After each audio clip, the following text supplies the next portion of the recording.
Guys, I may have gone too far on this one. Obviously, any of my subscribers who still know why they're subscribed to me and didn't forget because I haven't posted much in a while are probably wondering where I've been. And the answer is the past year has been the craziest it's ever been in my entire life. I'm sure you can tell when this video was supposed to come out, but almost everything behind the scenes went wrong, and some on top of that. And I almost got into legal trouble in real life for disputes involving the dynamic between international copyright laws and YouTube's policy. It's a long story. That's why I have to release this video in February instead of October. But on the bright side, I've upscaled everything in terms of making videos to new heights I could have never imagined. From all of those disputes, I'm going to have to host the uncensored version of my videos on Patreon behind a $3 paywall, and geo-block it in any country outside of the United States. So if you're in any domain outside of the US, you're not going to be able to watch the video on Patreon. I'm giving you a fair warning now. Although most of my viewers are in the US anyways, based off of my analytics, so it shouldn't matter all that much. This cut on YouTube is going to be heavily censored for legal reasons, okay? This is not some YouTube DMCA type of issues I've been through before. These are issues related to legality. I was originally going to upload the Patreon cut to YouTube, but this is what I'm forced to do. So I have to do this. Sorry, the cut you're watching outside of Patreon doesn't do the original video justice. So a lot of moments are not going to make sense on this version because they had to be censored. Even at 4 hours, this version has an entire hour completely cut. The audio quotes I mentioned from other sources that have waveform animations and subtitles. Most of the graphics had to be removed, with some minor text graphics exceptions. All of the film examples I had to completely censor. I did, however, have to mostly use stills for Halloween in the original, but that's to comply with the legal doctrine of fair use in the US and keep it roughly under 10% featured. That being said, I made sure to have the stills change every 3 seconds on average. However, the other films I mentioned many times throughout the video on Patreon are not stills. And finally, all of the music and sound effects had to be completely cut, which are present throughout the entire original cut except for the outro at the end. I had to do this long clarification of all that stuff because this video will be incredibly confusing without it. I'll also probably try to limit videos to 30 minutes so I can get them out faster, and this is just too overwhelming. Whichever cut you're watching, I hope you enjoy. And I understand my robotic voice, I'm trying to work on that, okay? I'm trying to iron out the kinks, I'm making progress, I'm trying. And all of my previous content I'm taking down as well for the same legal related reason, but hey, if you search the internet, you will be able to find it, okay? If you seek it, you will find it. Alright, now enjoy.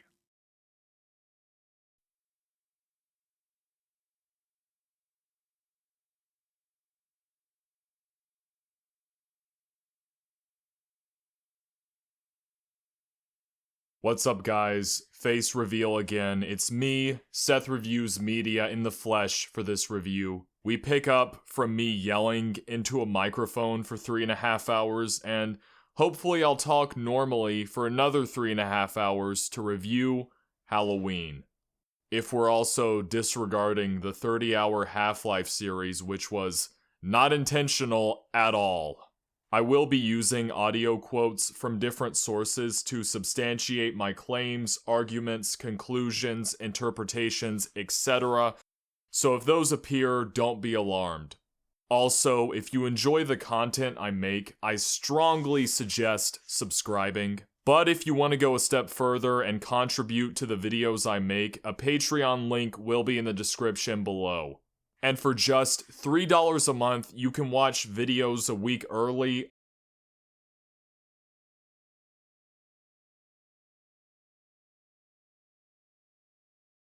If that looks interesting to you, check it out. I know that I haven't been active on Patreon at all in the past, but that has changed effective when this video is released.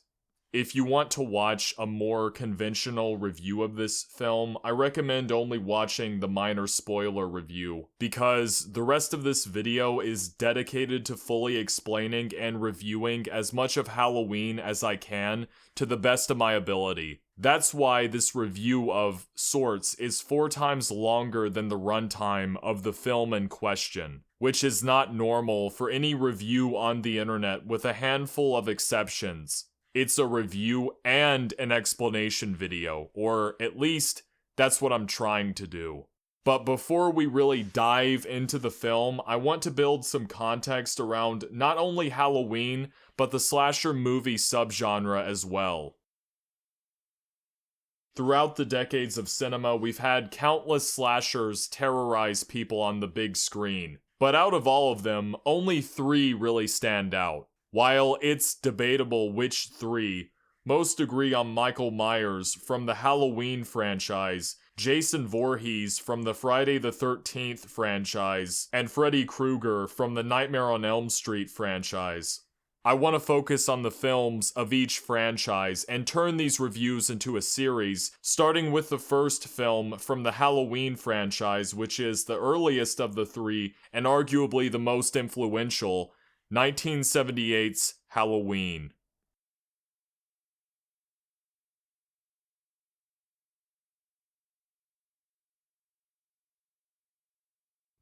Before the slasher movie subgenre became popular, older horror films were mostly monster or thriller movies with slasher elements. All slasher elements and horror to some extent trace back to the 1920 silent horror film The Cabinet of Dr. Caligari, about an insane hypnotist who uses a brainwashed somnambulist, which is basically a sleepwalker, to commit for him. Somnambulist is derived from a French term that came from combining 2 Latin words or something. It's an out-of-date word from the 1800s that was slowly overtaken in popularity by the more modern term sleepwalker. The film first premiered in Germany and is one of the earliest horror films ever made. But I hesitate to call it a slasher because it doesn't commit as much as a typical slasher would, only having the elements later slashers would all in some way pull inspiration from. However, I would consider this a proto-slasher, as it's where the slasher subgenre debatably originates from. Rarely did you find a film back then that fully committed to being a slasher. One of the earliest examples is a 1927 silent horror mystery titled The Cat and the Canary, where a family travels to a mansion for the 20th anniversary of their wealthy relative's to hear the reading of the will. The 20th anniversary being the time decided by the aforementioned. As the family stays in the mansion, they learn of an escaped lunatic that might be hiding somewhere inside, discovered around the estate. Borderline supernatural occurrences happen which might suggest that the place is haunted, and a shadowy figure the cast throughout the film. Another example of an early slasher is the 1932 psychological thriller titled 13 Women, where 13 women who were formerly part of a sorority in college all send letters to a clairvoyant for astrological horoscopes about their future, and begin to receive letters back that accurately predict each of their. Today you could probably find this out by taking a quiz on whatever article factory, news media company, in quotations, where they have advertisements on every border margin for advertiser revenue. You know what? I'm getting off track, I'm so sorry. In reality, though, these letters are being maliciously written to manipulate the women into for unknown reasons. The 2 most significant ones, however, are the 1960 psychological horror thriller Peeping Tom and the 1960 horror thriller mystery Psycho. They were released months apart from each other in 2 different countries, with Peeping Tom first released in the United Kingdom, and then Psycho released in the United States a few months later, so it's doubtful they influenced each other. Peeping Tom is where a young who works at a film studio.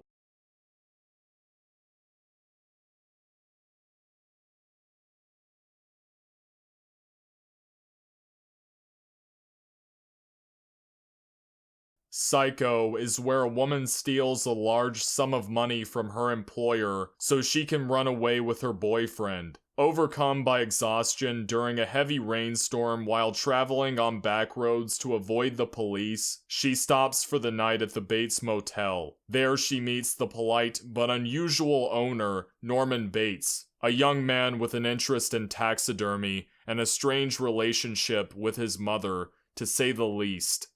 It feels almost pointless for me to even explain the synopsis for Psycho, because most people know the entire plot. It's probably the most influential horror film to date. The remarkable thing about Psycho is that it was unlike anything else at the time. You might feel that Psycho is just like every horror film today, but in reality, every modern horror film is like Psycho. Back then, it went against a lot of popular horror movie conventions of that time period. The film was so revolutionary, inspired so many slasher and horror movies in general, including Halloween, that watching it today feels ordinary because every horror movie in one way or another is influenced by it. But my further thoughts are best saved for another video. After the release of Psycho, the slasher movie subgenre slowly started to take form throughout the 1960s, for better or for worse.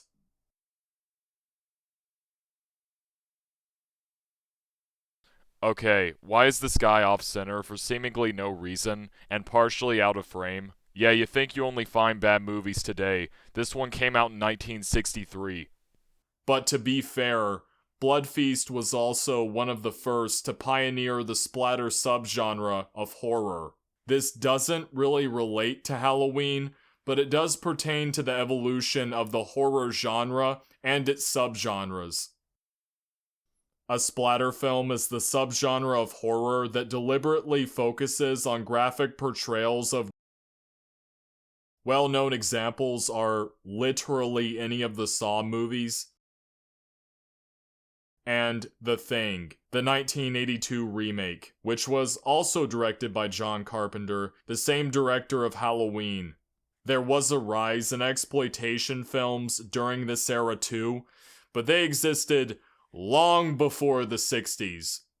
An exploitation movie is a kind of film that intends to attract an audience with its sensationalist or controversial content. Some recognize it as a genre, some don't, but one thing is certain. These movies share similar methods of filmmaking, which is exploiting current trends, niche subgenres, and taboo subjects for the desired outcome of exposure, financial gain, or longevity. I can't show much because I might get demonetized, but some famous examples are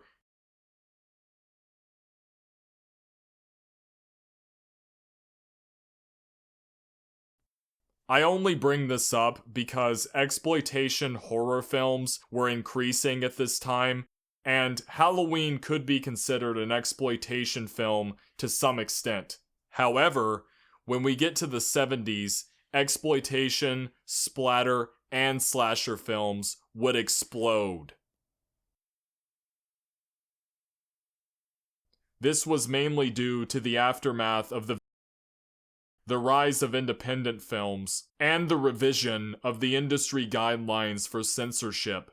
Back in the day, you had something called the Motion Picture Production Code, or the Hays Code, named after the president of the MPPDA, William H. Hays. The Hays Code was used by the MPPDA to judge if a particular film was fit for general audiences, not specific age demographics like with the rating system we have now, but all age demographics.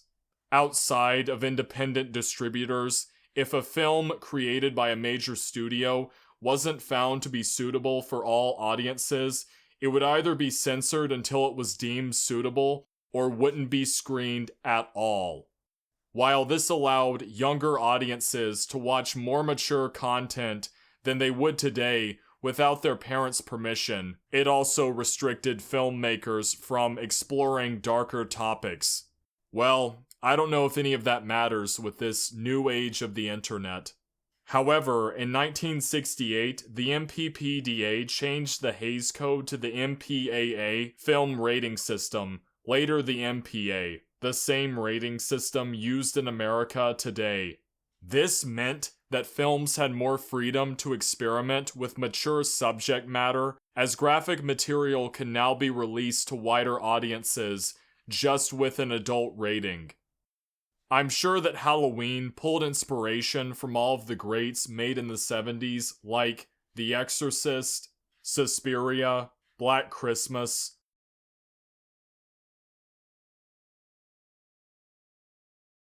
The director, John Carpenter, had only directed 2 other films before Halloween. An independent film titled Dark Star with a theatrical release in 1975 on a budget of $60,000.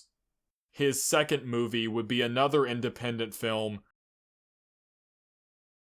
with a theatrical release in 1976 and a budget of $100,000. Neither movie was very successful in terms of box office, but John Carpenter's next film would not only be extremely financially successful, it would also be one of the most influential horror films ever made. After a screening of at the Milan Film Festival, producer Erwin Yablans and financier Mustafa Akkad contacted Carpenter and asked him to direct a film about a group of babysitters, which was originally titled something to the effect of The Babysitter. The concept would be, in theory, very relatable for American audiences because most people had a babysitter or were babysitters themselves at some point. And they were right. It was very relatable to audiences on release for that very reason. Erwin Yablans reportedly wanted the film to have the same cultural impact as The Exorcist, which I guess he got what he wanted. I would argue he actually got more than that. Carpenter accepted the offer and claimed that he would only need $300,000 to make the film.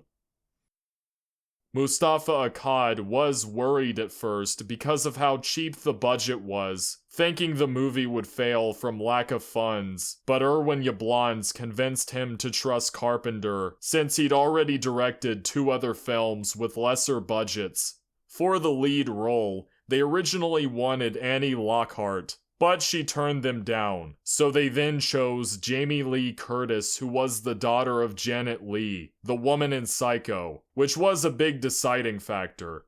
Jamie Lee Curtis had been in some shows up until this point, but no movies, so this would have been her feature film debut.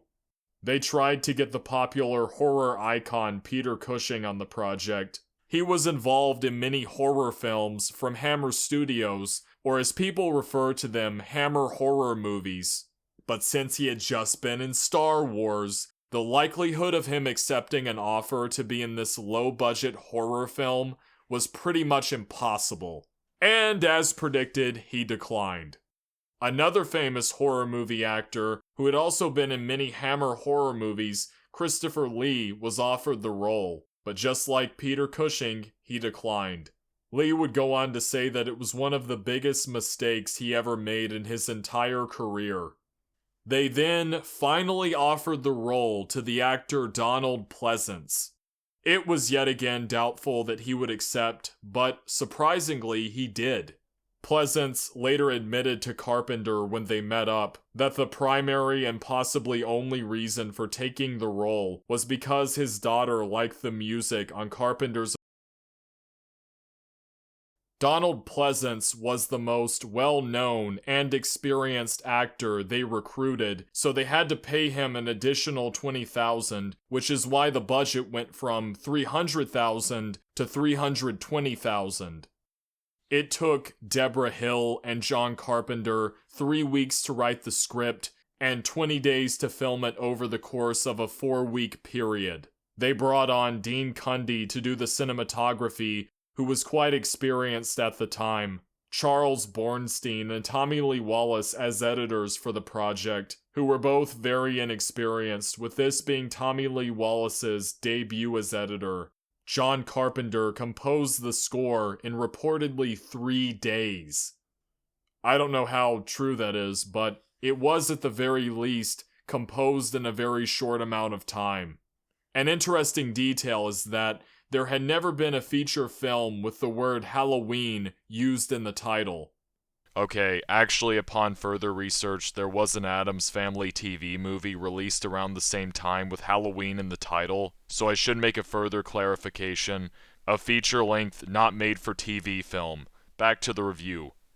While holiday horror films already existed, there was never a horror film centered around Halloween that included the word Halloween in the title. That was the big appeal this film had, or gimmick as you could call it, when it was released, and some speculate that the title saved the film, box office wise, which is thanks to Irwin Yablans, who came up with the title and concept. When Halloween was first released, it didn't receive much attention at first, but slowly as it was screened in theaters across America, it started gaining traction, which eventually led to the film grossing about $47 million domestically and then $70 million worldwide. This film would solidify the slasher subgenre as we know it today and inspire a countless number of horror movies like Friday the 13th, A Nightmare on Elm Street, Scream, and God knows how many copycat slasher films. To say Halloween was influential is an understatement. But why is that? Well, before I talk about it in depth, I have to do my minor spoiler review for the people who haven't seen the film yet and don't want major spoilers, or who don't want to watch 4 hours of content, which, hey, I don't blame you. However, if you don't care about that, then skip to the timestamp below. As you can see, the video is quite long, so I would strongly encourage you to watch the minor spoiler review if you want to get an idea of what Halloween is before watching it to see if you're interested, but the rest of the video is for the people who want a detailed analysis of the film.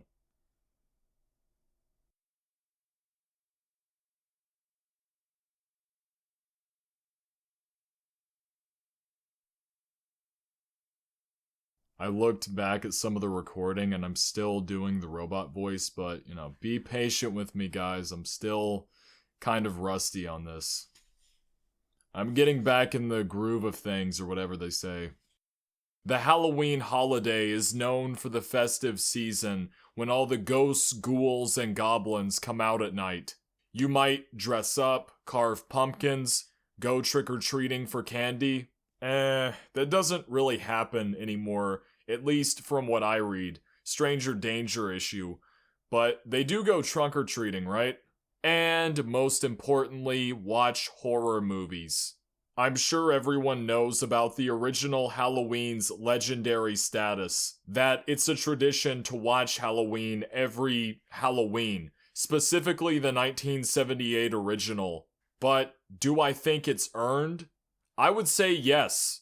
In the plot, a mental patient named Michael Myers escapes from the Illinois State Hospital after being locked away for when he was just a kid. He returns to his hometown of Haddonfield, where he'll probably...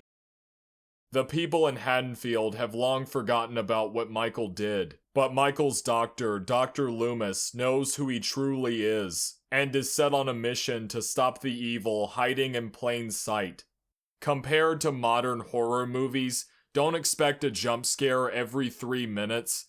I know, what a shame.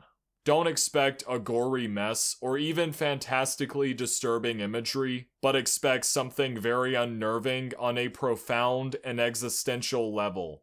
There is so much subtlety in this film. I mean, the movie seems like it has a simple enough concept, but when you look more closely at the underlying details and subtext, you end up with a 4-hour-long YouTube video.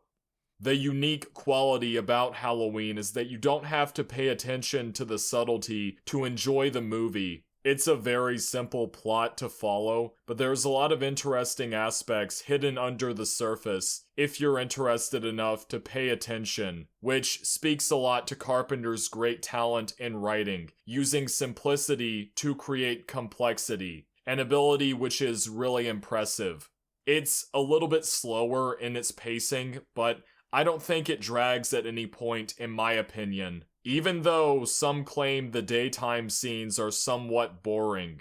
The film is low budget even for the time, so some parts of it don't hold up as well, but overall, this is a great example I would recommend to study for anyone in film school or anyone who wants to make a film on a lower budget, showing the full extent at which you can take advantage of limited resources through the power of creativity. Of course, how can I forget one of the greatest slashers in all of cinema, Michael Myers? In this film, you can see where all of the later sequels, remakes, and reboots of Michael originate from, and see the first night he came home. I love this film so much. It's a classic for a reason. I, however, would not say it's a masterpiece, my controversial opinion, but it is undeniably a great slasher film and one of the most influential horror films ever made. I give Halloween an 8.5 out of 10.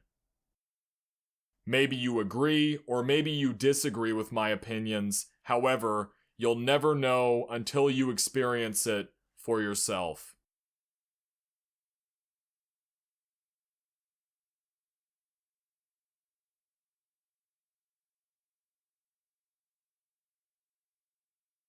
Warning, warning, warning, warning, all hands on deck, everyone. I need your attention for something important.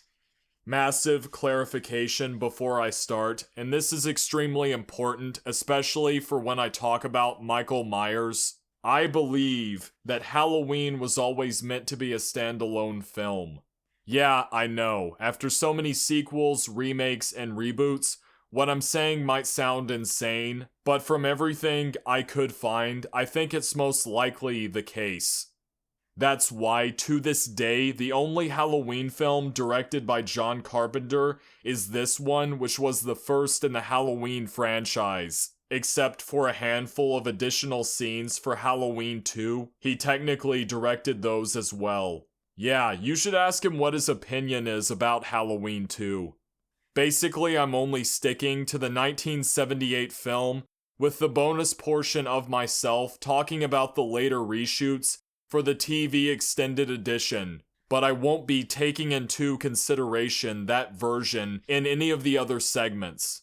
Other installments or media, like the novelization of the film for instance, I also won't be considering when analyzing, criticizing, or theorizing on just 1978 Halloween. Alright, I think the best way to start this review is by talking about the opening scene. Not the iconic title sequence, which is simple yet effective, encapsulates the essence of not only the film Halloween, but arguably the holiday itself, and sets the tone for the rest of the film, that being the holiday of Halloween having an association with malevolent spirits, fear of the unknown, and most importantly, evil. I want to talk about another well-known scene, the one after the opening credits, where Michael. But why did it have such an impact?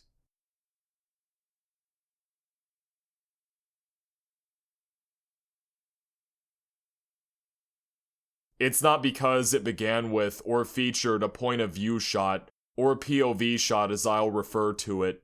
POV shots were nothing new at this time.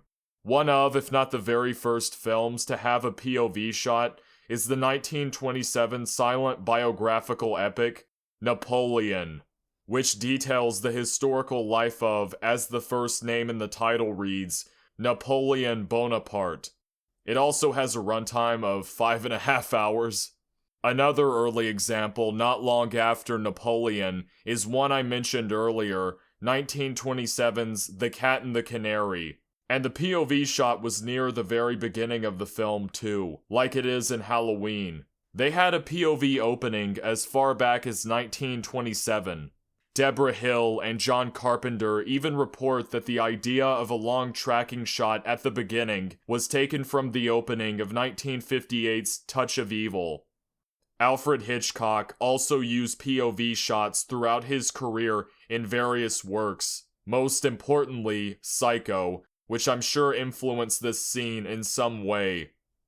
Besides Psycho, 1974's Black Christmas probably influenced this opening scene the most, but also influenced Halloween as a whole more than any other film outside of Psycho, of course. I mean, you can see the face of the girl from Black Christmas on the cover art, and this makes sense because John Carpenter originally wanted to direct a sequel for the film. In fact, Carpenter asked the director, Bob Clark, what he would do for a sequel. Clark responded that he would have the arrested, then around a year later, the would escape from the mental institution, return to the same sorority house from the first film, and events similar to the first would play out again, except this time set on Halloween, following the holiday horror theme that the first one established, and call the film Halloween. However, the idea for the title of 1978's Halloween still originated from Irwin Yablans, but it's very fascinating to know that Bob Clark also thought of it around the same time. So you could say that not only did the film Black Christmas contribute to Halloween, but the director did as well.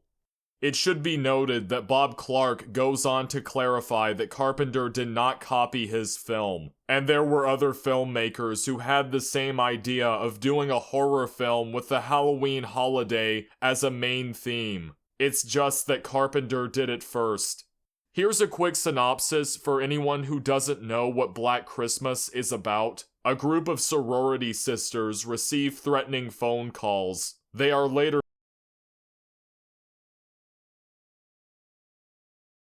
during the Christmas season.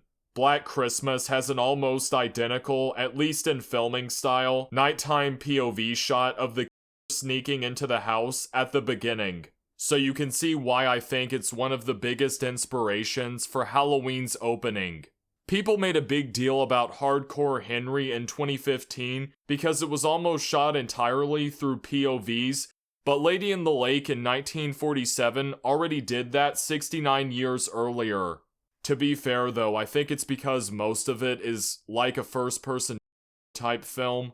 Imagine that one scene they tried to pull in the Doom video game film adaptation, stretched to be over an hour.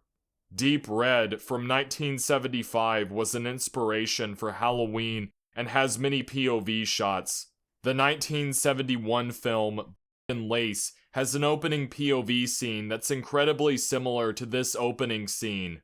Carpenter has never stated that he got inspiration from the film, but I'm sure he did, because they're very alike, with the out of the drawer, just like in Halloween.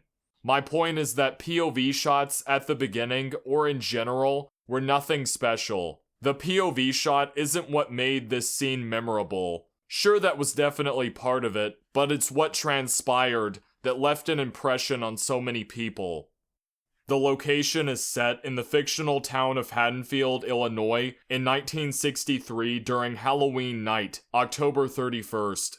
The scene revolves around two teenagers, and based on their actions, we can presume that they're in a romantic relationship, so probably boyfriend and girlfriend, inside of a house while an unidentified POV shot watches them from outside.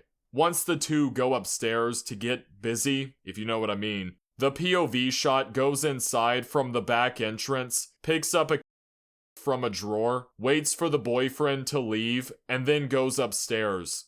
At this point, we don't know who the POV shot is. The girl said that Michael should be somewhere around, which might be her brother. So that's who it could potentially be, although we don't know for sure yet. The POV picks up the mask that the boyfriend dropped, puts it on, and goes into the girl's room where she turns around and says Michael, confirming to us that it's most likely her brother. Michael then before walking outside where a car pulls up. Two people exit the vehicle who turn out to be his parents, refer to the POV shot as Michael, same as the girl did, and pull off his mask. But when he's unmasked, we switch from his POV to a medium shot of Michael and face the against our will, revealing that he's just a little boy. The girl's confirmed younger brother Michael, the perspective we've been watching from, was the POV shot that as the camera pulls out, the parents look at their son in shock, and we're left with this haunting image of a boy holding a bloody knife who just... For the time, this was shocking. I mean, there weren't many films before Halloween where a child... But to have it as your opening?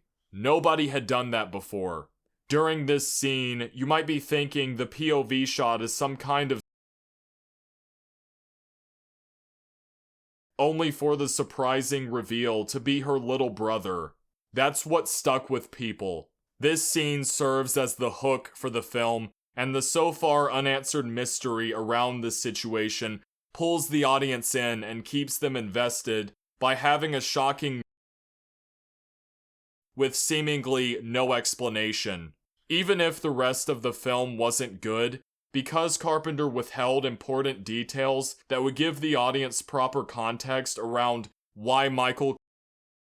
The people are going to stick around anyways because they want to know why Michael did this, leaving them questioning what drove him to... Could it be his childhood upbringing? Is he possessed by some supernatural force? Or is it another reason? Let's find out. This next section is a plot recap of the film, so if you're not interested, skip to the timestamp below.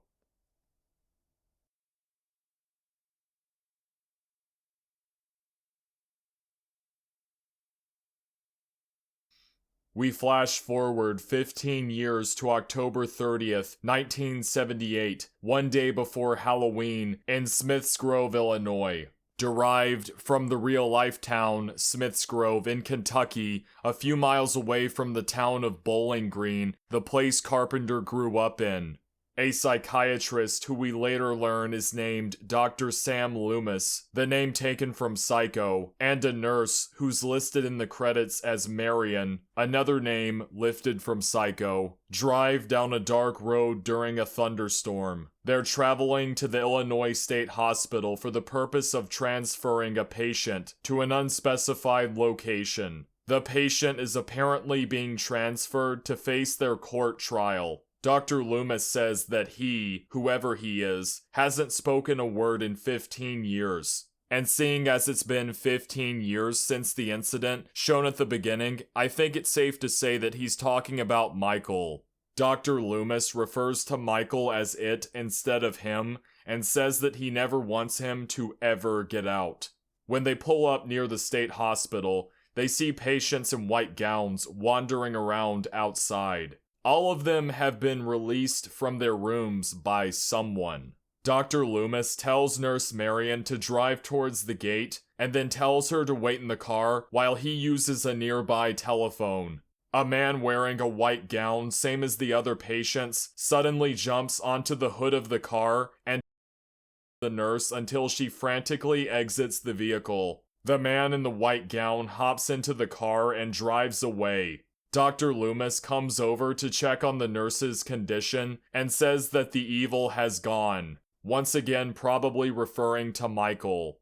We cut to Haddonfield, Illinois on October 31st, Halloween Day, still in 1978. This is where the bulk of the film takes place. The next 25 minutes or so are used to introduce the movie's primary and secondary characters. The main cast consists of Jamie Lee Curtis as Laurie Strode, who is the main protagonist, Annie, who is played by Nancy Keys, or her pseudonym used for the credits, Nancy Loomis. She also starred in on Precinct 13. Linda is played by PJ Soles. She was previously in Carrie as the girl with the hat.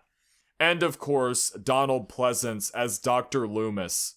I've heard the criticism that these scenes in the day and even some of the later ones at night are boring because we just see these characters living their daily lives, doing mundane tasks, and having ordinary conversations while barely seeing Michael do anything significant or kill anyone on screen. But the importance of these scenes is to establish and flesh out the characters, so you'll care about them later on when Michael tries to. It also builds anticipation for the audience, since Michael doesn't immediately kill them outright, but instead them and observes from afar. By doing this, the audience is not only interested in seeing what happens to these characters from all of the previous scenes we spend learning about them, but the audience also repeatedly asks themselves, if he doesn't now when he has the chance, when will he? And, more importantly, what is his motivation for waiting this long? What does he have planned for later? The final stretch of the film between Michael and Laurie wouldn't have been nearly as suspenseful if we didn't spend the most time with her throughout earlier scenes, and that applies to the other characters in their respective scenes to a lesser extent. That's what separates Halloween from a lot of slashers that came after it. They're written to be sympathetic and relatable characters instead of unredeemable, moronic caricatures who for the comedic purposes, or the borderline sadistic pleasure of watching a really unlikable person get, or maybe a combination of both. Michael first encounters Laurie, unbeknownst to her, after she returns a key to the Myers house, requested by her father as he's a realtor who plans on selling the property. By the way, the song that Laurie is singing while walking away from Michael came before Grover Washington Jr.'s Just the Two of Us, if you were wondering. So, she just made the song up on the spot. Michael begins to see Laurie throughout the day, and later on sees her two other friends, Annie and Linda. Michael mainly sticks to Laurie, but he also sees the boy she normally babysits, named Tommy, in one scene after he leaves school. Interspliced are scenes of Dr. Loomis trying to track Michael and warn the Haddonfield police about Michael's impending arrival, as he'll probably return to the same place where he 15 years ago on Halloween, which is this very day. Loomis's efforts have little success though, so he may have to involve himself personally and stop Michael from again. However, knowing how determined and quite frankly insane Michael is, it could all be in vain. As day turns to night, Annie and Laurie drive to the houses that they're babysitting at, which are coincidentally opposite of each other, while Michael follows behind. Annie is babysitting this girl named Lindsay, and Laurie is babysitting Tommy, who I already talked about. We briefly get a scene of Dr. Loomis and the Sheriff of Haddonfield, Sheriff Lee Brackett, who is Annie's father, going to investigate the Myers house. Carpenter paid homage with the sheriff's name to the real-life Lee Brackett, otherwise known as the Queen of the Space Opera, who was a famous science fiction author and actually has some notable contributions to film with her scripts and screenplays. There was a scene earlier during the day where Annie and Laurie talk to Sheriff Brackett, and the film establishes that someone broke into the hardware store to steal a Halloween mask, rope, and a couple of. I wonder who it could be. After Annie and Laurie drive away, Dr. Loomis arrives at the hardware store and speaks to the sheriff, more than likely about Michael, and that's how we got to here, with Loomis probably asking the sheriff if they could investigate the Myers house off screen. But back to the scene I was talking about. Apparently nobody has lived in this place since 1963 when Michael killed his sister. Inside, they find a Dr. Loomis talks more about his experiences with Michael, then tells the sheriff to have the police aware of Michael, I'm sure as they patrol around town, but not to notify the television or radio stations as to prevent an active search party or manhunt from occurring because it might scare Michael off, and says that he'll wait for Michael at the Myers house, since Michael has already been there once before and might return. The repetition of the word Michael is pretty bad, but there's not really another way I can phrase it. Michael, Michael, Michael, Michael, Michael. Michael chooses to.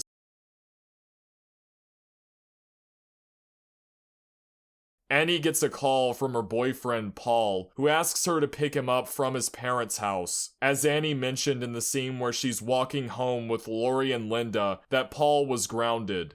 Annie tells Lindsay that they need to go pick up Paul, but Lindsay doesn't want to go, so Annie asks her if she wants to go watch TV with Tommy while she's gone, and Lindsay accepts. Annie goes to start the car but forgets the keys, so she goes back into the house to get them before returning to her car, suspiciously opening the previously locked door without unlocking it. When Annie gets into the car, she soon realizes that the car door was unlocked, and sees weird fog or maybe condensation on the windshield, possibly from someone's breath, before Michael suddenly jumps up from the back seats and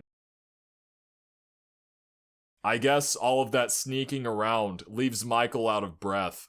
We cut to Dr. Loomis at the Myers house by the bushes. He scares off some kids from going inside, ironically the same bullies who made fun of Tommy for being afraid of the boogeyman earlier.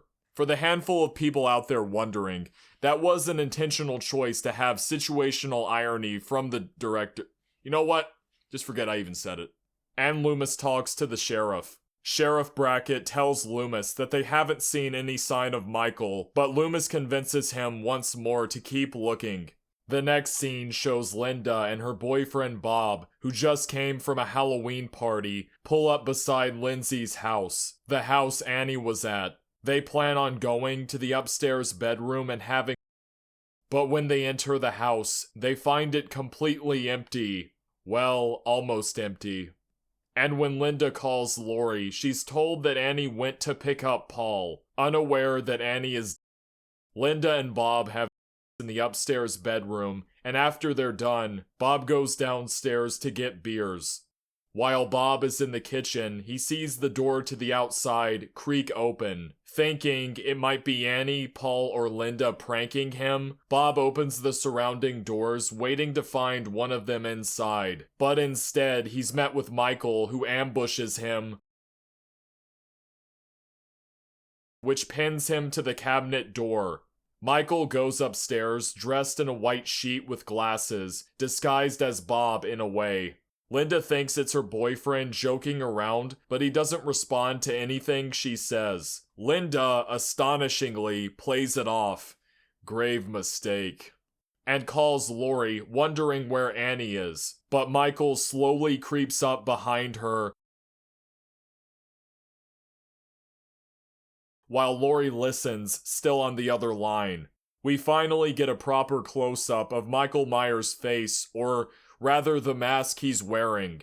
Lori hangs up the phone thinking it's Annie possibly playing a joke on her, or she's being occupied doing something else, which was established before when Annie wasn't able to talk on the phone because she was eating.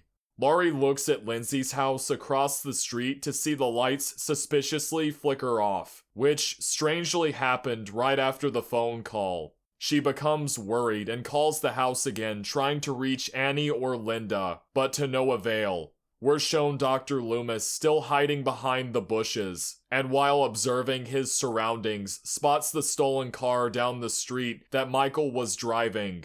We cut back to Lori, who's worried from the phone call and flickering lights, so she decides to venture across the street to Lindsay's house. Reminder, the same house Annie and Linda were at, to make sure they're okay. The house seems to be completely empty. However, when Lori enters the upstairs bedroom, she sees the Annie spread out on the bed with the Judith Myers gravestone above her, the one stolen from the graveyard in an earlier scene. Judith is Michael's sister, for those who don't remember. She also sees the boyfriend Bob swing down from the ceiling. I guess that's what the rope was used for. And Linda's inside of a cabinet. I'm pretty sure Michael used the rope to, but some have suggested that he may have also used it to pull the gravestone of Judith Myers out of the ground at the cemetery. I always thought Michael was strong enough to just rip it out of the ground with his bare hands, but I guess it's possible. Lori, terrified after seeing her friends, runs out of the room and leans against the wall beside a door frame. Michael appears from out of the darkness, tries to but misses and only grazes her. Lori screams in terror, stumbles back, and falls over the stair balcony. An injured Lori tries the front door as Michael follows, but it's locked. So she goes to the back entrance and locks the kitchen door behind her. The back door is also locked, so she has to break one of the glass panels to unlock it. As she's doing that, Michael breaks through the kitchen door, unlocks it, and follows after her right as Lori escapes to the outside. Lori limps through the neighborhood screaming for help and bangs on the door of a nearby house, but they ignore her, closing their blinds, probably thinking it's a practical joke. She runs to the house that she was babysitting at, where Tommy and Lindsay are sleeping, and tries to get the key out of her pocket since the door is locked, but it's missing. She may have dropped it while trying to escape. Lori bangs on the door for Tommy or Lindsay to open it. As Michael inches closer and closer, she has to throw a pot up near the second-story window to get Tommy's attention for him to open the door right as Michael is a couple of feet away from her. Lori enters the house, locks the door behind her, tells Tommy to go with Lindsay and lock themselves in the upstairs bedroom. Lori tries to use the phone, but it's dead, the wire having been possibly cut. She looks around the room to see the curtains blowing in the wind and the window open, implying that Michael is more than likely inside. Lori kneels down in front of the couch with a crocheting needle that she got from her knitting bag. Michael jumps from behind the couch, tries to hit Lori again, but misses, and We then see Dr. Loomis is walking down the street when the sheriff pulls up. Loomis tells the sheriff that he found Michael's car, and the sheriff should go look for Michael in the surrounding area. Back to Lori. She goes to the upstairs bedroom, comforts Lindsay and Tommy before telling them that the boogeyman. As Lori is talking, Michael comes up the stairs behind her. Lori, returning to fight or flight, tells Tommy and Lindsay to lock themselves in another room while she goes to hide in the closet. She also opens up the balcony doors to make it look as if she jumped from the second story. Lori ties up the closet doors from the inside with a piece of cloth as Michael walks into the room and starts rattling the doors, knowing that she's in there, before breaking through. Thinking fast, Lori unwraps a wired coat hanger to a needle and this causes him to drop his. Michael collapses on the ground and Lori talks to Tommy and Lindsay again. She tells them to go down the street and ask the neighbors to call the police. Side note, people really hate that Lori keeps dropping the but with all things considered, she's probably in a state of shock each time after being attacked by Michael, so I think it's at least semi-believable. As Lori leans up against the doorpost, subversion again! Michael sits upright and turns to look at her. The kids run out of the house screaming. Dr. Loomis, patrolling the neighborhood, sees them and knows that Michael is inside.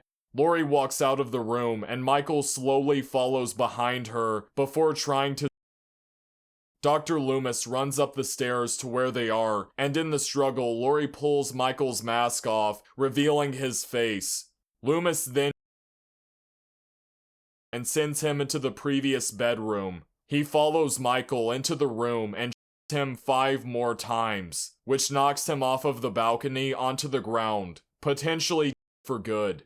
Loomis consoles Lori before checking on Michael's hopefully to see that he's disappeared.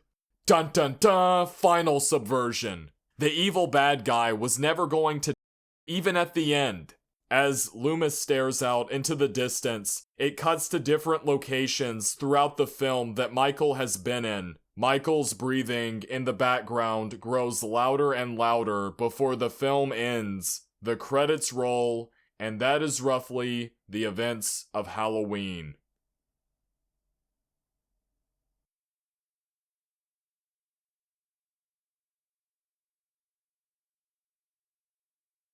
Each actor did very well in this film. Easily the best would have to be Donald Pleasance, but that makes sense considering how many films he was in before Halloween. Second to him, I think, would be Jamie Lee Curtis, even though she thought she did a terrible job. I mean, it's kind of impressive that this was her first film, and in real life, Jamie Lee Curtis's personality is the complete opposite of the Laurie character. With that in mind, she still pulled off a convincing performance in my opinion. I guess the only complaint I can agree with is that she can slightly overact at times during the screaming scenes. Some criticize PJ Soles and especially Nancy Kyes for poor acting as Linda and Danny, with some of Kyes' delivery feeling unnatural or even forced, which is my whole narration of this video.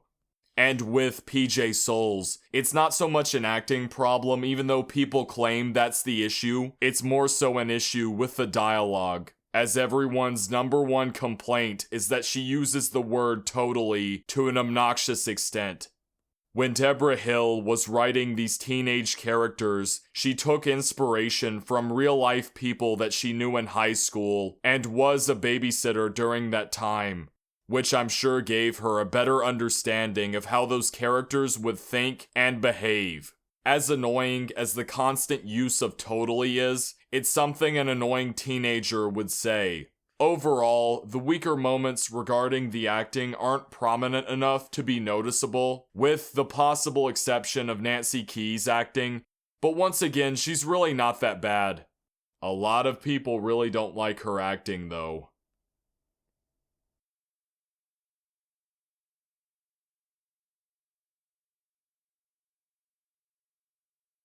Like the acting, the dialogue in this film is solid. Credit to John Carpenter and Deborah Hill who wrote the script.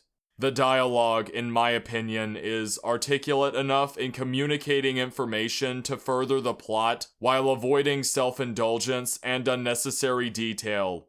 You see this best with Dr. Loomis's monologues.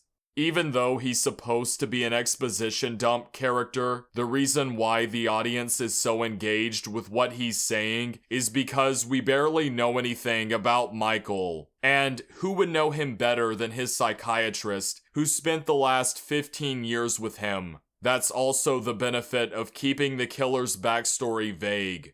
If a medical professional has been around a patient for 8 years evaluating them, and then another 7 trying to keep them locked away, so 15 years in total, and after all of that, concludes they are pure evil, we definitely want to know what experiences led them to that conclusion. That's why we're so focused in on the dialogue when Loomis speaks. Besides Donald Pleasance's great acting to enhance. You could maybe criticize the dialogue when Laurie is with her friends, but I would argue these less interesting conversations are necessary to establish relatable characters.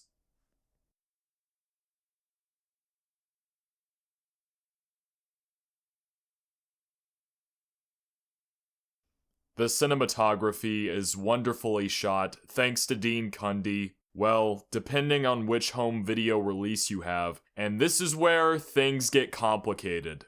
So strap in, because this section is going to be a doozy.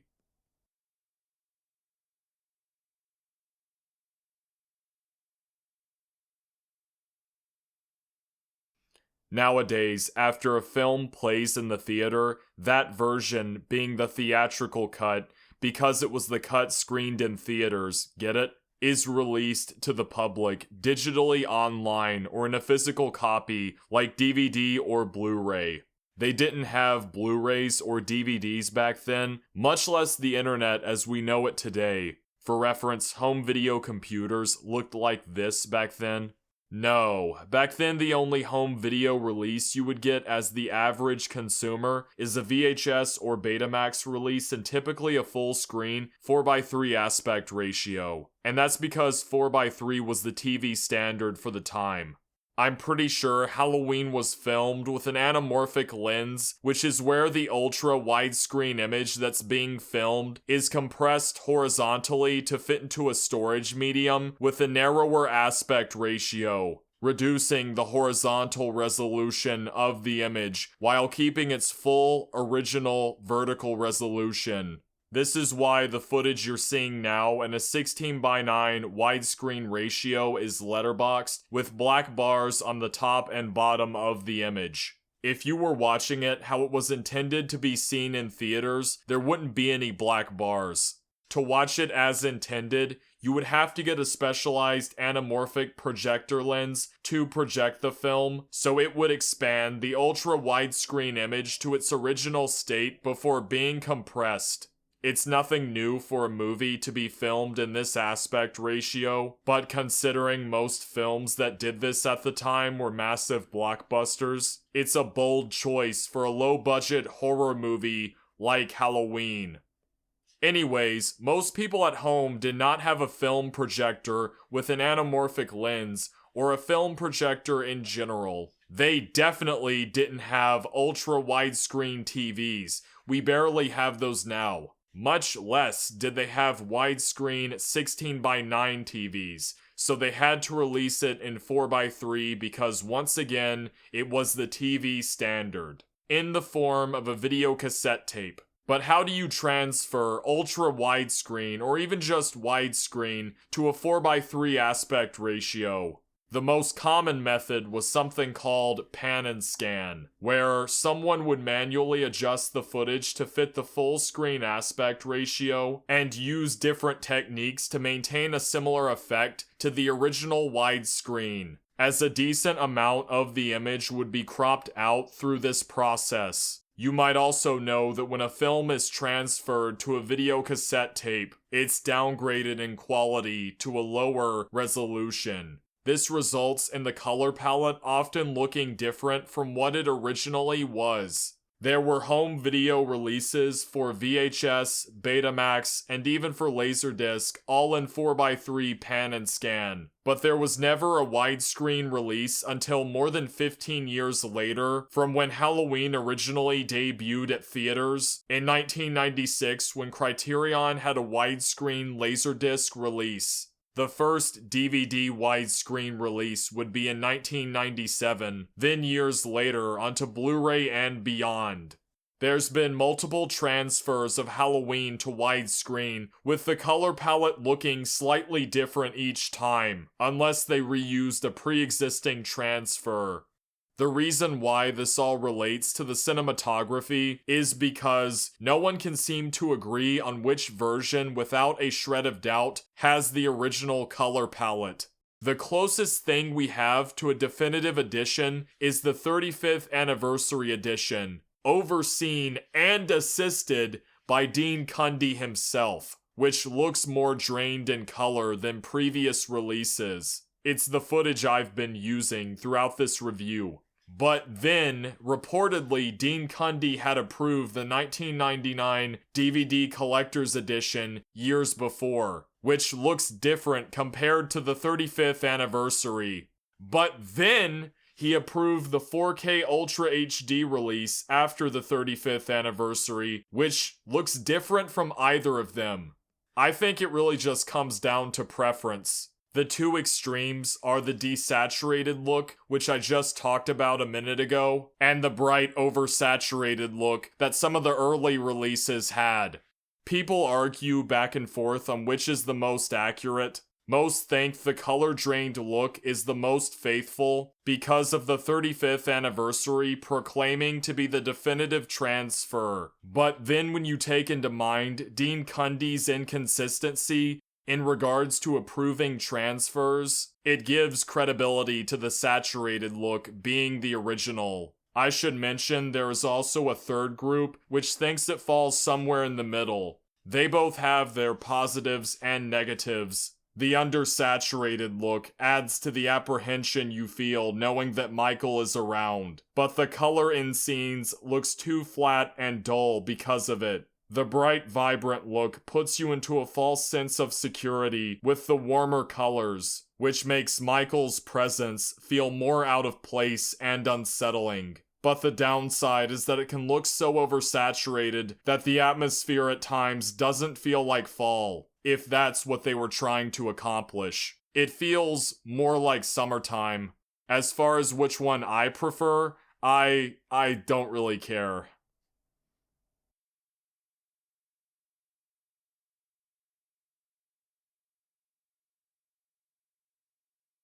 So with all of that clarified, the color palette can range depending on which version you have. However, the lighting remains consistent across almost all, if not all, transfers. Dean Cundey did a great job at not only lighting every shot, but he really shines with the lighting during the nighttime scenes, no pun intended. The daytime interior and exterior shots mainly rely on natural lighting, possibly using basic equipment like reflectors to manipulate sunlight. But interior and exterior shots at night, you can see him subtly contrast the blue and green backlighting of the pale moonlight with the yellow and orange light sources coming from the neighborhood houses. This was probably achieved using tungsten lights with blue gel sheets over them. Dean Cundey would go on to use a similar looking contrast in Halloween 2 and 3. He also does a great job at using the lighting to direct the viewer's attention to important details on screen. It's sort of odd for a horror film to shoot a lot of these unsettling moments in broad daylight, but this does subvert the audience's expectations that danger only comes out at night, and regardless of the time of day, no one is safe.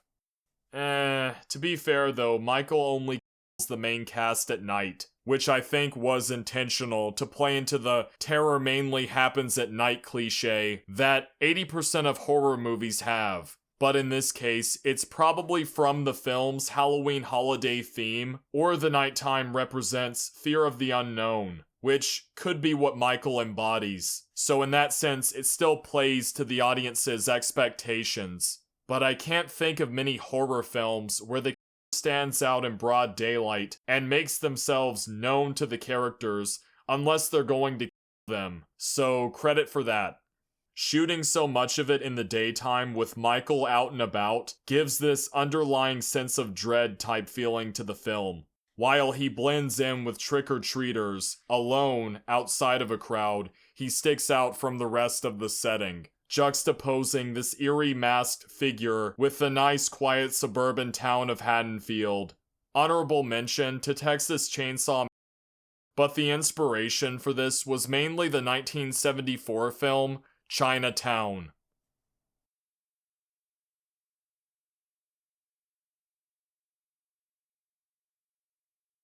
The filming style of Halloween feels different compared to a lot of horror movies now, and some even back then. Since this was a low-budget film, they weren't really able to get any high-angle shots, except the crane shot near the beginning.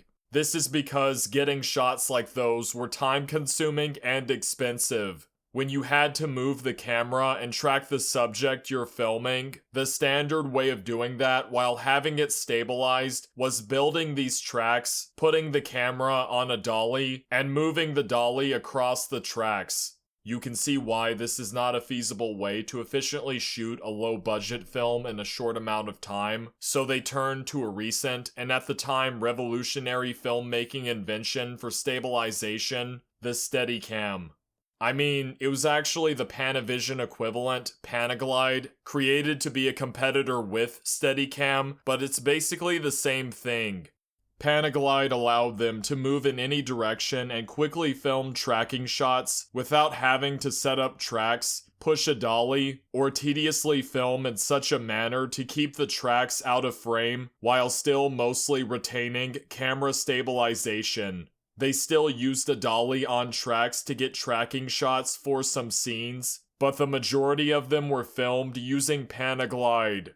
Because they use Panaglide so much, the tracking shots are mostly ground level, but even the panning, static, and tracking shots that didn't use Panaglide are also ground level. It feels more intimate to always be on the same level as these characters, even though it was a result of time and budgetary constraints. This is more immersive for the audience as well because they're always kept at the same elevation as the cast, and the movements are so fluid, like you're walking with them during these scenes, as opposed to the more restrictive dolly shots. However, from the fluid movement, mimicking someone walking, which I mean the camera operators were actually walking, it's more unsettling because, as established at the beginning, it's possible any of these Panaglide shots with such fluid movements could be from Michael's point of view. It leaves you constantly asking, is this just the camera tracking the characters, or is this Michael's POV? It's like we're watching from the perspective of a and it can be really unnerving. Once he begins to see Lori and her friends, any of the camera angles could be Michael watching, and he may them at any moment. Speaking of Michael, Dean Cundey had a significant contribution to the terror of Michael Myers by using shot composition to cleverly place him in the background of scenes and make it feel as if Michael could be anywhere in the frame.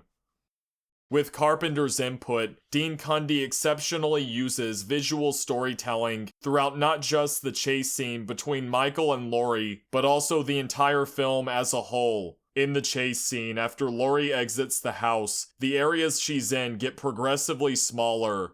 This action symbolizes how Laurie is being cornered by Michael. But this one instance of visual storytelling is replicated on a larger scale, with the setting becoming smaller, the average distance between the characters and the camera becoming smaller, and even the camera lens itself, which were Panavision C-series lenses that could open to a maximum aperture of about t2.8 to t2.3, becoming smaller to all give the feeling of claustrophobia and symbolize Michael's progression to these characters.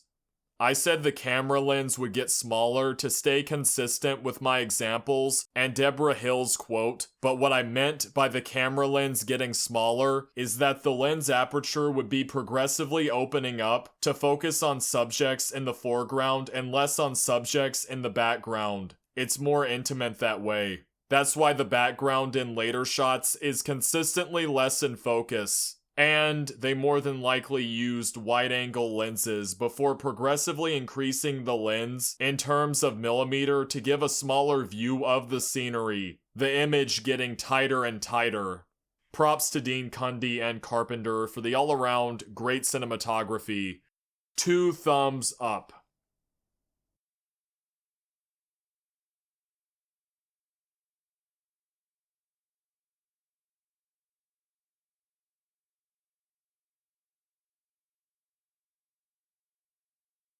I spoke about how the lack of budget and time benefited Halloween with the filming style, but it also prevented high-end special effects, which was a positive in hindsight. This meant that so they had to rely on the atmosphere and figure out more creative ways to scare the audience than just having Michael violently cutting people's heads off.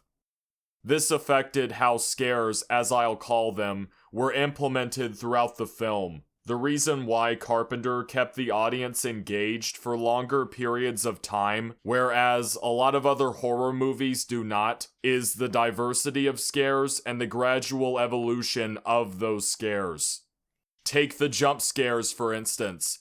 Modern horror films will typically follow the same pattern. A character sees something suspicious, unsettling music will play, either the music will swell or go silent, then you'll have 1 or when an eclipse happens 2 fake jump scares. Sometimes if you're lucky, you'll maybe get a misdirection, which comes after the fake jump scare. Then finally, you'll get the jump scare.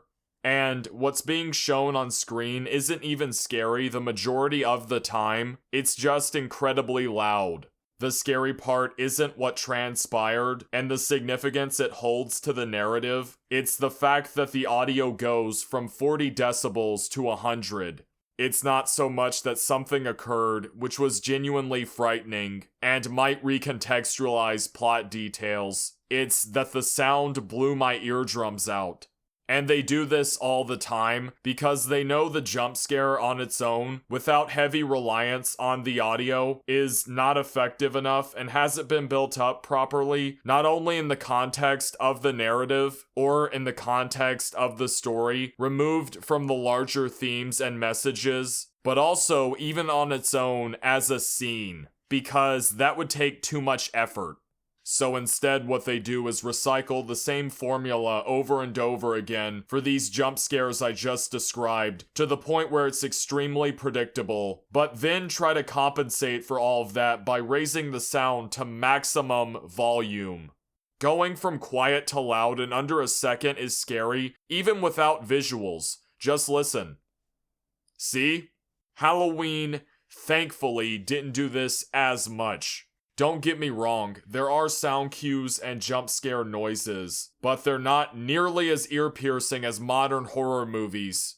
I know that critics said back then that Halloween wasn't scary without the soundtrack and sound cues, and while there is some truth to that, as I'll talk about later, I have to disagree.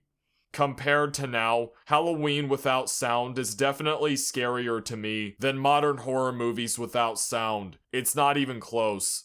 Just take the opening scene. A person kills a girl before it's revealed to be her younger 6-year-old brother.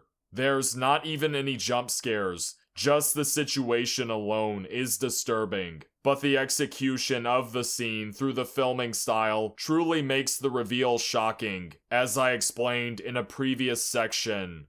What horror films today have done that? You could probably name something obscure, but nothing mainstream. My point is, what you see on screen is actually unnerving. Why might that be? Well, here's more defense of the boring scenes.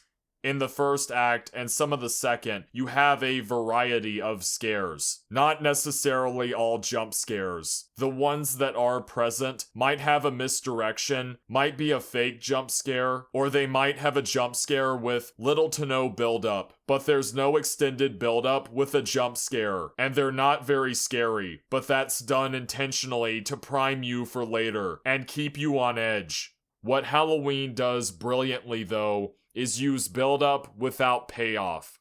When you see a horror movie, you have an inkling that something horrifying is going to happen. It's in the name of the genre. But the question is when.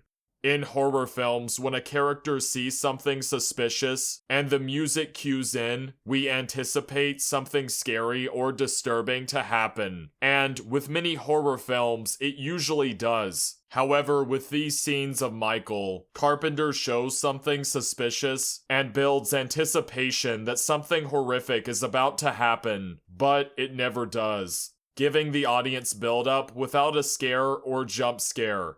You don't get the payoff. This subverts the audience's expectation, leaving them in a state of constant suspense of when that horrifying something will happen, keeping them engaged. And it's done numerous times throughout the quote-unquote boring scenes.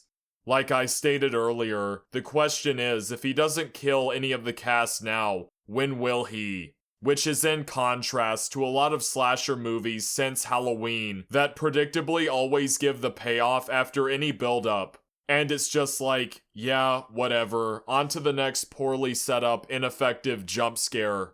Since the first act and a little bit of the second act do what I just described, the rest of the second and third act works so much better.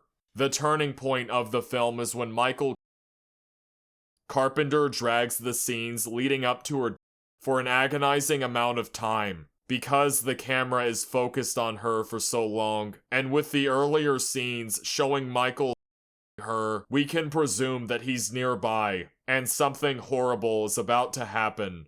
Each room she's in, we think that Michael will jump out and her, but even with so many great opportunities for Carpenter to deliver the scare, he doesn't. We're in suspense over what will happen next, and we anticipate Michael to kill her. But since there have been so many previous examples of build-up without payoff, we're also not so sure if it'll go anywhere. This uncertainty builds suspense. When Annie gets into the car, opening the previously locked door without unlocking it, communicating to the audience that Michael is inside. She looks around, notices the condensation on the windshield, and then Michael jumps up to, which is the scare or payoff.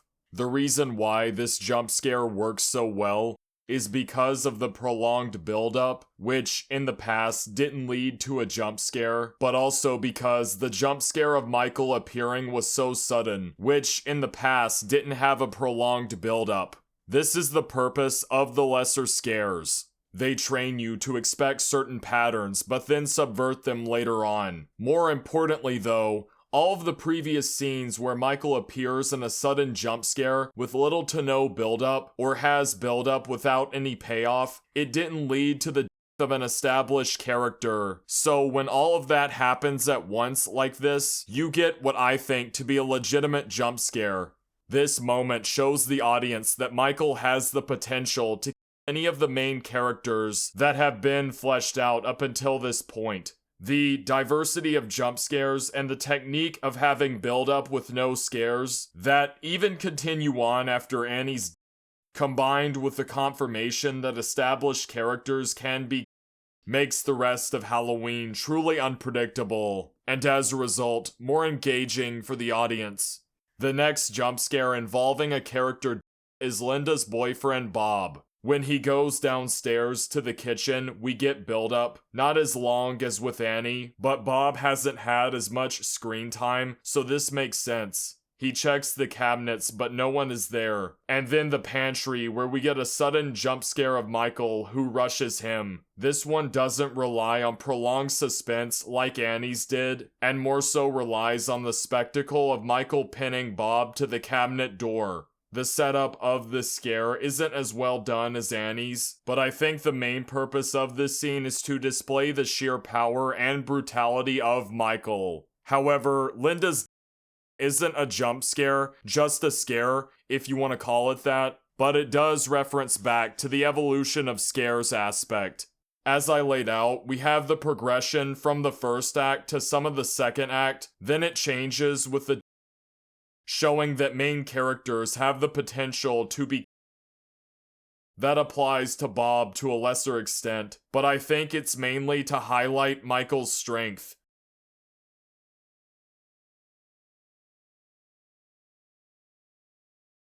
Which is insane.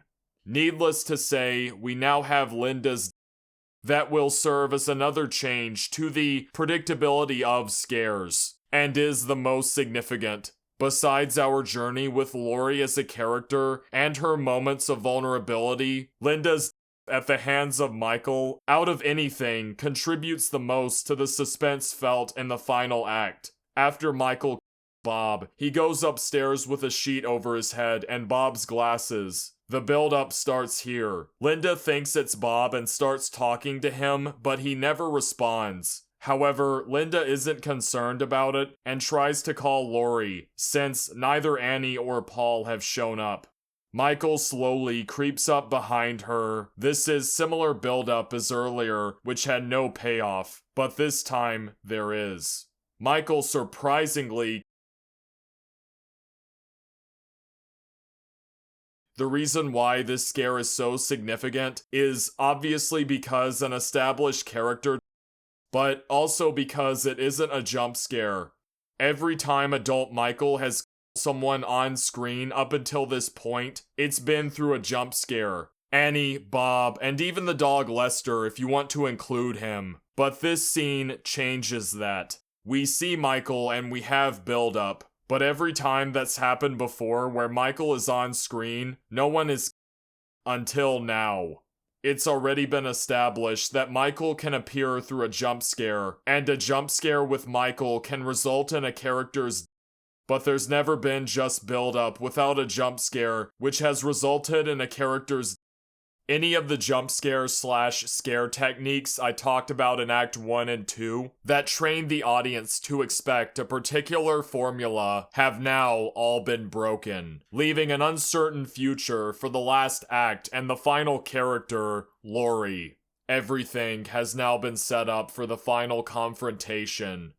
When Laurie is crossing the street and even walking around inside Lindsay's house, where Annie, Bob, and Linda were, the suspense is so high because number one, we've spent the most time with Laurie, but number two, we anticipate Michael to jump out from somewhere and like he did with Annie and Bob. When Laurie goes upstairs, we still anticipate Michael to jump out, but instead Laurie sees the and we have 2 consecutive jump scares with 2 misdirections, something completely new that we haven't seen, which is terrifying because the audience anticipates any jump scare to be Michael. Having 2 jump scares one after another, combined with 2 misdirections, is completely new from any formula set up so far. Even this much into the film, Halloween is still evolving its scares. Laurie runs out of the room, leans on the doorframe before Michael's face appears from the darkness. It's been building up ever since Laurie left Tommy's house to cross the street, and we finally see Michael. He is now visible. However, most of the film has been built up with no scares, so maybe Michael won't her in a jump scare yet, like he did with Annie and Bob. But at the same time, Linda's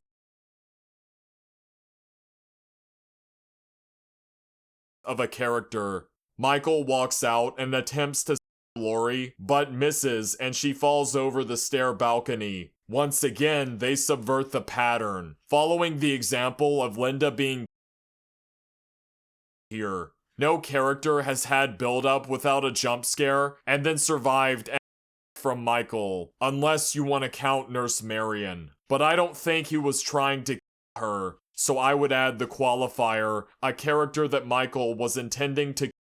From everything I just talked about in this incredibly long segment, you can see that the film has spent most of the runtime setting up patterns, breaking those patterns, and then adding new ones in terms of scares to cause uncertainty about the resolution, which is what made the tail end of the film suspenseful, constantly subverting expectations about situations where, in the final act, Laurie can be a multitude of ways. Michael is no longer bound to a predictable set of patterns, like other slashers, because those patterns have been consistently broken, and so many new patterns have been introduced to where now, you don't know if Michael will just disappear out of sight, leave Laurie alone for now, and maybe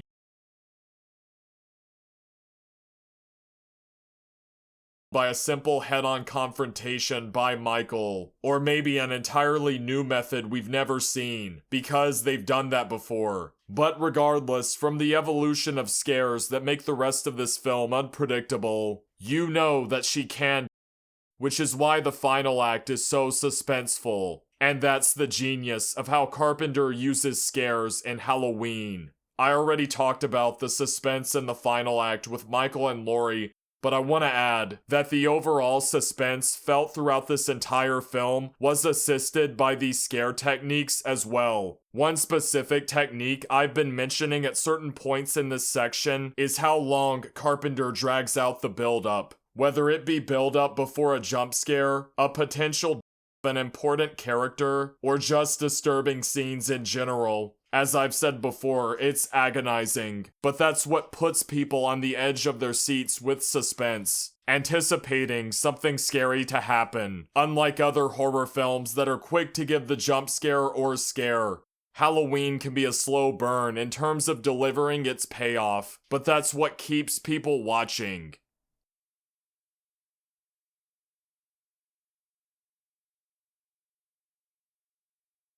In a broader view of the plot, Carpenter wisely chooses to create underlying suspense. How does he do this with the exception of scares? Well, Alfred Hitchcock used a famous analogy to distinguish between surprise and suspense with the under the table scenario, where two people are talking at a table while an active underneath that table, and the characters are unaware of said.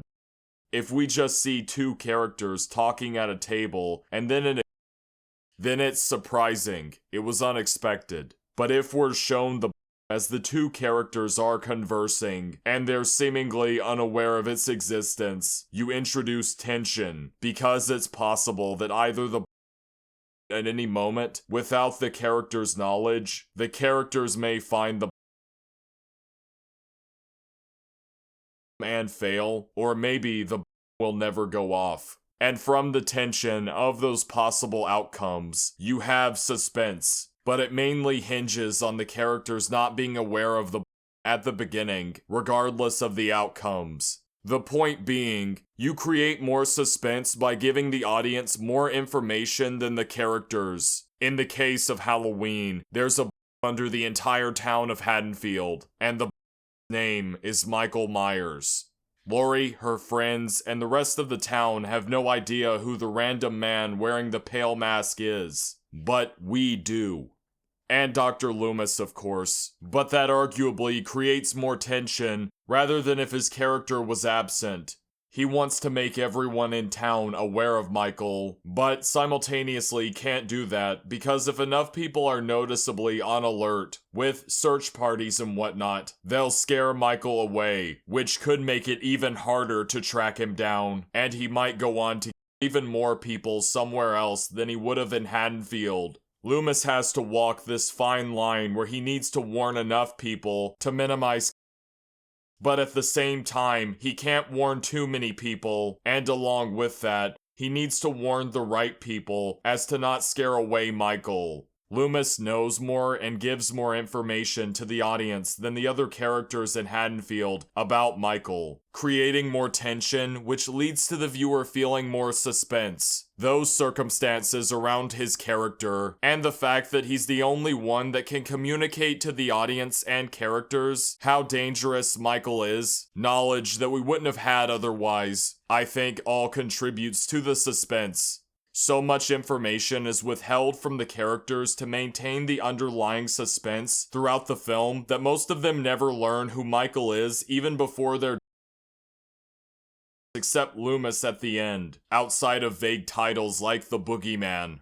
The suspense of these characters in a small town having no idea how dangerous this random masked man that's them is makes the audience anxious, which is what also makes the jump scares and disturbing scenes more effective from that constant anxiety or suspense. That also applies to the shorter moments of suspense built up before some of the jump scares I talked about earlier. Yet another defense of the boring scenes, but it should be noted that establishing relatable characters with redeeming qualities that have moments of vulnerability is crucial in creating more effective suspense, because those character traits and vulnerable moments make them compelling, which is why you care about them later on.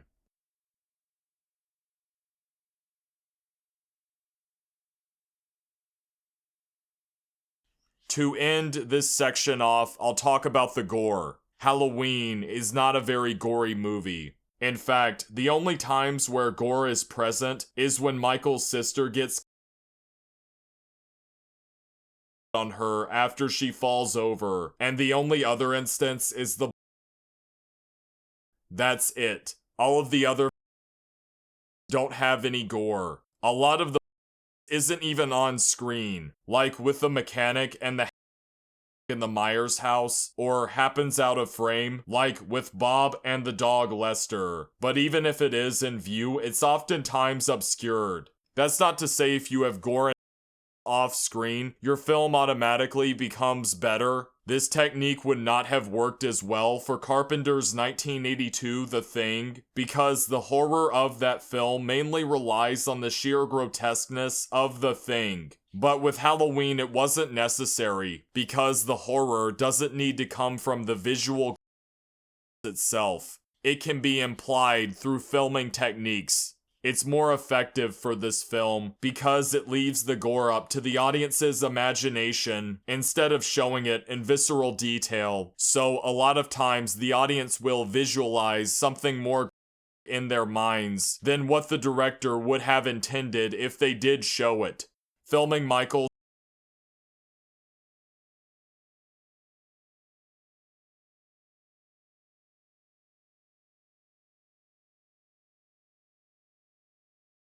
These actions are so basic that showing them up close wouldn't be as scary as the supposed horror that the audience imagines from the lack of detail, which is similar to the audience interpreting the evil in Michael from his expressionless mask, even though it's just a blank, pale face.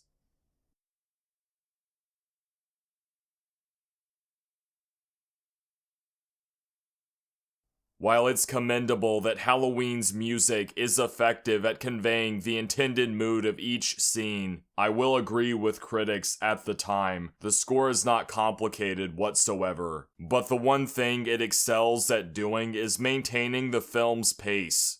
If you listen to the original soundtrack separately from the visuals, it's catchy and unsettling, but nothing to write home about. And when an early cut of Halloween without the music was screened to an executive from 20th Century Fox, they did not find it scary at all. So Carpenter composed the music in a short amount of time, then had Tommy Lee Wallace and Charles Bornstein add it to the footage through editing, and this completely changed the viewing experience, because now the soundtrack defines the atmosphere instead of environmental ambience or dead noise, using the music to put scenes into proper context for the audience, which would be missing otherwise. Some examples: ominous music which communicates to the audience the looming danger of Michael, the upbeat main theme used to alert the audience of Michael's presence, and the suspenseful music used in the third act to express the struggle between Laurie and Michael, which implies the possible outcome of Laurie's the audience watching closely to see what happens next. The deep red inspiration could be the jingle you hear kids singing about the holiday of Halloween after the opening credits, but I think it also inspired the overall music of Halloween to a degree, like the iconic main theme's repeating jingle, the one with 5/4 timing Carpenter spoke about, and some of the sound cues. However, that childlike, you could even use the word Deborah Hill chose to label the jingle from Deep Red, innocent jingle about Halloween I mentioned, with the kids happily singing about the holiday, puts you into a false sense of security for the opening scene where Michael. What also separated the soundtrack from other horror movies is the heavy use of synthesizers, thanks to John Carpenter's love of synths. And you can also hear this with the sound cues, which are used to alert the viewer when something of great importance happens, like a jump scare, a pivotal action that sets a sequence of events into motion, or even a callback to a past evil doomed to repeat itself. But how does this all tie into the pacing?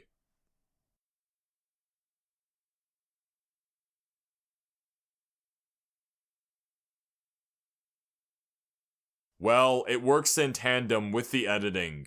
Tommy Lee Wallace and Charles Bornstein, with the oversight of Carpenter, not only had to spend hours editing the film so that each scene would flow together seamlessly, but also had to meticulously edit the audio and soundtracks into their appropriate scenes by manipulating the footage, like when they choose to cut scenes or how long they choose to extend transitions with varying degrees of tempo.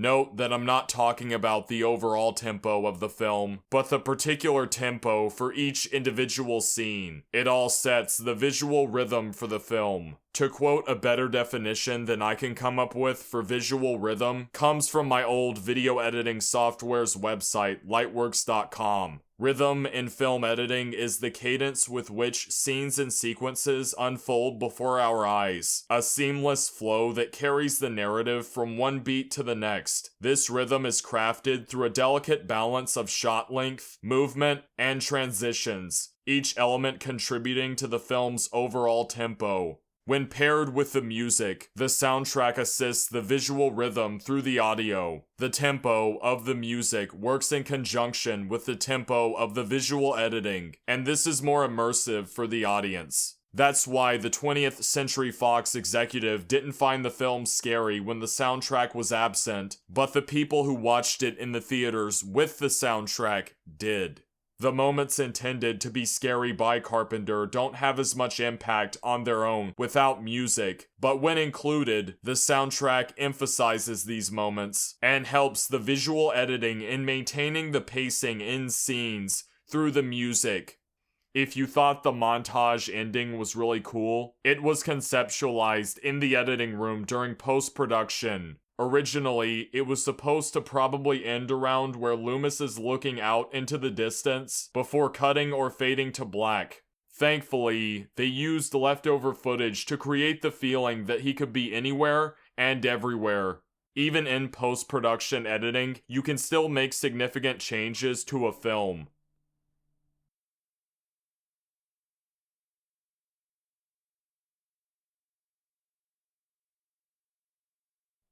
While there are upsides to the budget and time constraints that I've been talking about, like the reliance on atmosphere instead of violence, the filming style, and the simple but very effective music, there are some downsides that I haven't talked about, so here we go! Young Michael looks at, which is weird. This might have thematic significance, but I think it's mainly for someone to throw the onto Judith Myers off screen, or the actress who plays Judith. You can see a wrench in the actor's hand when he smashes the window in this scene where Michael Nurse Marion. I guess they missed the smoke from John Carpenter in this scene, if they did play back the footage to review, which I'm sure they did, but people treat it as sort of an Easter egg, so it's not that bad. When Annie's father, the sheriff, says hi to Annie and Lori, he does it in the wrong order. Annie is the farthest away from him on the driver's side, and Lori is the closest on the passenger side, but he addresses them in the opposite order. To be charitable, maybe he's looking over Lori's head at Annie before looking down at Lori, in which case this is the right order. In the scene where Dr. Loomis finds the mechanic, you can see some of the crew reflected in the phone booth. I don't think people should fault them too much for that. There are so many films that have the same reflection mistake, including 1972's The Godfather. It's generally difficult to film around reflections, especially back in the 70s. In this scene with Lindsay, you can see a crew member's shadow on the wall. When Annie gets Lori shatters a glass panel in the door, but the shattered glass is absent in the next shot. And the credits list Michael as being 23, even though if you do the math, he was 6 years old in 1963, so 15 years later he would be 21 years old in 1978. These are more technical, less opinionated criticisms, but hands down, the worst out of all of them, depending on which version, would have to be this cloth that swings into frame during the scene where Lori and her friends are walking home. Thankfully, other widescreen home video releases cropped this out, but it was still in the theatrical cut.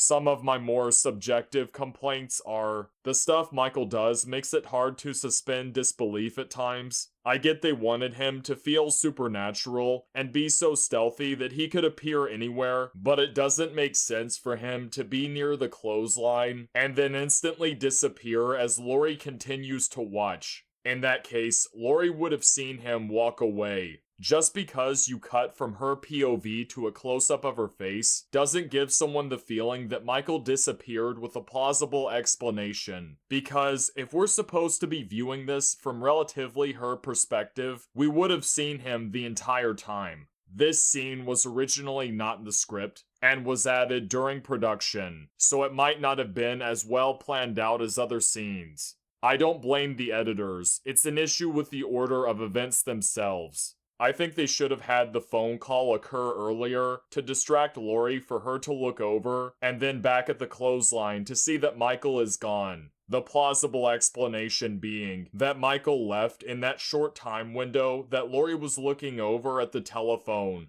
They do this again with Tommy somehow not noticing Michael's car, even though he's slowly cruising right beside him. Or how about at night when Michael follows Annie and Lori? Somehow, Annie doesn't notice this car with its lights on pull up to the curb on the opposite side of the street, and the driver turns the engine off. But I'll suspend my disbelief. Some more minor complaints would be the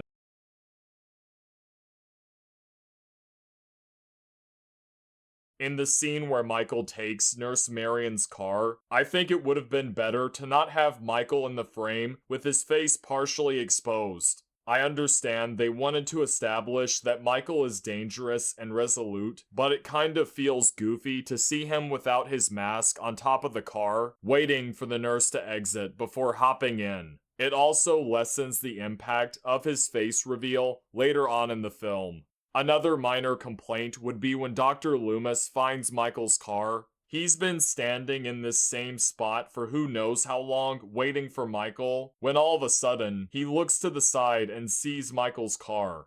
How did Loomis not see the car until now? Or hear it for that matter, when he was in such close proximity to it the entire time? It would have been better for Laurie's screams to attract him. Loomis would then see Michael's car further down the road, talk to the sheriff in a scene interspliced with Laurie's struggle against Michael, and after that, come across the screaming kids running out of the house, letting the rest of the film play out.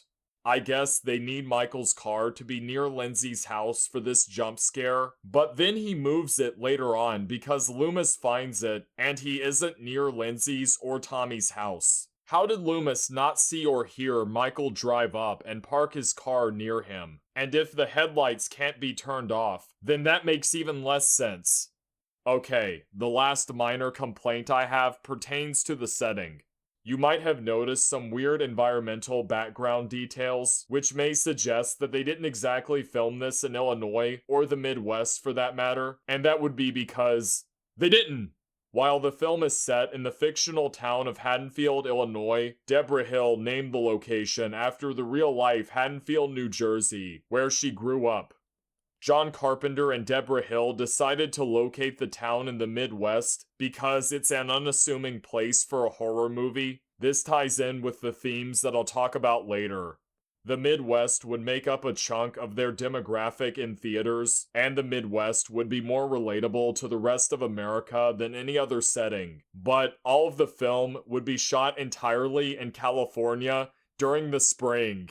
The method they came up with to give the illusion of fall in California during the spring was to place dead autumn leaves everywhere in the surrounding area where they would shoot, but as you can tell in many scenes, they were limited in the amount of leaves at their disposal. This also explains why, referring back to the cinematography section, some of the transfers possibly increase the saturation or change the color palette to overcompensate for the fact that the film was shot in spring. Once you start to pay attention to this, you'll notice the areas they missed, and notice how it doesn't make sense for there to be autumn leaves on the ground at all when the trees and grass are so green. It kind of kills the magic, but you would be surprised at how effective this was back then. Try to see how many people miss it their first time watching. Oh yeah, I wanted to defend how it quickly transitions from day to night between the scene of Annie and Laurie driving to when they arrive at their houses. It's kind of jarring, but I don't think it requires an unreasonable amount of belief in my opinion. I personally can suspend my disbelief here.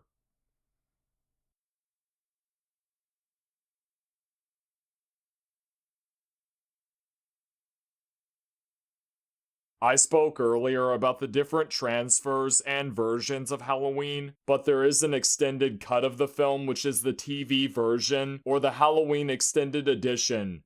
When NBC paid to broadcast Halloween on their network, the film needed certain changes to be suitable for television audiences, and this included removing some of the more scenes. The edits trimmed the runtime so much that the film, with the advertisements included, no longer fit within the 2-hour time slot, so additional scenes needed to be filmed. They brought back Donald Pleasance, Jamie Lee Curtis, PJ Soles, Nancy Keys, and other previous cast members. The additional footage was filmed around the same time as the production for Halloween 2, the sequel to this film. The extra footage barely changes the original, but it is additional content I think is worth noting.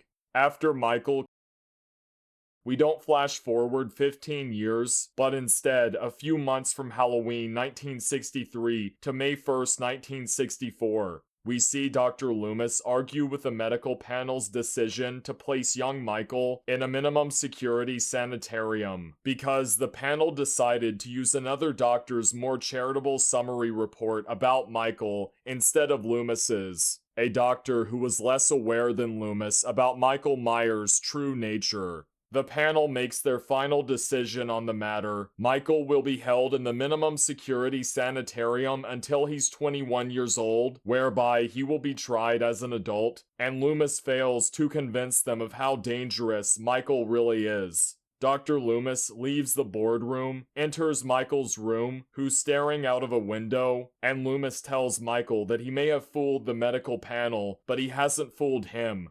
In the original cut, Loomis tells the sheriff that Michael stared at a wall, not a window, but maybe that was a figure of speech. I feel like this scene undermines Loomis talking about trying to understand Michael for 8 years, even though in this version he's pretty much already deemed Michael beyond saving in the first year of evaluation, the first of many reasons why I prefer the original cut.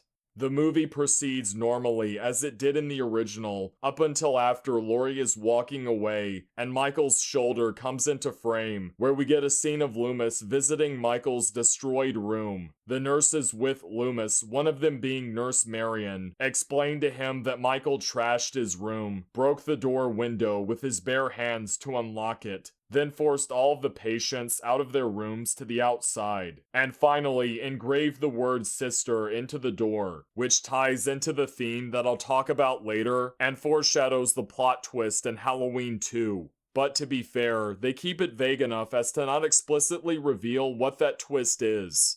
Dr. Loomis vows to find Michael, and then the movie plays normally with the scene after, being Loomis arguing against another doctor as he leaves the sanitarium, which is in the original cut.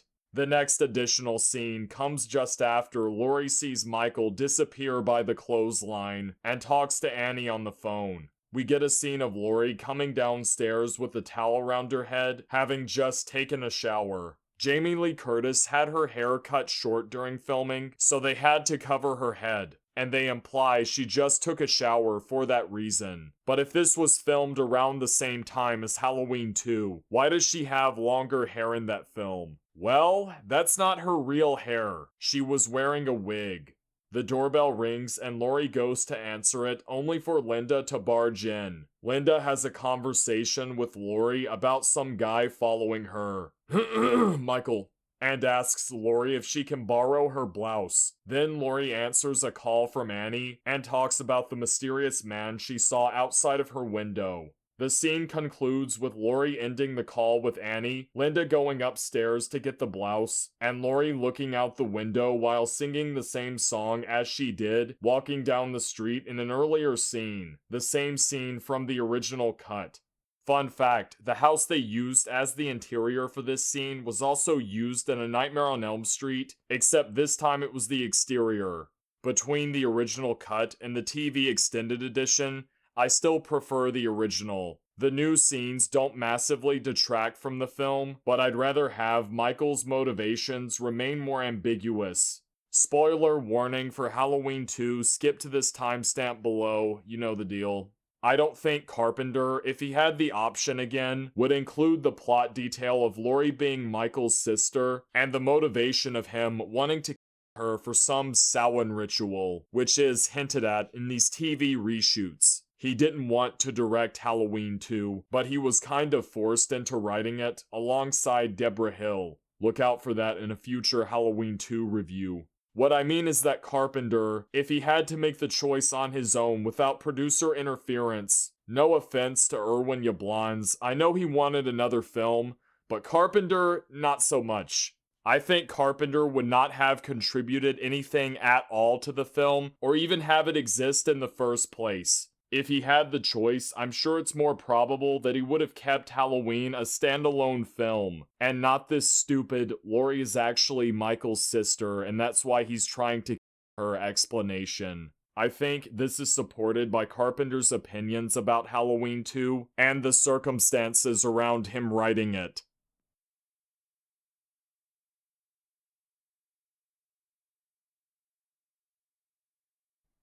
Before I talk about the themes, I want to commend the cast, crew, and especially the director John Carpenter for executing this entire film. Carpenter had just finished filming a TV movie titled Somebody's Watching Me, but it wouldn't premiere on television until a month after Halloween released. Then, once he was done with Halloween, he would immediately move on to direct this other TV movie, which was an almost 3-hour long Elvis biopic, which is crazy. Even though Carpenter wouldn't have the same work ethic later in his career, I don't blame him. It's still impressive that he did all of that in such a short span of time.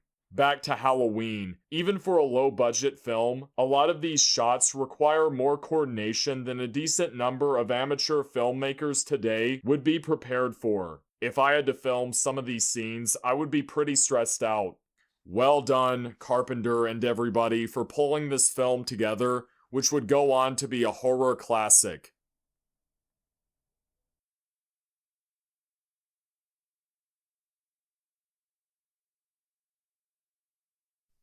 Before this next section begins, I want to add and clarify some things that I think need to be mentioned. The first one for sure is, as a follower of Christ, or at least trying to be, I have some opinions and views about this film that I don't entirely agree with, or think that some context should have been added.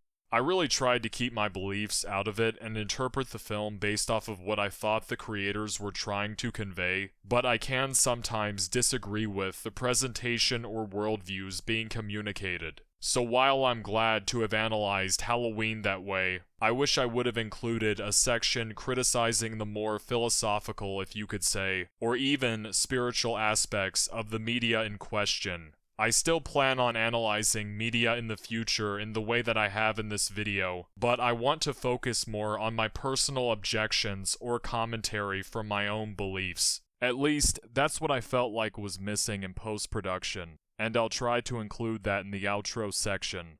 Another incredibly important add-on I need to make is about the citations that I missed for the remainder of the video. Really, when you compile information for a film review, or even a review of any media in general, you'll often find repeated observations, conclusions, or talking points, and while I tried to assimilate that information into my review without copying exactly their thoughts and opinions, I may have accidentally done so without realizing it. All Halloween videos I could get my hands on helped me throughout this review, especially the documentaries that I comment on and you can hear in the audio quotes throughout the video that I use to substantiate my claims and all that stuff. I found many helpful YouTube videos that influenced me to varying degrees. The two I want to give special mention to is Ryan Hollinger's video where he talks about the pumpkin motif that you will hear in a later section in the future. I think that I found a better interpretation for the pumpkin motif, but I'm not sure. And big acknowledgement of the Halloween video by Terror Formed, the misunderstood meaning of the original Halloween. He actually pointed out a lot of information I heard in the documentaries. I wouldn't be surprised if he saw them too. And he was one of the only ones to pick up on the train and car metaphor of Michael, on a set path that cannot be reversed, and the railroad crossing bells in the soundtrack, which I thought more people would have noticed, because I noticed it on one of my first times watching the film, but no one else made that observation, surprisingly. They said the train represented how Michael was mechanical or something, I don't know. It's a much weaker connection. I mean, they talked about fate and destiny in the classroom scene. I even think the train is heading towards Haddonfield after Dr. Loomis talks about Michael heading to Haddonfield on the phone. Like, did nobody make that connection? He was the only person I could find who mentioned that before I did. So, massive credit to him for that. I think I disagree with his conclusion about the revenge motivation that you'll hear. The idea that Michael did all of this to get revenge on Haddonfield. I don't think that's true in my opinion. Perhaps there are some other sources I forgot to cite. I'm very sorry I tried. Okay, back to the video.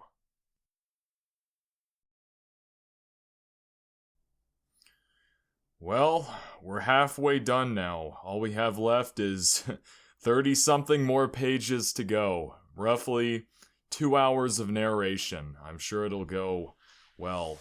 These headphones are starting to really get on my nerves. I'm getting tired of wearing these. These videos really me to a pulp, man. They're really bad. Nice. Looks like I'm thinning because I didn't take a shower last night to finish another script I'm working on. So then I wake up and then my hair is like flat. You see my hair sticking up? So then it just looks like I'm balding. Nice. And my hair is greasy. I look homeless. Check. Very nice. And the neighbors are running some sort of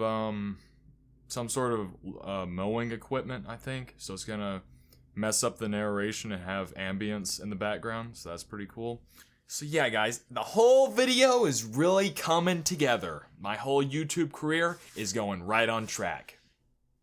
We just have 2.5 more hours, I think, roughly. Or maybe just 2 hours, and then it'll all be over and I can finally rest. This video's gonna be like 5 hours, I think, with all the quotes and whatnot. Man. Was I yelling before because of the headphones? Is that literally why I've been talking like a robot? Where I'm like, hello, I like Halloween because it is a great movie. Was I talking like that because I had the headphones? Is that seriously why it's taking off the headphones I talk normally now? While there are many horror movie tropes that were popularized by Halloween, I think it literally was the headphones. That might have also been why I talked like a robot in the Angels Ranked video, for the same reason, because of the headphones. Such a dumb reason, you know. Every time I get an ego on me, God finds a way to humble me, I guess. While there are many horror movie tropes that were popularized by Halloween, like having fake jump scares, ignoring red flags, the slasher who only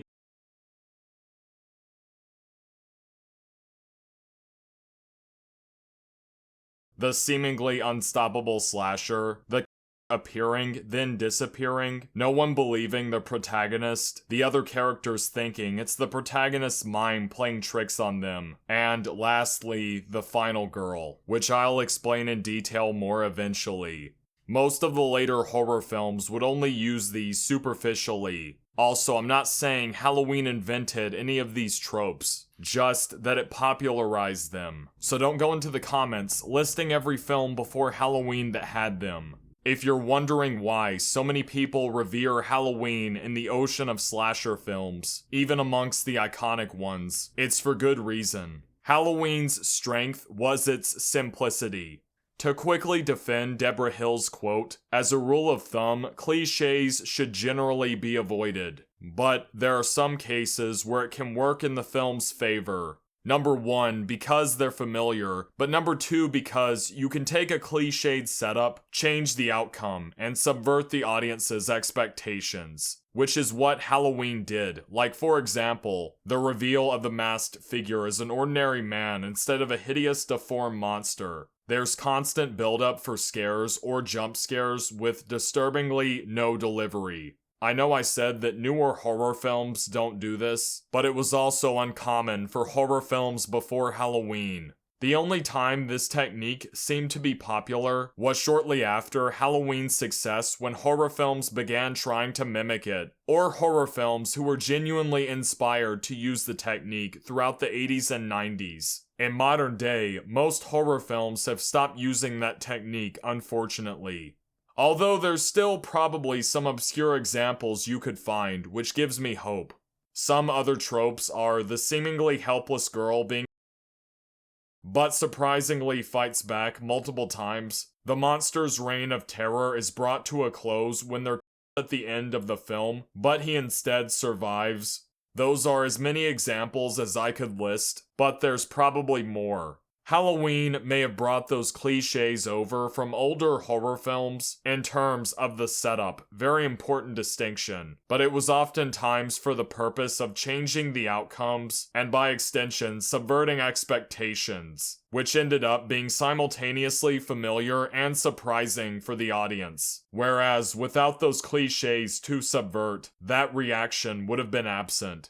Returning to Halloween's simplicity, the story worked because it was simple. It wasn't trying to be conceptually elaborate. It doesn't heavily rely on the dialogue to explain everything. A lot of the story is told visually, but when the dialogue does progress the story, it's pretty straightforward, and anyone can understand the plot. A child commits is sent to a mental hospital for 15 years, escapes from the hospital, a group of babysitters while the psychiatrist searches for him in the town of Haddonfield, the town oblivious of a mechanic, a dog, 2 of the 3 babysitters, and one of the babysitter's boyfriends. Has a back and forth with the last babysitter before the psychiatrist finds him, attempts to miraculously survives and escapes. That's pretty much it. However, there's something more subtle at play here. I think even the people who don't make a conscious effort in paying attention to the film's thematic details can still vaguely understand the subtext of Halloween, and that it's more deliberate in the implicit ideas being conveyed, especially when you put it beside slashers that came after. That stuff just feels mindless in comparison. So what exactly is Halloween's subtlety in regards to its themes?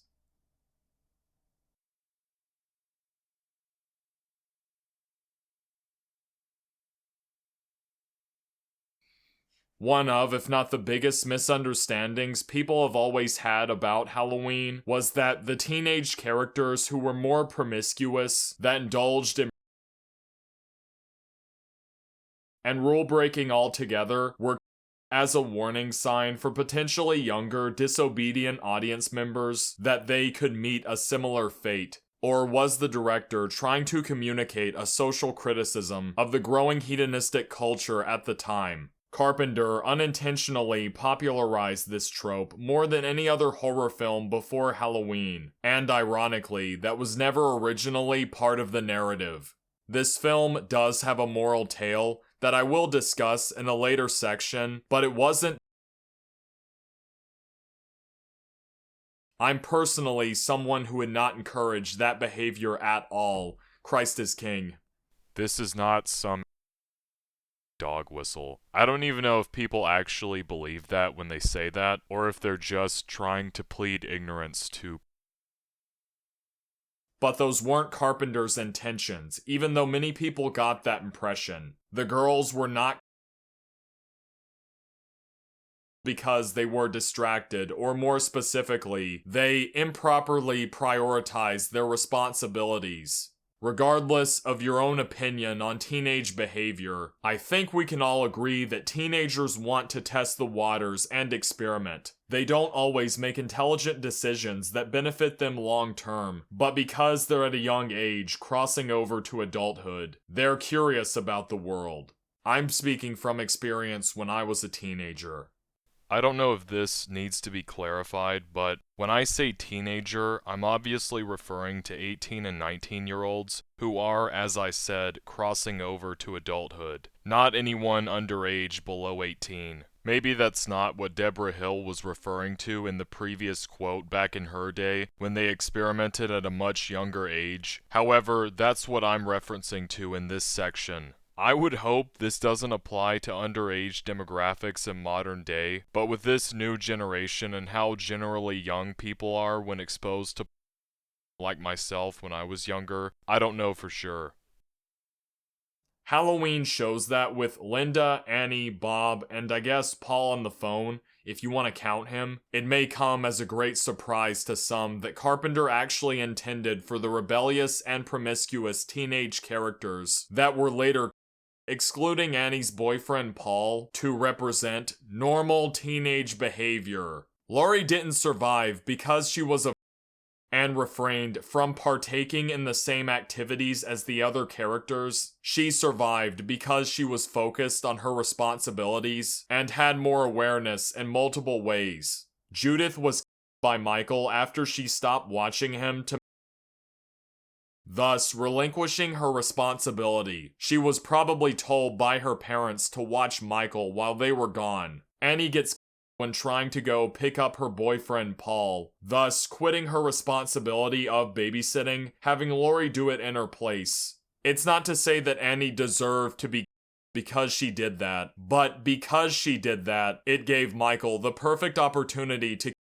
The same case with Judith. Bob is distracted by the noises heard near the kitchen and is, instead of just going back upstairs. Linda is not vigilant enough to the fact that her would-be boyfriend isn't reacting to anything she does, gets distracted by using the phone, and then is by Michael. Really, they shouldn't even be in the house in the first place, because Annie is supposed to babysit there, so that could have been the broader reason as to why they were not solely because they were having, but because, unfortunately, they chose to do it inside the same house as Michael Myers. They should have done it somewhere else. I guess you could maybe say what contributed to their was that they were too relaxed having inside of another family's home. Not that doing that means they deserve to, but they weren't cautious enough while doing it and got.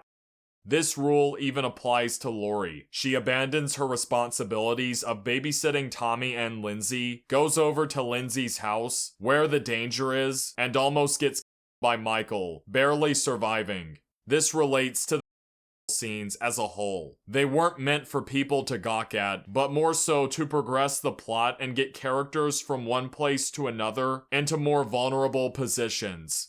It is true that Lori was she was more reserved and more responsible than the other teenage characters, but that's not necessarily the sole reason why she survived. Furthermore, while most of the teenage characters were as a result of them misprioritizing their responsibilities and getting distracted, the narrative isn't proclaiming they deserve for that reason, but rather were the right circumstances for their giving Michael the perfect opportunity to when they were vulnerable enough. The question still remains though. Why did Lori survive while the others did not? And what is the greater significance? What is the thematic reason for why they were? You may have noticed, as I said before, Lori is more reserved than the other girls. She doesn't easily like the others do. She's concerned about school more than the others. She doesn't engage in dating or really at all compared to the others. She doesn't engage in troublemaking compared to the others. She's more focused on her job of babysitting compared to the others. And she's more cautious about every situation compared to the other characters. Is this the reason why she deserved to live where the others didn't? No.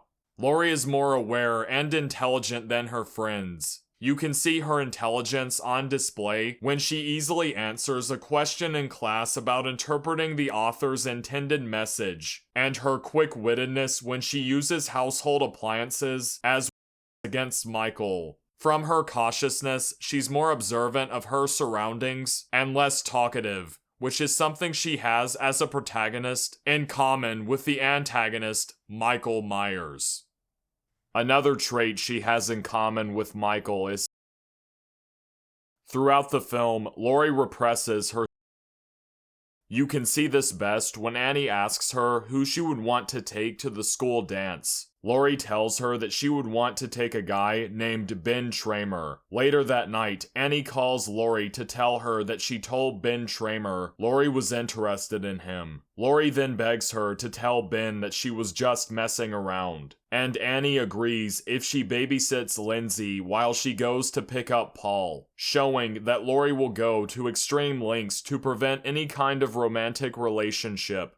What is Michael's repression? Well, in the beginning scene, Judith Meyer's boyfriend puts on a clown mask with an elongated nose. When the two get done having Michael goes upstairs, picks up the mask to wear, almost mimicking the boyfriend, walks into his sister's room, looks at the bed where his sister and her boyfriend probably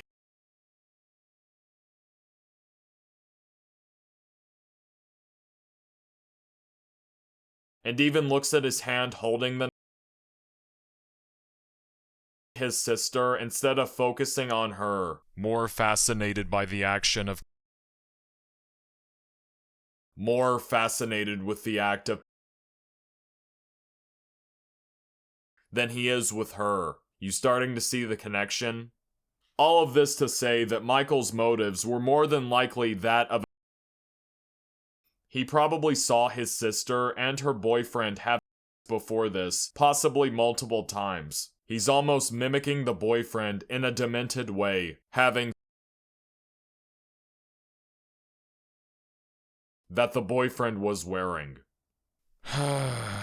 In retrospect, this line could have been phrased better, especially from how disturbing these details are. But this is what it seems like Carpenter was intending by calling the motivations behind Michael's killing. Also, the places he looks at where his sister and her boyfriend were. So, I'm just trying to interpret Michael's actions based off of that. But also with the object meant to for Michael, regardless of the victim, but preferably young women if we're going off the events in this film, which is pretty dark. Now, I'm not trying to simplify all of Michael's motives down to be that of a I don't believe that, but it undeniably played a part in Michael's psyche. When someone is by someone else or themselves, suppressing acknowledgement of any even if the only capacity is contemplating its existence. The fear, shame, and guilt tends to fester in the person's subconsciousness and manifest in their actions through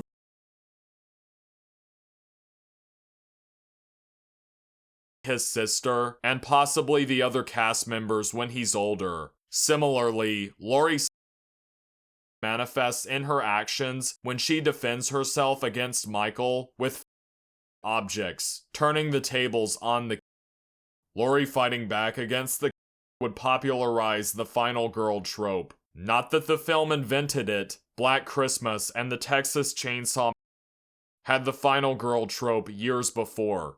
The final girl trope in slasher films is where the female protagonist, usually the last potential victim left standing, fights back against the mainly relying on luck rather than their own skill, since once again the later slashers didn't exactly understand why Laurie fought back, that being her trait she has in common with the which allowed her to be more aware and defend herself. They have the outsider girl fight back and survive, not so much because she shares something in common with the but mainly because she's more pure. And the other characters because of their impurity. Okay, but what is the narrative reason for why the teen characters were from their lack of awareness? And in what way is Laurie more aware than just literally? When it comes to Laurie, Halloween is a coming-of-age story. Yeah, I know it's generic for someone to say that when interpreting fictional media in a video essay, but hear me out. These characters are transitioning from adolescence to adulthood. They're becoming more exposed to the real world outside of their childhood perspectives, which they've been used to their entire lives up until this point. There's a lot of uncertainty involved in this process. People begin questioning who they are, what their identity is, and where they stand in the world at large. What is the purpose of their existence? They also begin to learn about how dark the world can be, and the levels of brutality people are capable of. When Laurie first sees Michael, he appears and disappears almost like a specter. Laurie sees Michael again a few scenes later, this time driving, when she's walking with Annie and Linda, but her friends seem to mistake Michael for someone else, while Laurie is the only one suspicious of his identity. When Michael is peeking from behind the bushes, Laurie sees him but Annie does not, before he disappears completely. She sees him at home by the clothesline before he seemingly vanishes into thin air again. Now, this is not Michael is all in the head. Very original interpretation, I know. It would be really funny if it was, though. It's what Michael represents in the context of these young characters' lives. Laurie is more aware of the danger ahead of her life as she enters adulthood, while the others are not. The meaning of the other teenage characters not ever seeing Michael is that they themselves are too naively optimistic about the outside world and the future, unaware of the possible danger and evil ahead, which is what Michael metaphorically represents. That's why they don't see him. But Laurie is aware of the upcoming danger and evil in her life. The other kind of way that she's aware. That's why she can always see him. Laurie is literally aware of her surroundings, but also figuratively aware of the possible evil in the world, which is in contrast to the other teenage characters who are not aware of that evil, reflected in them being distracted, foreshadowing their The others are eventually overcome by that evil because they chose to ignore it from the beginning. While Laurie did ignore it at times, she was always more suspicious and aware even at the start. You could argue that Laurie choosing to ignore that possible evil, being Michael, later on when she's babysitting Tommy, resulted in her having more of a disadvantage and barely surviving against that evil. Through a metaphorical lens, the other teenage characters could represent naive people who are overcome by that realization of how evil the world is and become nihilistic or depressed, as if Michael, the teenage characters, represents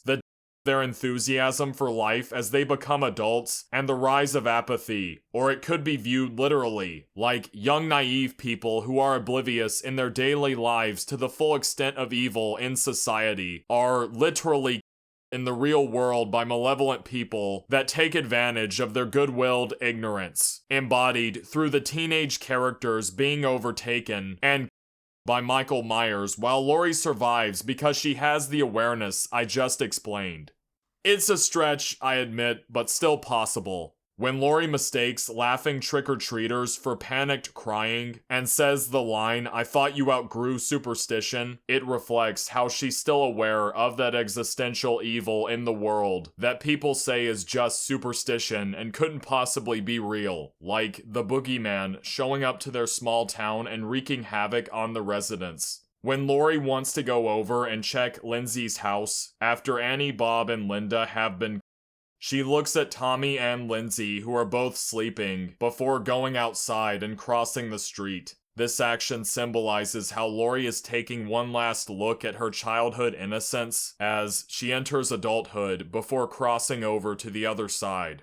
When Laurie heads upstairs to see the three, she's confronting the evil that she sensed not only throughout the entire day, but also the existential evil that she's sensed throughout her entire life, but then dismissed it as if it could never happen, unlike the other characters who were not aware of it in the first place. People may try to convince you in your personal life that the evil in this world, too fantastical to believe, doesn't exist, as Annie did with Laurie, Laurie did to Tommy, and the cycle continues person to person in our daily lives. But sometimes, that evil is real.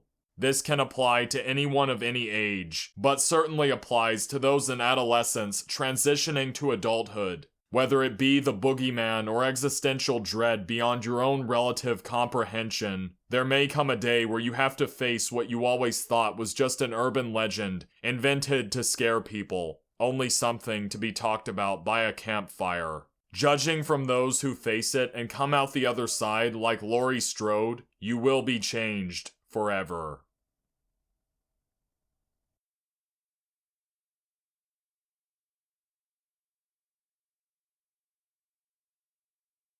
Another angle that you could take to interpret the theme of Halloween is the illusion of safety in a small, quiet town. What contributed to the horror of Halloween, amongst many other things, is the fact that an unstoppable, mentally disturbed is lurking around this unassuming small town where nothing noteworthy happens. Carpenter pulled from his own personal life in the small town that he grew up in, and how, even though it may seem like a wonderful place with nothing eventful, everything he ever learned about evil came from that small town. Regarding Halloween, that underbelly of a small town is encapsulated in Michael Myers, while the dismissive ignorance is bliss type of sentiment that something evil couldn't be lurking around is encapsulated in the townspeople. Really everyone in Haddonfield except Laurie, Dr. Loomis, maybe Sheriff Brackett, and I guess technically Nurse Marion. You could say that Dr. Loomis takes the role of someone who's aware of that underbelly, but constantly gets dismissed by everyone else and deemed crazy. He fits what you would call the Van Helsing sort of archetype, like a vampire hunter. He's familiar with the supernatural evil that the average person is not, and actively works to stop it. Alternatively, you could consider him a crazy prophetic type character, the madman warning people about the impending apocalyptic future, who everyone thinks is crazy, but ends up being correct. He's also the type of person that believes in folklore, trusts his intuition, and believes in the supernatural while everyone else doesn't. The sheriff fits the skeptic archetype. He's skeptical when Dr. Loomis tries to tell him about this evil lunatic who his own sister at 6 years old and has returned to his hometown to even more people for unexplainable reasons, which sounds like something from folklore because it's so fantastical. The sheriff is skeptical that evil of this magnitude has infiltrated the small town of Haddonfield. He would normally be like the other townspeople who ignore the warning signs, but because Dr. Loomis has so much conviction in their conversations, he probably feels it's better to be safe than sorry. These character details were not original for a horror film, but all of those dynamics I just described and what they represent, being set in a town like Haddonfield, was original. What made Halloween so different from other horror films was its setting. Being set in a random suburban town in the Midwest is not exactly a unique place for American audiences, especially when you compare it to the fantastical settings of older horror movies. What's also different is that the killer comes to your own town, neighborhood, or house, instead of you going to a dark and mystical place outside of your comfort zone, where you would rightfully expect the danger. In Halloween, the danger comes to you. It was probably unsettling to most audiences at the time because of its simple setting. It feels like it could happen to anyone in any American small town. Like the story, the setting was simple, but still groundbreaking for a horror film. Of course, the thematic significance is not so simple. Relating to the suspense, the anticipation of what is going to happen when the calamity known as Michael Myers arrives at Haddonfield is amplified when we find out that the town is a peaceful, quiet, generic, small-town suburb with ordinary people. The only thing worth noting is the of Judith Myers, but 15 years later, it's just a rumor, a faded memory. It would be like if someone a person in 2010, then 15 years later returned in 2025 to kill again. I guarantee you, most people in any small town would be none the wiser given such an extended time frame.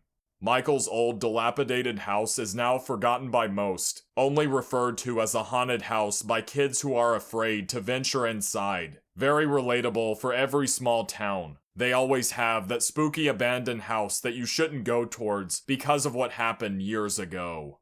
And besides the haunted house aspect, there's always rumors of some terrible incident that people have heard about in every small town. In the film, you can hear this idea expressed when the graveyard worker gets halfway through talking about an incident involving a guy with a hacksaw, but incidents like those aren't frequent enough to be normal in this town. Similar to small towns across America, Haddonfield remains overwhelmingly safe the majority of the time, which is how the residents want to keep it. I mean, the town is so safe that even when the hardware store is robbed of knives, the sheriff plays it off as just a couple of kids stealing for the Halloween season. You can see it again when Laurie begs for help at the neighbor's house. They shut their blinds, probably thinking it's just a Halloween prank, which is insane for anyone to think a screaming person is a holiday practical joke. But it proves my point. The town is that safe. I guess it's also ironic for the safeness of that small town to work in favor of the danger that it purports to work against in that instance. So when there's a possibility of something suspicious, they have a higher propensity to ignore it, because it's easier to rationalize the potential danger than to investigate it. They've lived in relative safety for so long that most of the people in Haddonfield are convinced the problems of the outside world couldn't possibly encroach on their daily lives, even if it's a problem returning to its birthplace years later. Those are just stories, rumors, or fairy tales that you hear about in the news or books. The boogeyman isn't real, he's just an urban legend, right? To have evil penetrate the safety of this small town is unfathomable to its residents, but also the greatest fear imaginable to them. So when there's a possibility that it's finally here in real time, they're more likely to dismiss it, because maybe they're used to false alarms in such a safe town. Or maybe even just the thought of having to confront that evil, of which they've never encountered before, is so terrifying that it's better to ignore it or think of some rational explanation. You can see this when Lori is constantly dismissed as crazy or mistaken. Her friends never show any concern for the strange sightings she has of this masked man. Later on, when Tommy claims to have seen the boogeyman, Lori downplays it just as her friends did. Both Lori and her friends doing it to comfort themselves. But once again, I think Lori was still more aware than them. These scenes get the audience members to question what they would do if faced with this dilemma. Will you investigate and possibly confirm your greatest fears to be true, or ignore it and not worry yourself over it, believing that there's a perfectly logical explanation which doesn't require any inspection, because the boogeyman couldn't be real, regardless of the strange things I've seen. Evil couldn't possibly be in my town. Evil couldn't be in my house. Evil couldn't be just around the corner. If you ever experience this, what will you choose to do? Maybe if you're more cautious of what you consider non-existent, more hesitant to label a far-fetched explanation as impossible, and investigate strange occurrences in your nearest vicinity more often, it may serve you well in life. Sure, you could meet your demise from that curiosity, but it's better to meet whatever it is on your own terms than ignoring it, so it can later sneak up on you when you least expect it. Michael is the looming danger over our comfortably safe lives of normalcy. Even if you leave the city or another dangerous town back to your safe small town of suburbia, evil can still be there, because it's everywhere, which is what Michael Myers embodies, but more on that later. The way Deborah Hill and John Carpenter utilize the Halloween holiday theme with the horror element of the film is really clever to me. They mix the activities and festivities that people partake in during the holiday of Halloween with true danger. It's sort of become standard with horror films now to have the mask blend in with trick-or-treaters during Halloween, including Michael Myers. But that all started with this film. While the characters may see him and think it's just another trick-or-treater, we the audience know that he's actually a which is where the suspense comes from, referring back to a previous segment, which is probably why Michael chose to. It'll be easier to without suspicion at this time than any other, holiday or not. Any of the antics done in this film could be a product of people participating in the holiday spirit, but it could also be a product of Michael Myers, which creates uncertainty. And that uncertainty is something that Laurie and the audience have to contend with throughout the film. The Halloween holiday was also a great theme to center the story around teenage characters and less around the adult characters, which was very relatable for teenage demographics when this film released, because they're more active than adults in celebrating Halloween. It's an excuse for them to party and express themselves, as they're getting older and more independent, which adults don't really care about as much for obvious reasons.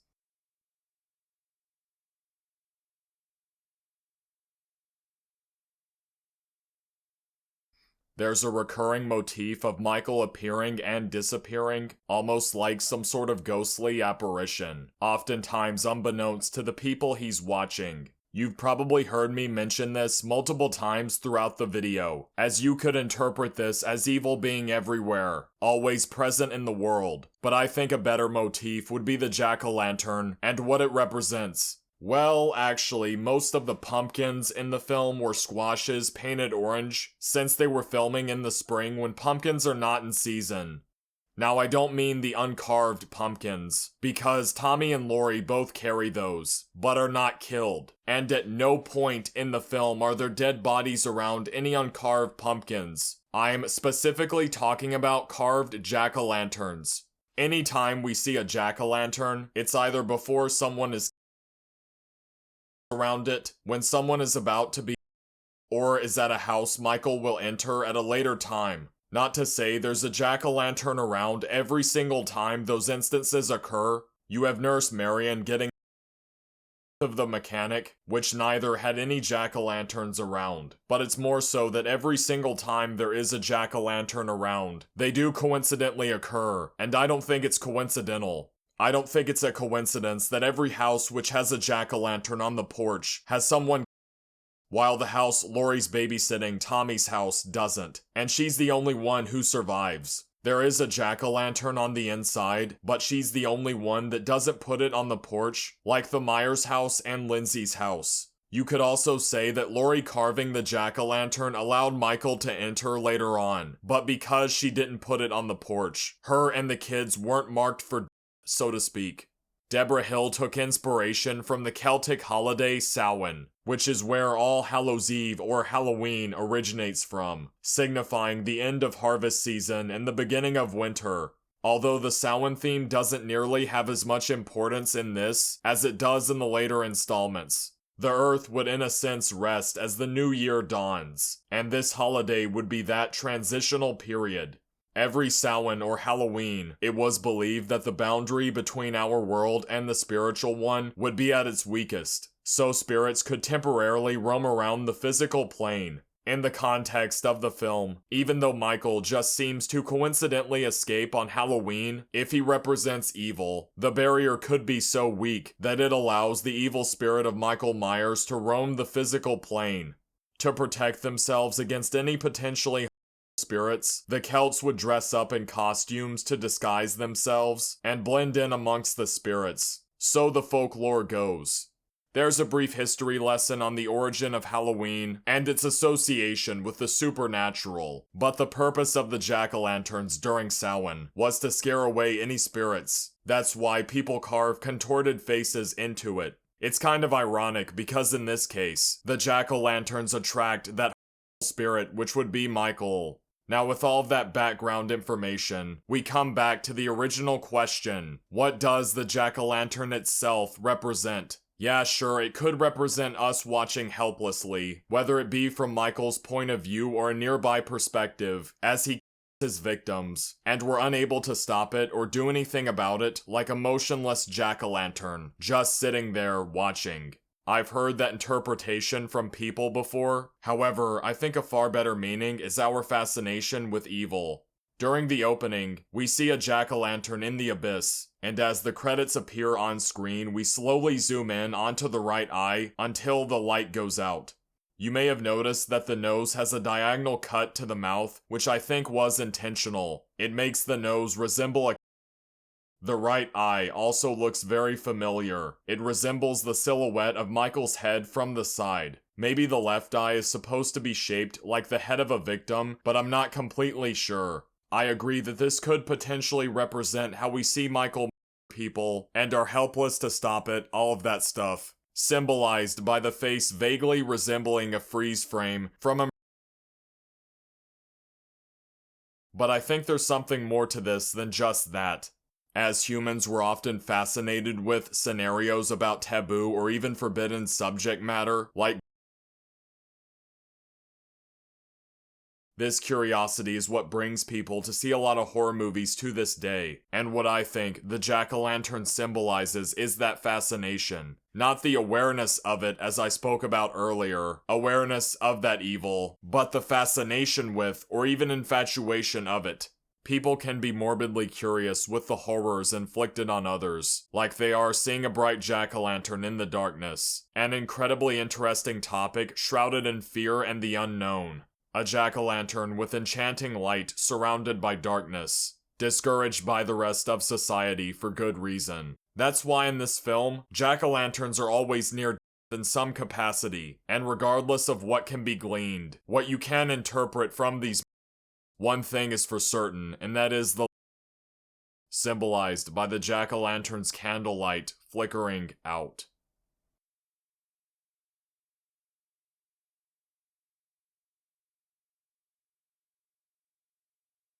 The second most important theme is fate and destiny.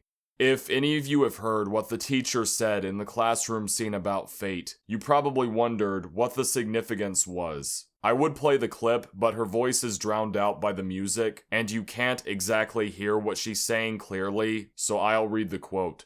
And the book ends, but what Samuels is really talking about here is fate. You see, fate caught up with several lives here. No matter what course of action Rollins took, he was destined to his own fate, his own day of reckoning with himself. The idea is that destiny is a very real, concrete thing that every person has to deal with.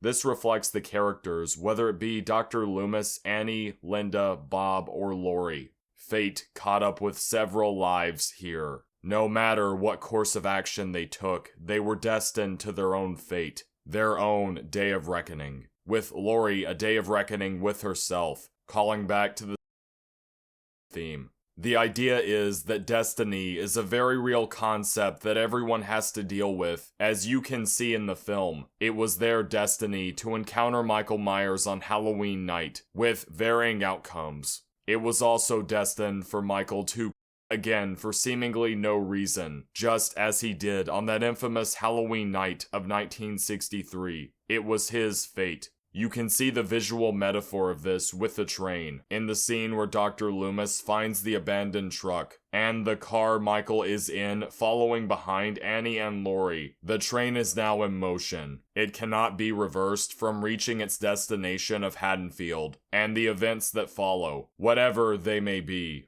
The train obviously representing Michael. The car could also represent Michael, when taking into account the themes of destiny, since the one he drives follows closely behind Lori and Danny's car wherever they go, and never reverses course, straight to where they're babysitting.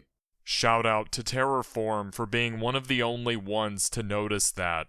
But in the soundtrack, The Haunted House, you can hear what sounds like railroad crossing bells, almost like an early warning that a train is fast approaching. Then later, in the soundtrack The Hangar, the bells play at a much faster pace each time Michael is about to reach Lori, as if the train is about to shortly reach its destination. The bells almost acting like a warning to the audience of Michael's progress, emphasizing the Michael and train metaphor. Returning to the classroom scene, when the teacher asks Lori to interpret the book, Lori replies, Costain wrote that fate was somehow related only to religion, where Samuels felt that fate was like a natural element, like earth, air, fire, and water. The teacher continues off of what Lori said. Yes, Samuels definitely personified fate. In Samuel's writing, fate is immovable like a mountain. It stands where man passes away. Fate never changes. Lori talks about fate being personified like a natural element, like, for example, air, fire, and water. In this film, that personification of fate would be Michael Myers, and regardless of how many people are by the fate they meet, he's still present, like how fate is present where man passes away. Michael is never. The existence of Michael or fate never changes. They are always present. Like fate, Michael is inescapable. You may survive or you may, but you will inevitably have to face it. Michael could also represent the fear we have in respects to our uncertain future and destiny that we project onto a physical being. No matter how much we may try to ignore it, run from it, hide from it, or how much we may try to prevent it from happening, we will eventually have to confront it, whatever it may have in store for us. And if it holds a negative future, hopefully try to change that destiny if we can. I'm sort of restating what I said about fate, but it's slightly different in meaning. What else thematically does Michael Myers represent? Well, I know it's not the case in this film that we're supposed to be sympathetic with Michael, even though it's shot through his POV at the beginning. It doesn't mean that we're supposed to identify with him. He's certainly framed as the antagonist in Halloween, but what made him such a great antagonist that people still hold in high regard to this day? In this final segment of the review, which is also the longest and most important segment, I want to talk about the most iconic and, in my opinion, one of the scariest slashers ever portrayed in film. The character who I've been saving to talk about in depth last. The one, the only, Michael Myers.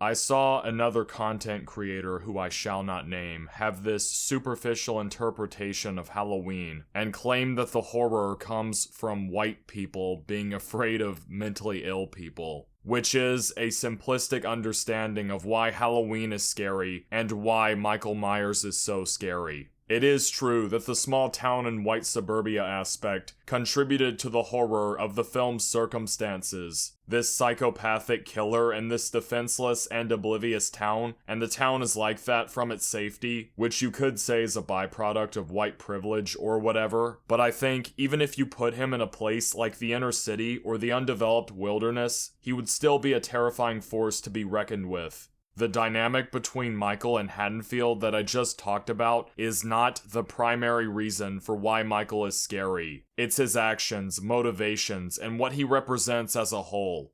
Don't get me wrong, the way John Carpenter was inspired to create Michael came from seeing a mentally ill boy inside of an insane asylum. John Carpenter traveled with his psychology class in Kentucky to a mental institution where he saw a boy that gave him a very unsettling stare, or as he calls it, a schizophrenic stare. Like the one I'm giving right now. This is why John Carpenter wrote the line for Dr. Loomis to talk about Michael's. So, Michael Myers was partly created from John Carpenter's lack of knowledge and fears about mentally ill people, but it doesn't necessarily mean that the entirety of Michael Myers as an entity and his purpose in the narrative represents Carpenter's projection of that fear. Inspirations can influence a particular aspect of an artistic work, but that doesn't mean the artistic work it's inspiring retains the same meaning as the inspiration, fiction or not. I'll explain later who and what I think Michael Myers is, but I'm confident in saying that he's not entirely Carpenter's projection of mentally ill people. Let's lay out the basics. What is the significance of the name? Michael Myers was an homage to the United Kingdom distributor of the now dissolved Miracle Films for Assault on Precinct 13. His apparel as a kid was a clown outfit, so I guess he left the clown mask in the house that the boyfriend later used. When he grows up to be an adult, we briefly see him with a white gown from the Illinois State Hospital, which he probably wore for most of his life. But his next outfit would be the last and most iconic, an ordinary mechanic jumpsuit that he took off of a and most notably the white, pale Halloween mask that he stole from the Haddonfield hardware store. Who knows what the mask was originally supposed to be in-universe? The backstory of Michael's mask is very interesting, and came about almost by accident. In the script, Carpenter's only descriptions were lines like, "It is a large, full-head Playtex rubber mask, not a monster or ghoul, but the pale neutral features of a man, weirdly distorted by the rubber. He wears a Halloween mask made of rubber with the grotesque features of a man. It slides off of the man to reveal the grotesque Halloween mask." And surprisingly it seems that the title sequence with the pumpkin was originally meant to instead be that featureless mask in the darkness. The camera would slowly zoom in on one of the eye holes, conveying how soulless Michael is underneath as a person. The mask may crudely resemble a human being, however, there is nothing inside except darkness. I still prefer the pumpkin overall. I'm not sure if the pale mask was originally intended for young Michael to wear. The description of his outfit in the opening scene is vaguely written, only referred to as a Halloween mask and costume. Carpenter's inspiration for the idea of a mask with almost no expression is from the 1960 French horror thriller film Eyes Without a Face, or the English dub title, The Horror Chamber of Dr. Faustus, where an insane plastic surgeon attempts to perform a face transplant for his daughter who was. The mask she wears is what you could describe as pale and expressionless. Even this far into the video, I'm still doing movie synopses. They sent Tommy Lee Wallace, who was an editor, but also the production designer, to buy a couple of Halloween masks for the film. And he picked up two, an Emmett Kelly clown mask. Emmett Kelly being a circus performer that based his makeup look on homeless people in the Great Depression. By the way, this clown mask wasn't used in the film at all. They did use a clown mask for Michael, but it's not the same one. The Emmett Kelly mask would have been used for adult Michael, as if the clown mask kid Michael was wearing had grown up. This mask also had hair, unlike the clown mask used for young Michael. The other mask Wallace got was a William Shatner mask from the Star Trek franchise, or what attempted to look like William Shatner. To make the appearance look more uncanny, they took the mask, cut off the eyebrows, cut off the sideburns, cut and ruffled the hair a bit, and finally spray painted the face white, so it would all have less of an identifiable facial expression of any kind, but also by extension, more lifeless.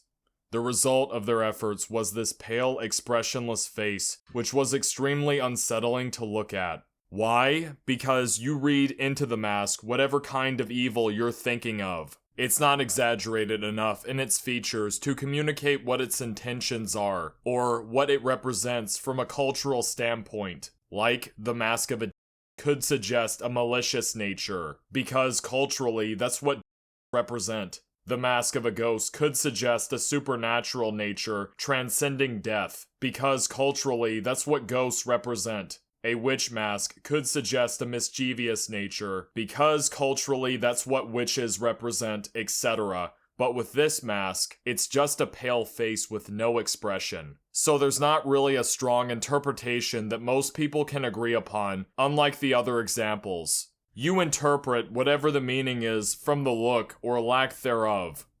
The next question is, what inspired Michael Myers, besides what I've already mentioned? Carpenter was primarily inspired by Yul Brynner's in the 1973 Western science fiction thriller Westworld, where guests travel to visit this interactive amusement park, which costs $1,000 a day and includes lifelike androids everywhere to act out whatever fantasies the guests desire at 3 different zones of the park: Roman World, Medieval World, and Westworld.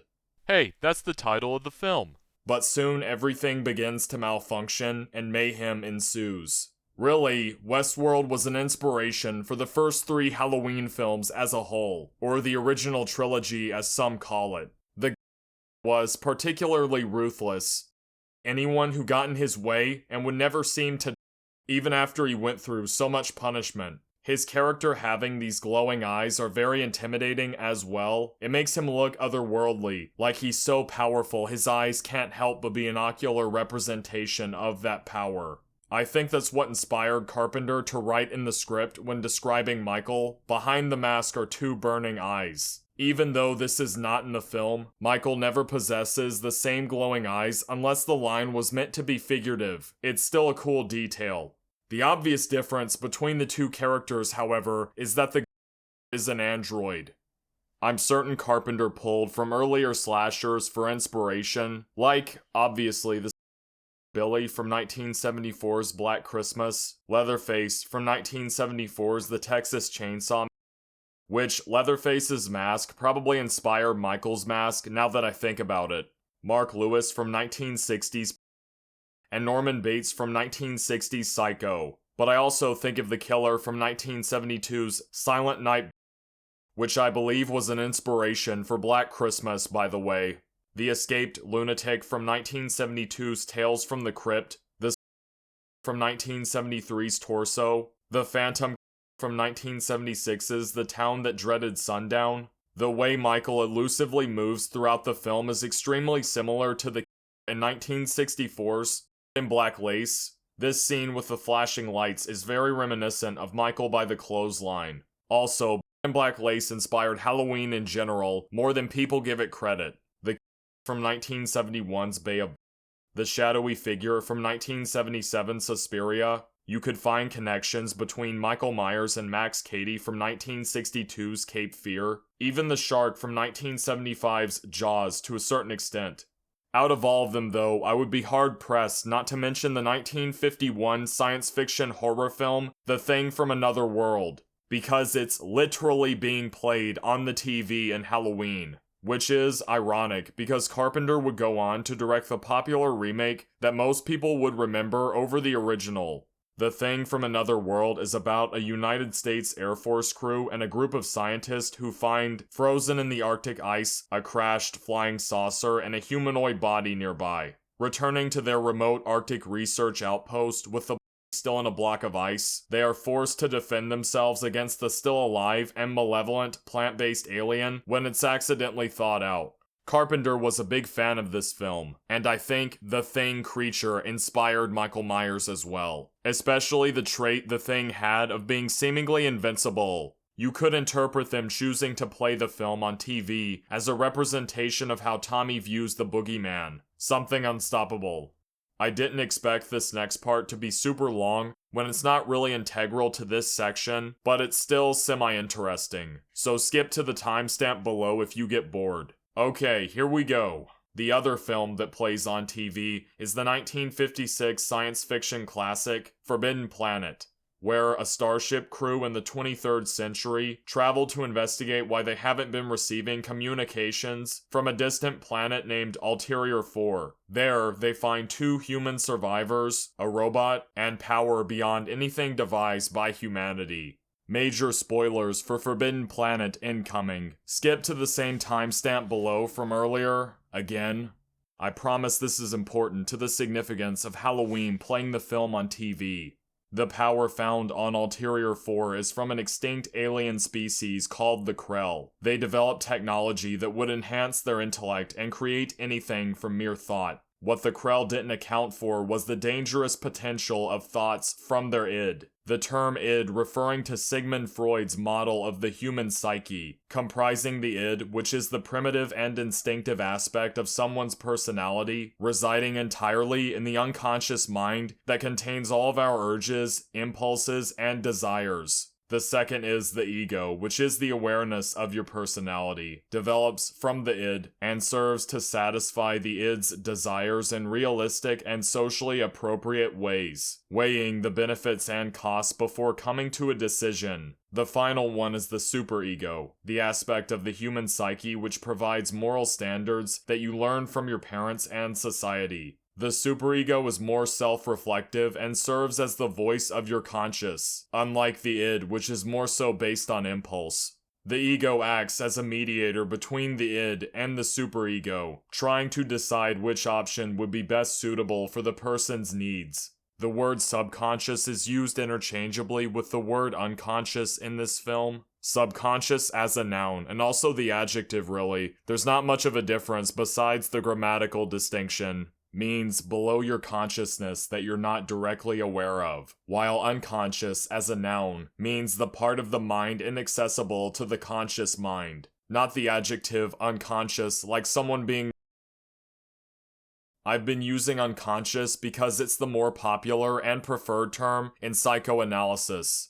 While the Krell had mind-enhancing technology to create anything from their own thoughts, they didn't account for the unconscious desires of their id. So the machines created monsters that caused so much destruction, it led to the annihilation of their species. Hence why the Krell are extinct.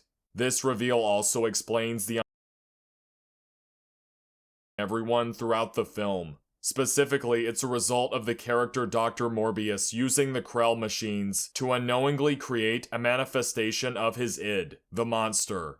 Yes, it took that much background context to make my next point. In Halloween, Forbidden Planet's purpose is to visually represent the kids' fears about the boogeyman, mainly Tommy's fear, that Michael Myers is their fears manifested into a physical form, like the monster. but it could also be viewed as situational irony, as Forbidden Planet could reinforce the idea that the boogeyman isn't real and just a manifestation of your unconscious mind, your mind playing tricks on you, or a simple misunderstanding like Lori was telling Tommy, when in reality, Tommy is right and the boogeyman is real.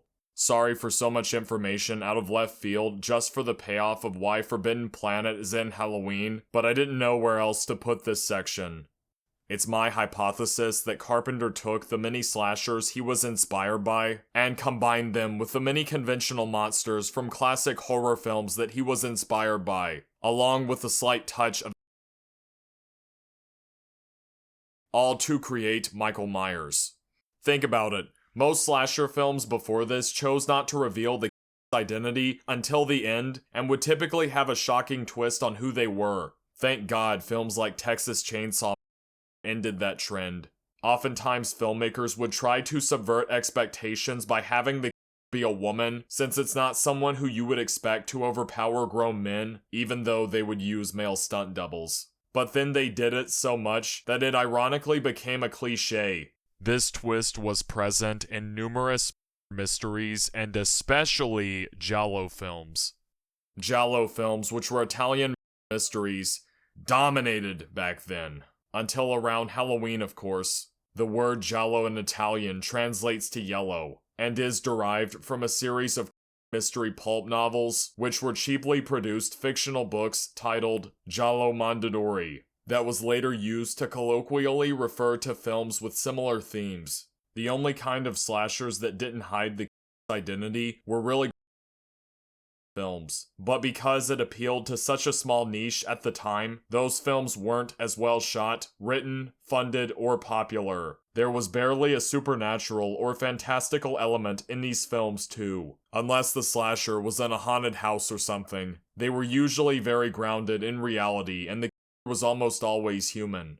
Now, for the monsters in monster movies on the other hand, not so much. They could be supernatural, fantastical, or super far out conceptually, but still be somewhat aligned with reality, as to not completely alienate the audience. Although it was definitely a lot less grounded than the mystery-type slasher films, mainly because monster movies had higher budgets that allowed them more freedom to explore different subject matter. The cheaper slasher films were set in reality because they had to be. They didn't have the budget to build complicated sets and props. The slashers would usually be masked or their face shrouded in some way to hide their identity. They would kill their victims by ambushing, outsmarting, and relied on stealth to gain the upper hand. Sounds like a certain someone, doesn't it?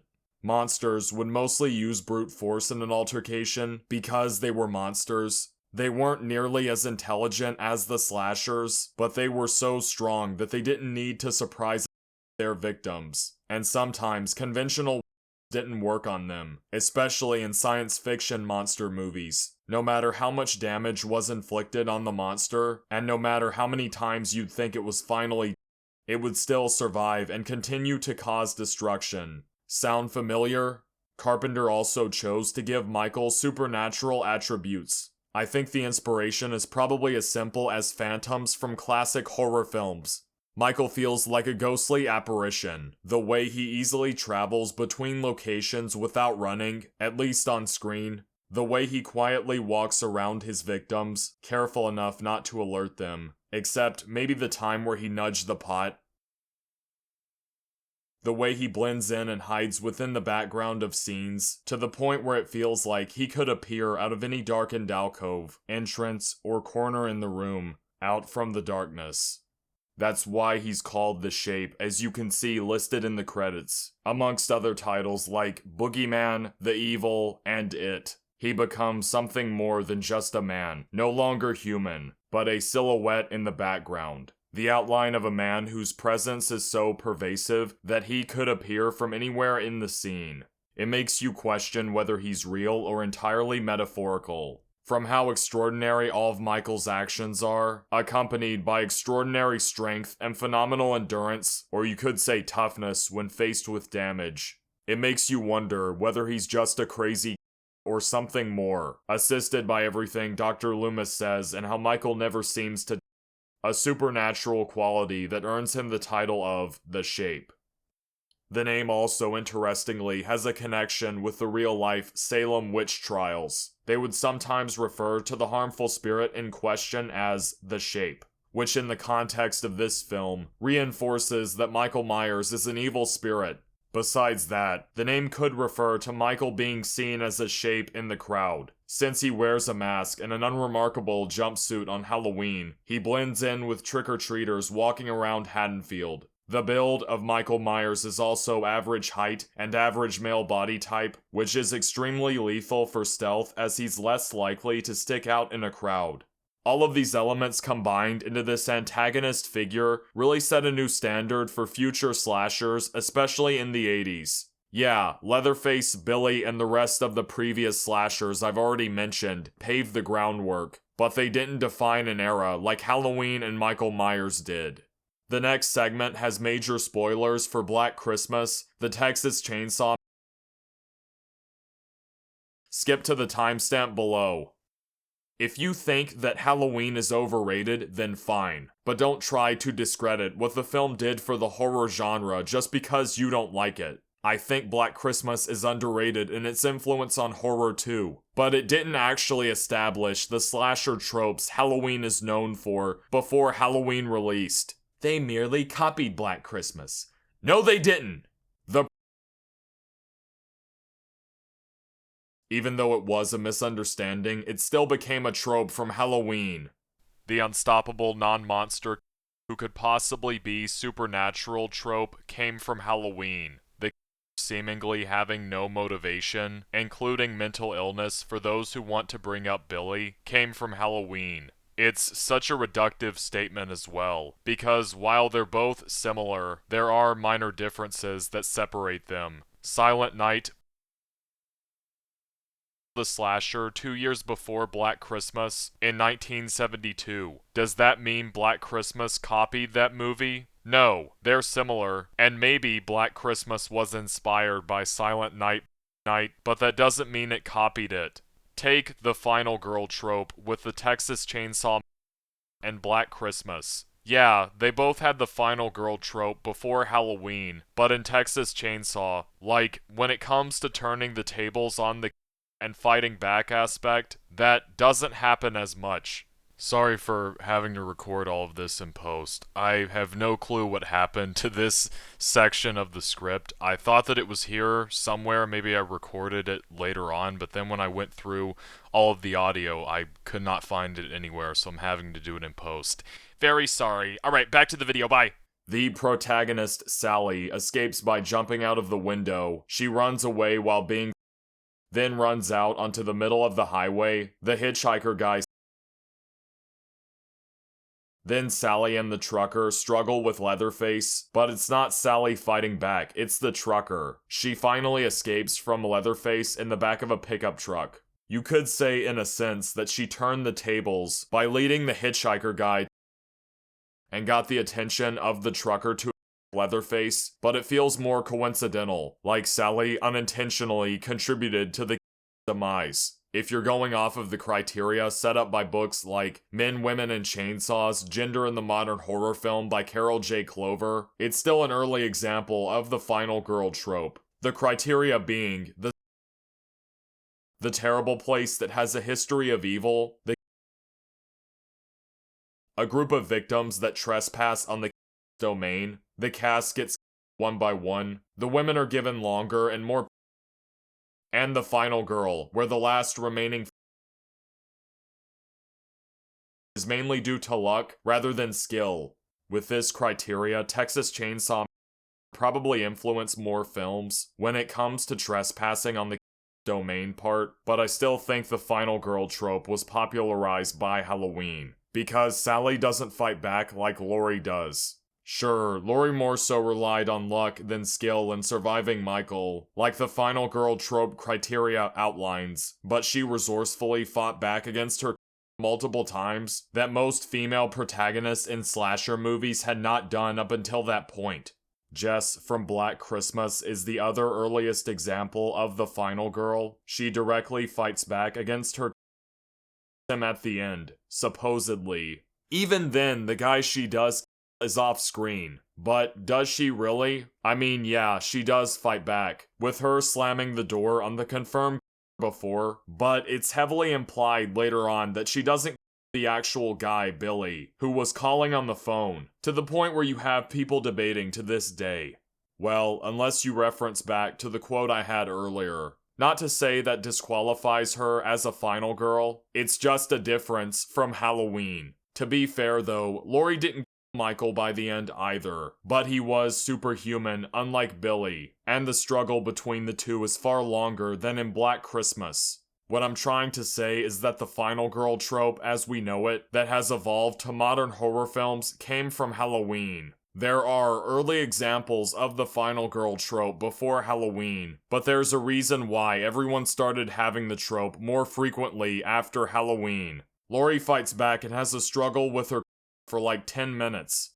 Him multiple times. It's also not off screen like it was at the end of Black Christmas. The others weren't as abstinent as Laurie too. The theme about Jess's played a central role, and she had a boyfriend. People try to claim that Sally had more integrity than the other cast members, so she is therefore more pure and definitely fits the outsider aspect of the final girl trope, which predates Halloween. No, it doesn't. Sally does not have that much more integrity than the rest of the characters. They all seem like ordinary people. She's also dating the guy driving the van. Don't get me wrong, I still think she's an example of the final girl trope, like Jess as well. But the way we understand the final girl throughout later decades was solidified with Laurie Strode. There's another unhinged, obsessive rant to make this video even longer than it already is. Through all of this senseless at the hands of Michael Myers, the most interesting questions are, what is his motivation and what is the greater message behind his what I believe to be the ultimate meaning behind Michael and Halloween as a whole. We're finally getting to the good stuff.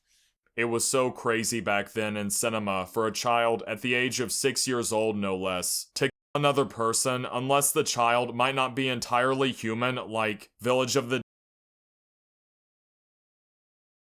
from 1964 were possessed by a like in The Exorcist from 1974, or literally the like in The Omen from 1976. There were also really bizarre, almost B-movie films like It's Alive from 1974, Who Can from 1976, and Times 5 or its alternate title People Toys from 1974. I mean, you did have a in The Bad Seed from 1956, but she didn't in the first 6 minutes, let alone in a first-person perspective, besides the obvious shock of a in general, because the majority of children in real life aren't cognizant enough to deliberately, in this case, the implications from this situation is very disturbing, because in regards to Michael's childhood upbringing, there isn't any sign of an and there isn't any information revealed later on to suggest,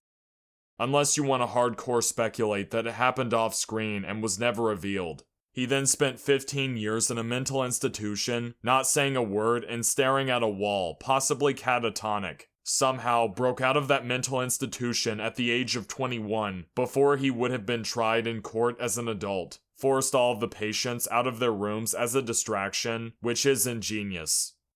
A car and knew how to drive it, which doesn't exactly make sense, because he's been in a room saying and doing nothing for the past 15 years, at least told by Dr. Loomis, and characters even remark about how his ability to drive shouldn't be possible. He also drives so inconspicuously that he doesn't raise any suspicion, which is very strange considering he hasn't ever driven a car before in his life. Somehow got a mechanic to stop by the side of the road, then him before taking his jumpsuit, breaks into the hardware store to steal a Halloween mask and a couple of drags the gravestone of Judith Myers out of the ground and takes it with him. He tracks Laurie to her school after seeing her at the Myers house, and later Tommy to his school after also seeing him at the Myers house. The way Michael's are all very calculated. The bedsheet on the head with the boyfriend's glasses really sticks out to me as an unconventional approach, but still effective and unnerving. He even put in the effort to cut eye holes into the sheet. The way he sets up the or how effectively he uses stealth. I've heard people call him the ninja slasher. He could have even faked his own him to get the upper hand when she's less alert and more vulnerable. All this to say that these are all huge coincidences, or Michael is highly intelligent, or I guess he magically practiced doing all of this off screen beforehand in the mental institution. That's why, if you put him in the suburbs, the inner city, the forest, Chernobyl, whatever, he would still be a terrifying person to encounter. His movement is different from a lot of other slashers too. He doesn't run after his victims with wild and crazy mannerisms. He instead calmly walks after them. It's more disturbing this way, because it implies that Michael is so sure of himself in catching his victim that he doesn't need to run. And even though he's committed so many psychologically disturbing acts, he still has control over his actions. Like he has complete autonomy over his body and possibly mind when people. He could be mostly sane and just enjoy, which would make him more evil, that his actions could possibly be premeditated, and he knows exactly how evil but doesn't care. Just the movement on its own illustrates how strategic Michael is, and that's mainly thanks to the actor Nick Castle. When Nick Castle was on set, he asked Carpenter in what way he should move, walking from point A to point B, and Carpenter replied to just walk normally. No exaggeration, no theatrics, no crazy running like a maniac, just walking as any other ordinary person would. Besides that, Nick Castle wasn't given any other direction. It's similar to the way The Mask came about. Less is more. You project why this movements are so controlled. In reality, the actor is just walking normally, but the psychological reasoning behind it is left so ambiguous that the audience imagines the reason. The different actors that played Michael were obviously Nick Castle in most scenes, but also Will Sandon for young Michael. Deborah Hill was the hand that grabbed the in the opening scene, Tony Moran played the face of Michael in the unmasking scene, and Tommy Lee Wallace played Michael when he was breaking through props. Since Wallace was production designer, he knew how to properly break through the props unlike the other cast members. Lastly, the stuntman James Winburn played Michael when he was falling from the second story. Other psychologically interesting details is how he looks at the that I've already talked about, but also the way he tilts his head back and forth at Bob, who's been He examines Bob pinned to the cabinet like a child would, curiously looking at a bug pinned on a chart, or like he's looking at a very fascinating foreign object for the first time. That might be how he views people, like objects. These two acts parallel each other. He's more fascinated with the action itself rather than the he's killing, even at just 6 years old. With Michael's in the film, he seemingly targets random teenagers. The first one he sees is Lori outside of the Myers house. Why did he choose her? Probably because she reminded him of his sister Judith as she was walking down the street and singing to herself. He watches her while she's in school from the outside before leaving, and then targets Tommy, who he also saw with Lori at the Myers house. The kid probably reminded him of himself when he was a child. Tommy has an encounter with some bullies before falling to the ground and crushing his pumpkin. Michael then stops one of the bullies by the arms, implying that Michael was watching them from his car, saw Tommy getting bullied, and got out to intervene, because he could empathize with Tommy, as Michael could have experienced something similar as a kid. He might have humanity after all. Michael follows Tommy in his car for a short period of time before driving off, but he never intentionally interacts with Tommy again, which is kind of strange. It's almost like he's scouting out victims, which makes his motivations even more confusing, like he's scouting out random people to adding evidence to the possibility that he has no motivations outside of Michael drives by Lori and her friends, who he later goes on to You could make the case for Annie, Linda, and Lori that he chose any of them for resembling his sister, so I don't think that argument is as strong at this point in the film. Annie yells an insult at Michael while he's driving and he slams on his brakes. Annie doing that probably reminded him of his sister when he was a kid, and she was annoying him, so Annie becomes the prime target. A lot of people choose not to believe this because it puts less credence into the Halloween plot detail. Skip to the timestamp below if you don't want spoilers for Halloween 2. The plot detail of Lori being his sister. Like, even though he clearly prioritizes Annie over Lori and Linda, in every situation all three of them are in, they still rationalize every action Michael takes as this secret 4D chess game to draw Lori over to Lindsay's house, so he can. He even puts Annie's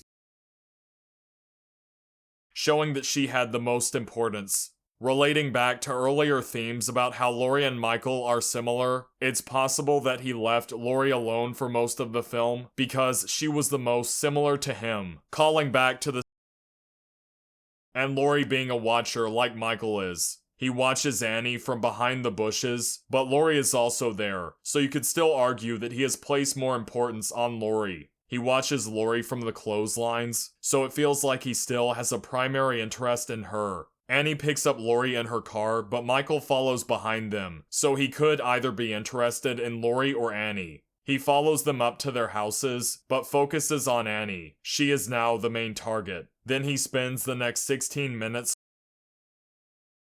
Linda and Bob were more so collateral. Michael never really interacted with Linda, excluding that TV version additional scene. She just happened to show up to the house Annie was at, and gave Michael the perfect opportunity to. However, he never tries to get Lori to cross the street, except maybe turning the lights off. If you really want to speculate that this was his tactic to attract Lori to Lindsay's house, but he didn't intentionally try to call her or lure her over or anything. This all leads me to believe that originally Michael wasn't going after Lori, but instead mainly Annie, viewing Halloween as a standalone film, of course. After Halloween 2, everyone rationalizes every action Michael takes as this grand scheme, which revolves around Lori, but that doesn't make much sense to me, because he could have just went to her immediately and Tommy's house. But not only did he not do that, he Annie, then Bob and Linda, before staying in the house, not leaving until Lori actively enters and then tries to escape. Oh, but he set up the shrine of the to swing down, which is too elaborate to be accidental. That proves he was always after Lori. He arranged all of her like this in the hopes that Lori would see it. I always thought this shrine Michael set up was for himself, and Bob's swung down for a jump scare. Not because Michael calculated when his would swing down and set him up to fall at the precise time right as Lori got near it. The reason why Michael tried to kill Lori was because she saw all of the and would have reported it to the police. He has to now, even when she escapes, because she'll probably get the cops involved.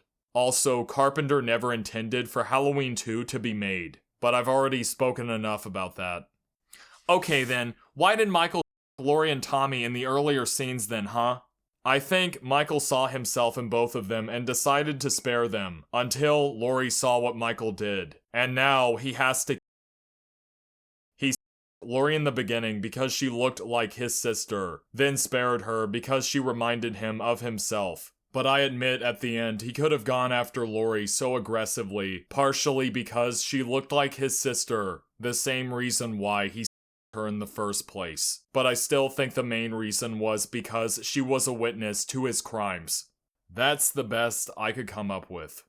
It really does feel like Michael came back to Haddonfield to recreate that moment from 15 years ago, and chose random young women to because they resembled his sister, the other people just being collateral. Knowing that, it shows you how evil Michael Myers could truly be. I do not believe what some theorists have suggested about Michael's motives, that it's all from.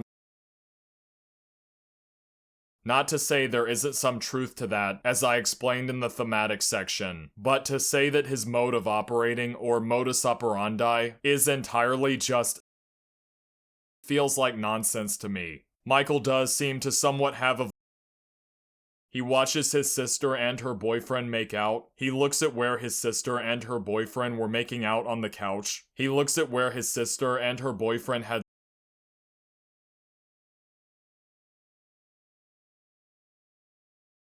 He watches Linda and her boyfriend make out, and he watches Linda and her boyfriend have. Oftentimes, he'll breathe heavily under his mask while watching them do this, as if he gains pleasure in some way from watching them. The heavy breathing is really unsettling to hear because he sounds like a.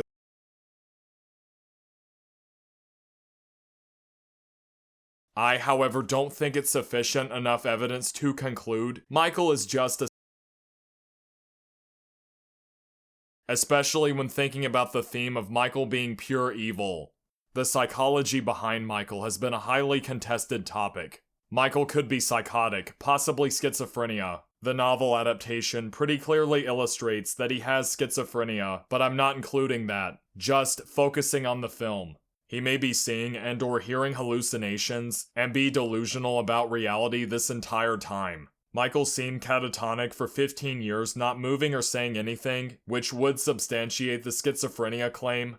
Some people think he's autistic because he's nonverbal, has reduced sensitivity to pain, and may have difficulty understanding other people's emotions. But I'm not exactly convinced on that one. He could have antisocial personality disorder, characterized by a limited capacity for empathy and a long-term pattern of disregard or violation of the rights of others, which would explain everything. Specifically, he could be a sociopath, meaning that he still has empathy for others like Tommy and Lori, but it's severely dulled from experience and environment.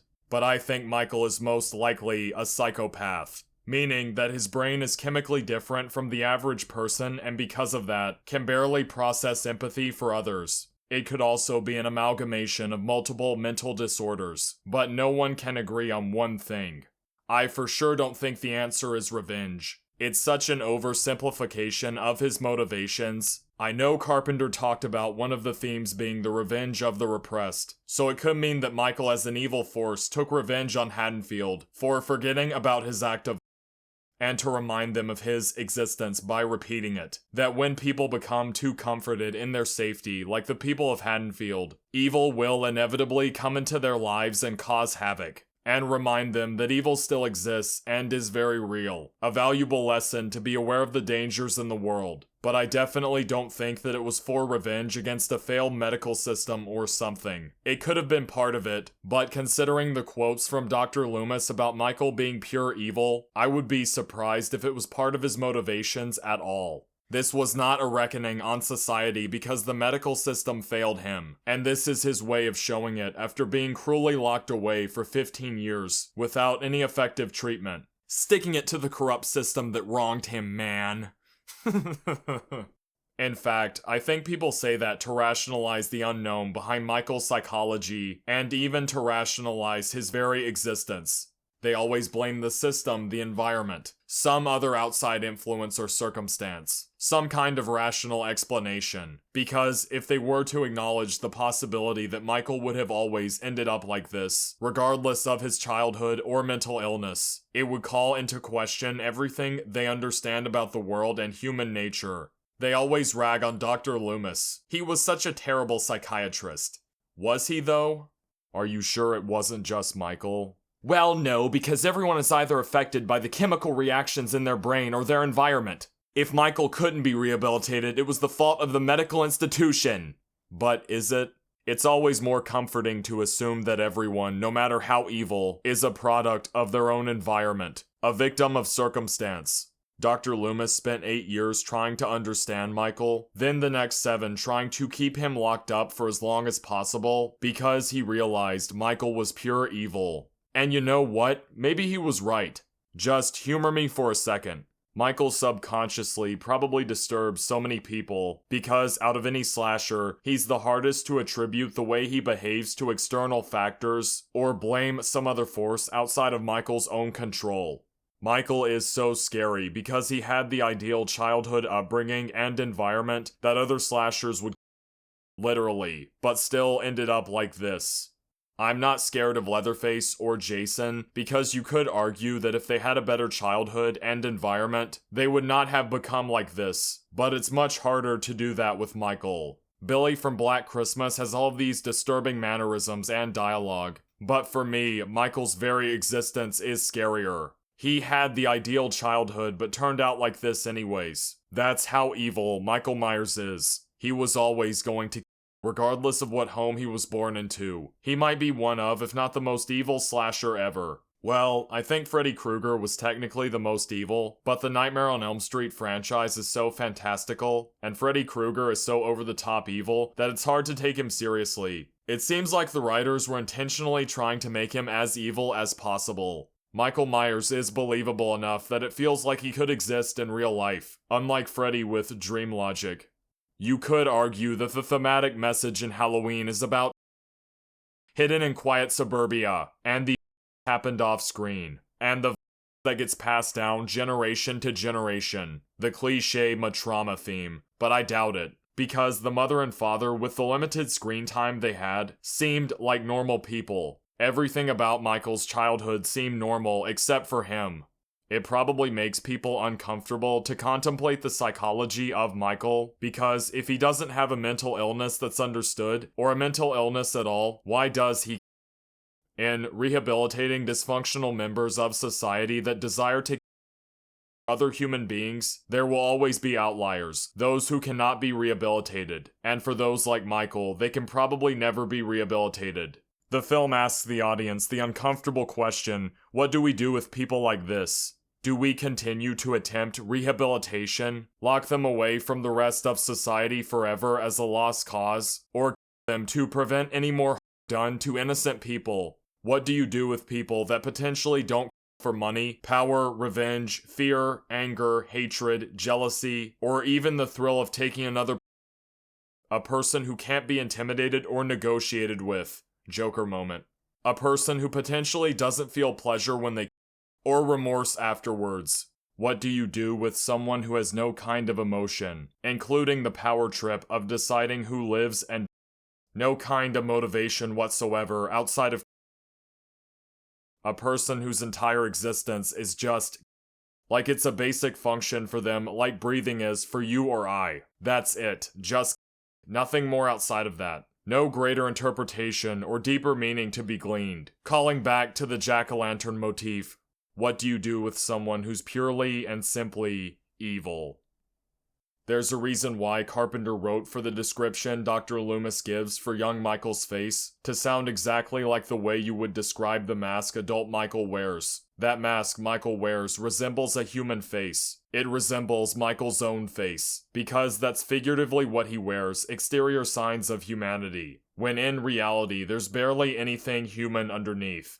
People will trust and believe individuals like this, even if their questionable, borderline evil actions and intentions are made known. There are people who will still naively sympathize with that person completely, with no distrust of their self-proclaimed intentions, believing they're just misunderstood, when in reality they are of humans like Michael Myers is, and don't care anything about human life.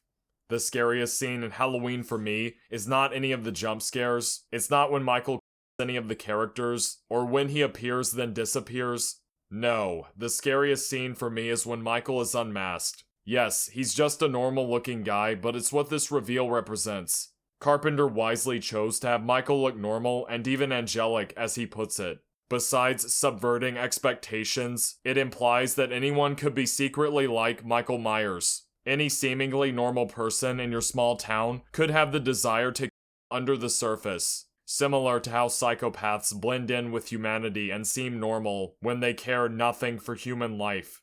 There's so much to be dissected from Michael Myers that Halloween is almost a character study of Michael. Michael could represent fate, destiny, even though they are very similar, evil, the itself. Obviously, you could think of that because he people, but because he appears and disappears, this could suggest that Michael plays a Grim Reaper type of role, an angel of.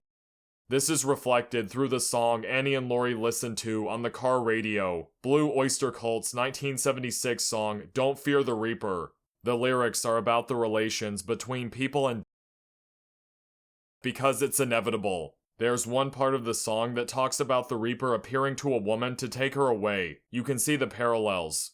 Ironically, they're listening to this as Michael, the Reaper, is following right behind them. It could also represent the false optimism that the hippie culture had in the 70s, as the song could be viewed as a product of that culture, unaware of the true darkness in the world. Embodied through Michael Myers following Laurie and Danny, who are both unaware of his presence, but they're also both young, as most hippies were at the time of the Vietnam War era, the height of hippie culture.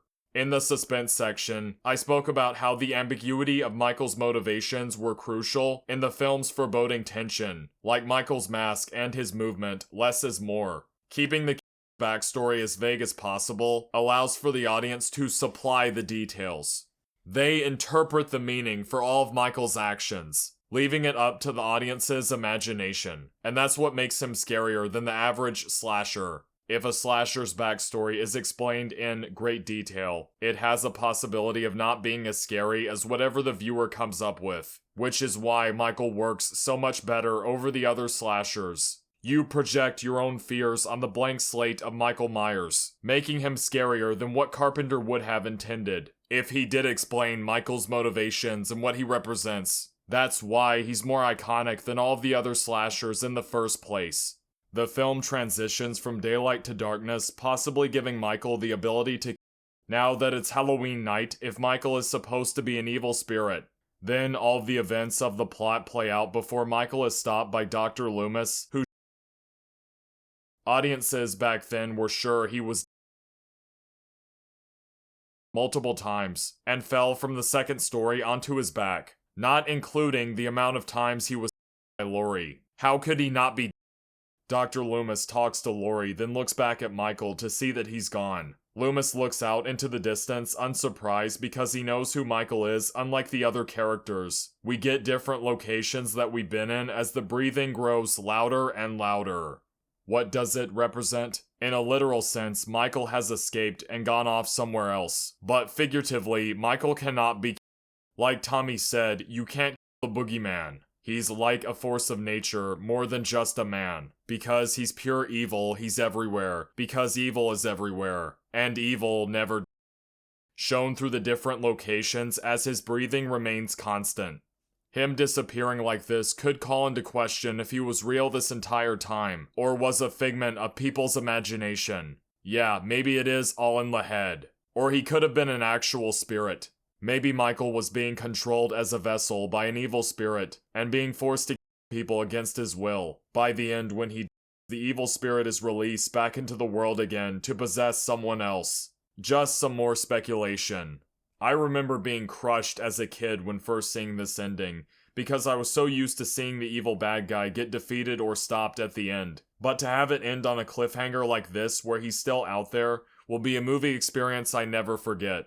I'm so happy Carpenter chose to have this ending, even if it was decided on in post-production, and kind of happened by accident. This ending doesn't wrap up and explain everything about the film. It has uncertainty to it, it's more cathartic, and gives you something to think about afterwards. However, I think the ultimate meaning I've been hinting at for Michael Myers and Halloween as a whole is that Michael Myers and the tale of 1978's Halloween is about the darkness in our world and how we contend with it. Whether in the form of Michael Myers or not, evil's existence cannot be denied, and you can't, but you can fight it, and with a little luck and awareness, you'll hopefully survive it. Final thoughts. The joke Bob makes about is crazy for them to write in the script. I first saw Halloween on VHS when I was a kid, 4x3 pan and scan of course, and I remember it was the first time I ever saw in general. I'm sure I missed something, but those are all the comments I have. I give Halloween an 8.5 out of 10. This will always be an unforgettable horror classic to me. I wouldn't overall say it's a masterpiece. Look, it's a great film for sure, but I wouldn't go as far as to call it a masterpiece. That doesn't mean anything though, because I don't call many films masterpieces in general. But on the same token, I haven't seen many films that I would call bad. It's both hard for me to call a film amazing or bad. They just all clump together somewhere in the middle for the most part. If you agree or disagree with my opinions, leave a comment, and you'll never know until you experience it for yourself. Thank you all so much for watching. This has been my review of Halloween. It's finally over. The nightmare is finally over. Oh my goodness.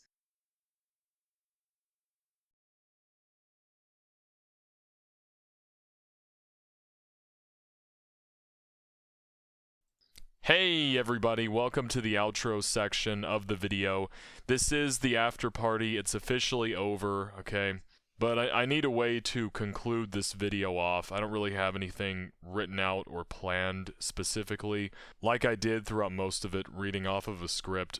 But I need to make some clarifications or add-ons in this section of the video, and this is improvised, kind of. I don't really have anything written out or typed up. I mean, typed up. I don't write anything out with a pen. But I mean, whatever. It's the end of the video. We're in the outro. Why would I need to type up a whole script for this one section? I just have some notes listed out here I need to read off and get this out of the way at the end, of course, for anyone who stuck around. Starting off with the stranger danger aspect of Halloween. I think this really shows the growing tension, fear, and, justifiable paranoia that people had at the end of the 70s of people, being lurking around. I mean, they've really always existed, but I think you can see the early signs of a lot of people having that fear in America, and I think that was kind of what inspired Michael Myers a little bit, is people being afraid of some stranger people around the town, like a prowler, I think is what they call it. And that might have inspired Carpenter when he was writing the script for Michael, and how he kind of just cruises around Haddonfield, random people that he may potentially kill. Next up, I'm glad they didn't have Michael as a twist villain. That was such a cliche back in the day with Giallo films. I mean, every single would usually have their identity revealed at the end. I mean, most Giallo films had a twist villain, where kind of at the end or at some point in the latter half of the film, you would have the identity revealed, and that would have implications on the plot, and usually it would be some previous character that you had seen. I mean, I understand that Giallo films were mysteries. That doesn't, escape from my mind. I understand that completely.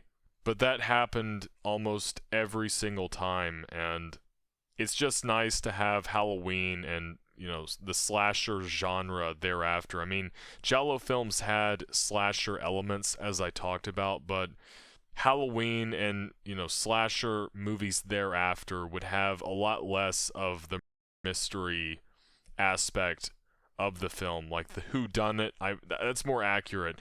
The whodunit kind of aspect of the succeeding horror films after Halloween. They didn't focus on that whodunit aspect of the film. You had previous horror films that didn't have that whodunit aspect really at all.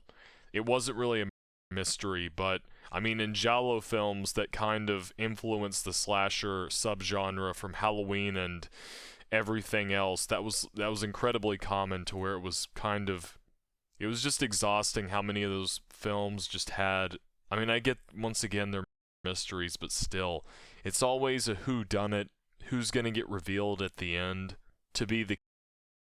And it just kind of became tiresome, and I'm glad Halloween kind of popularized that, where the later slasher films didn't really focus at all on who the identity was. I mean, in Halloween, the Michael Myers, his identity at the end, it's almost a subversion where you think that his identity is going to have some sort of implication, which it does, as I talked about in the thematic section. But what I mean is that it's not a previous character that's being revealed. That might be why they focused on Sheriff Lee Brackett, because there's a fake jump scare at some point in the film, and they almost frame it as he's suspicious, and it could be foreshadowing that he's actually the identity of Michael Myers. He's actually Michael Myers himself, and he's kind of playing both of those roles.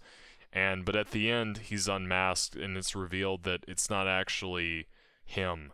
which is very surprising, with the context of that time period that John Carpenter had experienced with horror films, especially in the giallo horror films that influenced his work on Halloween, that would form it would popularize the slasher subgenre, as I talked about. Every single film had that whodunit quality to it. At the end, it was kind of expected that the would be revealed to the audience, and their identity would you would kind of see if you guessed correctly on who the actually was and what their identity was. But with many examples like the Texas Chainsaw and later on Halloween, that became less and less of an important factor in horror films, especially the slasher subgenre that was very popular in the 80s. So I'm just pointing out how there was less of that whodunit factor to horror films after that, and I think that was really Halloween that really popularized that. Also, I completely forgot about this next missing feature of the video. Brian De Palma's Phantom of the Paradise actually had a POV shot that I am very certain inspired Carpenter, where the protagonist, there's a whole POV sequence in that film where I think he escapes prison or something. He gets out and he's walking around the city, and then he goes into the theater that he was once in, and he goes up the stairs, and it's just this whole sequence where he gets his mask. If you've ever, just check that film out, that big metal bird dome kind of helmet mask he gets, and it's almost identical to Michael Myers getting the clown mask after going up the stairs. I'm almost certain that inspired Carpenter when he was planning the entire opening scene of Michael, his older sister. I also find it interesting, by the end of Halloween, it almost brings it full circle. At the beginning, you have Michael's point of view at the Myers house, and then by the end, it concludes with a final shot of the Myers house. And of course, all of the camera angles could be Michael Myers' POV. And so, when films bring something full circle, it's usually to bring it back home, and so people can kind of reflect on what lesson they learned, similar to, in real life, where you kind of you experience something, some kind of hardship or journey, and then you come back to like a state of peace or even a location in real life, and so you kind of reflect back and try to learn from whatever hardship or trial that you face, whatever lesson that lies within that. And that's why filmmakers do that, where they bring it back full circle. Like in this case, at the beginning, we're at the Myers house with Michael's POV, or an unknown POV more accurately, and then by the end it concludes with the Myers house with once again a unknown POV shot where you kind of reflect. And of course, Carpenter's intended message from all of the audio quotes I had seemed to suggest that evil never, which I do disagree with now. This is the part where I put my personal beliefs and opinions in the video. So, a lot of people who don't, believe that Christ is God, they're probably not going to like this section. But this is truthfully my opinions and beliefs. So, sorry. But I think it matters because this is what I believe to be the truth. I also remember hearing somewhere that the opening final shot, or the final shot in the opening scene where Michael is with his mother and father holding the crane shot where it's zooming out, I remember hearing someone say that it's the quote is cinematic tableau. I think what a tableau is, hold on one second, I gotta look it up.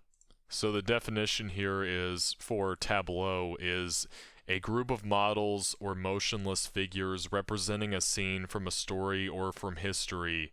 And I think with this film's case, Michael and his parents, I think it represents the kind of that fear in suburbia of, evil infiltrating this peaceful, perfect community where you wouldn't think anything like this would happen, especially people. I mean, Carpenter grew up in that small town I don't know if he grew up in the 50s around that. I'm sure he did. He grew up throughout the 50s, but he was born earlier than that. And so those three figures represent that, I guess the biggest horror that any family could have, especially back then, where they want to protect their children and community, and just having your own child do something so heinous, and that is, very shocking to most families. And back then, I think a lot of people wanted to insulate their family life because they didn't want their children to experience anything that they did with the Great Depression, and so that kind of scenario where your own child, someone in cold blood, especially being so young, is incredibly horrifying. And I think what that tableau, the cinematic tableau, as it was said, represents is that regardless of where you are or how much you think that you're secure, evil will always find a way. And of course, Carpenter has that view of evil that was expressed throughout all of the interviews I showed, where he believes evil is a primordial force that cannot die, which I reject. And so, in Suburbia, all of their attempts to shield their family or their children away from the evils in the world, it really doesn't matter, because even in someone who you expect to be so innocent that couldn't be capable, evil can still infiltrate that, and evil is still present. And I think he probably wanted people to be more self-critical, their own faults and tendencies of what they'll do, and be more aware that even though, outside of your small community where you're secured away from, or even your own home, wherever you may be, that the outside world can be a terrible place, but, here where you are is kind of your own locale or location, is your own place of safety that, couldn't possibly be subjected to the horrors of this world, is false. And evil can still be present. And I think he explained that when talking about his own small town that he grew up in, Bowling Green, Kentucky. He said everything he learned about evil came from that little town. I've heard another interview that I didn't show where he talked about how he was distinguishing between left-wing horror and right-wing horror, which I don't agree with. I think it's kind of ridiculous to ascribe horror to a specific political ideology. It would be very difficult to do so. But he was basically saying that, which once again, I think his framing is false. I don't agree with it. Where right-wing horror is where you look out and think the the other tribes outside are going to come in and corrupt the tribe that you're in and cause havoc to you. And then the left-wing horror is whenever you think that evil comes from within, which I think is not true. And I think really you could have both political ideologies exist in either frame. It just really, however you frame it, that kind of horror of within or in the other, it can be in either political ideology. So I don't think it's true. Like, a lot of left-wing ideology places the blame in other people or outside factors that are not in themselves. And so it really is like the outside influence that's kind of corrupting you and not yourself. You shouldn't take accountability for your actions, because really you're not at fault for anything. It's just other factors, other people, outside influence like the weather or your hormones or neurological conditions. Really nothing is your fault. So in that framing, that wouldn't be left-wing horror.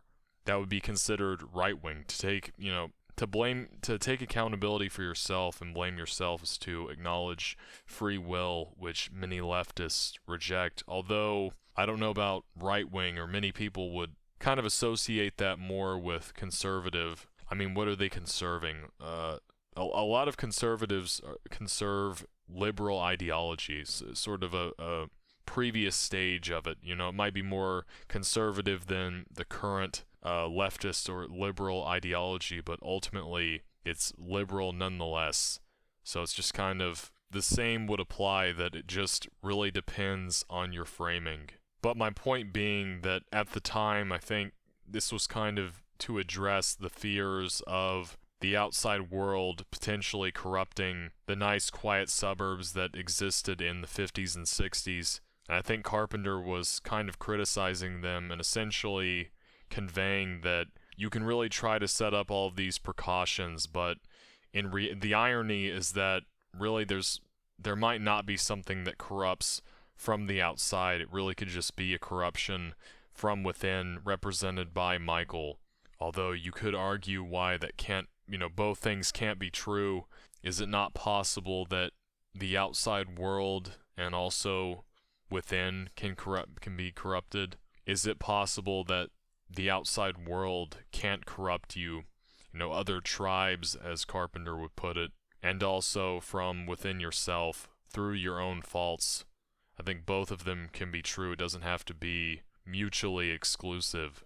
I think they can both be true in, particular ways. I mean, I believe it really has to do with spiritual principalities. I think it also really comments on media. There's a lot of shots in Halloween of the characters watching TV, horror films, and he could be commenting on the paranoia that may have been felt throughout that era that he might have grown up in. I mean, I know they used to have McCarthyism and the fear of whatever kind of ideologies they were afraid could, I guess, quote unquote, infect the minds of many people in America, which I don't think is true. I mean, certain things outside circumstances can influence you, but I don't think it overpowers your free will. However, I think really regardless on whatever political ideology that people are on, either side can really reject free will, which I think runs in opposition to anyone following Christ that believes in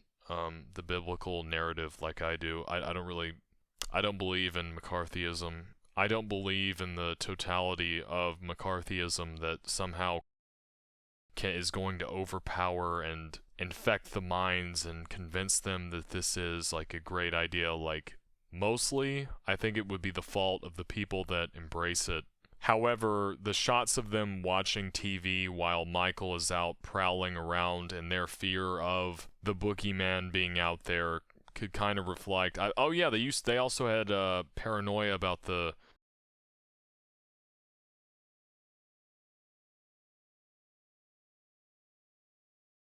kind of paranoia, and that was all being communicated through the media, and I think that might have been what he's also commenting or criticizing, that fear and paranoia represented through Michael as the boogeyman through the media they consume, which is represented through them watching the horror films on TV.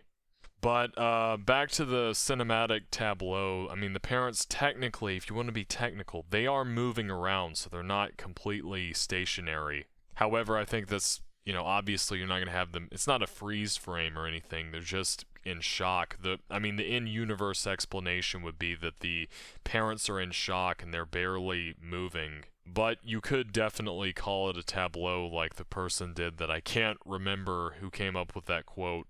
What I also forgot to mention is Dean Cundy's use of the cinematography with the color palette at night, with him using the warmer colors of yellows and oranges to represent a more hopeful and comfortable feeling. And in contrast, he uses the blues and greens to be more oppressive and more unsettling, you could say. And that's also why when Laurie is running to her house to, bang on the door for Tommy to let her in, it's like the whole porch light envelops that entire door frame where she's at in this like yellow and orange to represent that hopeful feeling that she'll escape. And then as the camera switches to where Michael is walking towards her, it's all green and blue, and it's kind of the entire pattern throughout the film of those cooler colors representing or potentially the unknown, and the yellows and oranges representing hope and escape for the characters and safety. Even when they're inside of the house, it's all yellow and orange, So I thought that was very interesting, and I'm surprised I missed that because that's fairly obvious. Oh yeah, I talked about Jaws, like Michael being inspired by the shark from Jaws, but I forgot to include the whole opening scene probably inspired this opening in Halloween of the shark uh, swimming closer and closer to the girl, that the bottom looking up shot of the shark seeing the girl and swimming closer and closer. I'm fairly confident that inspired the opening scene of Halloween. Also, getting to my spiritual beliefs, I don't think that Carpenter's opinions about evil are correct. He has like a dualistic perspective of good and evil, where he believes that they're, two sides of the same coin. They're necessary. They're just two forces that have and will always exist that you need. And so, therefore, when you view evil, really, it's not actually a bad thing. It's just, part of the world. It's something like a force of nature. And I think that's completely wrong. I don't agree with that. Really, what I think evil is sin. And so when you have sin, I mean, even Carpenter talks about this. He says evil never dies. I think I would disagree with that. When you talk about sin, Christ has triumphed over sin, and sin will be destroyed on Judgment Day. I mean, that's not what I believe will happen from the biblical narrative revealed through the Son, Jesus Christ. So I don't think it's true that good and evil are just two necessary things. I think many people are correct when they detest evil in the world, or at least what really maps onto sin, because good and evil can just be redefined and used as constructs. The real tangible thing that I've seen in my personal life, and I think many others have seen, is the effects of God's influence and sin, at least from what I've seen in many other people. And what I think Carpenter is trying to communicate to the audience is that evil cannot be destroyed. It's kind of a rival to good, which I don't think that's true with sin to God. And that's represented through Michael not being able to be killed and escaping at the end. You can try to fight evil or try to, escape evil, but ultimately you cannot destroy evil, which I guess maybe if he's framing it from the human perspective, that human beings on their own will and their own accord cannot destroy evil on their own. I think I would agree.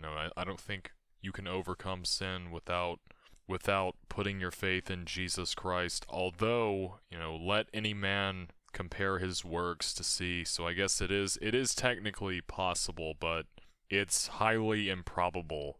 I just reject that good and evil are just kind of these opposites that contrast with each other, but they're part of the same thing. I don't think that's true. I think that God gives people the option to choose something other than him, which is what we call sin.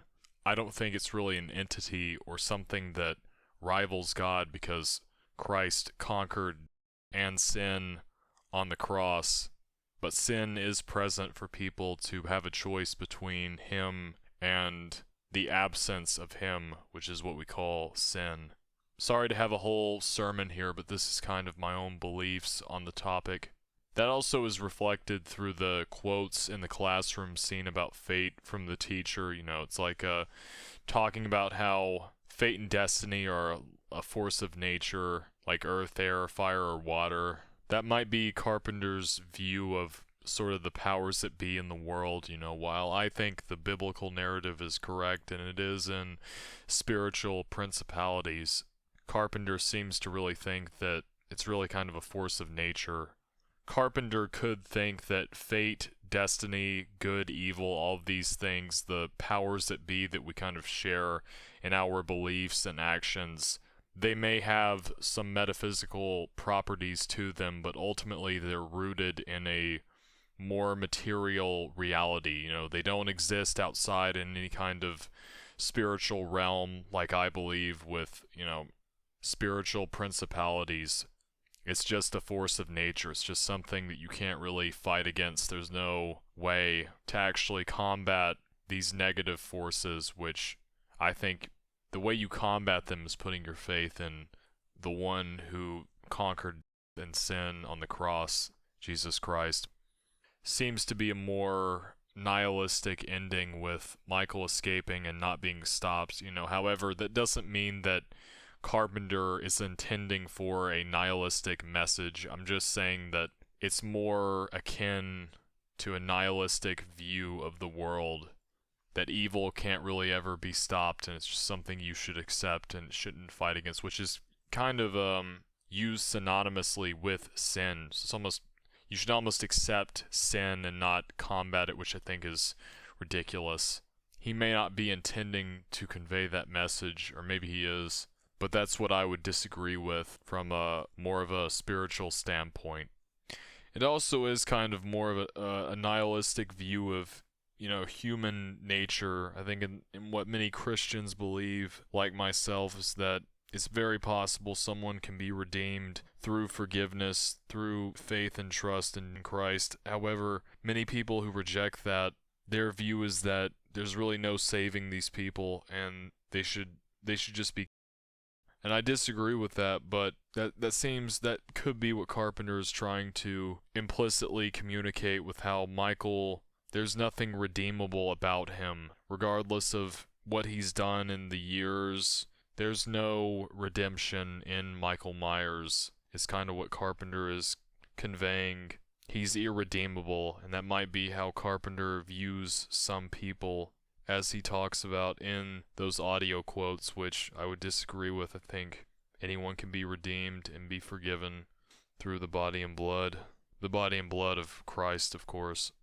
But also, Michael Myers, interestingly enough, that I pointed out throughout multiple instances in this video, he's almost an argument for free will. Like, it's almost as if Michael Myers didn't really experience anything or go through anything where it influenced him to do all of these horrific things. Of course, people have to rationalize that he has some sort of mental illness that compels him to do these things, I guess. I think there was also another thing I left out, is that he may have solipsism or some kind of mental disorder where he can't distinguish between fantasy and reality. So he views kind of what he's doing, whether he's someone, he views it as sort of a game, like hide and seek or tag or something, and that's why he has all these odd mannerisms that you would see in a child.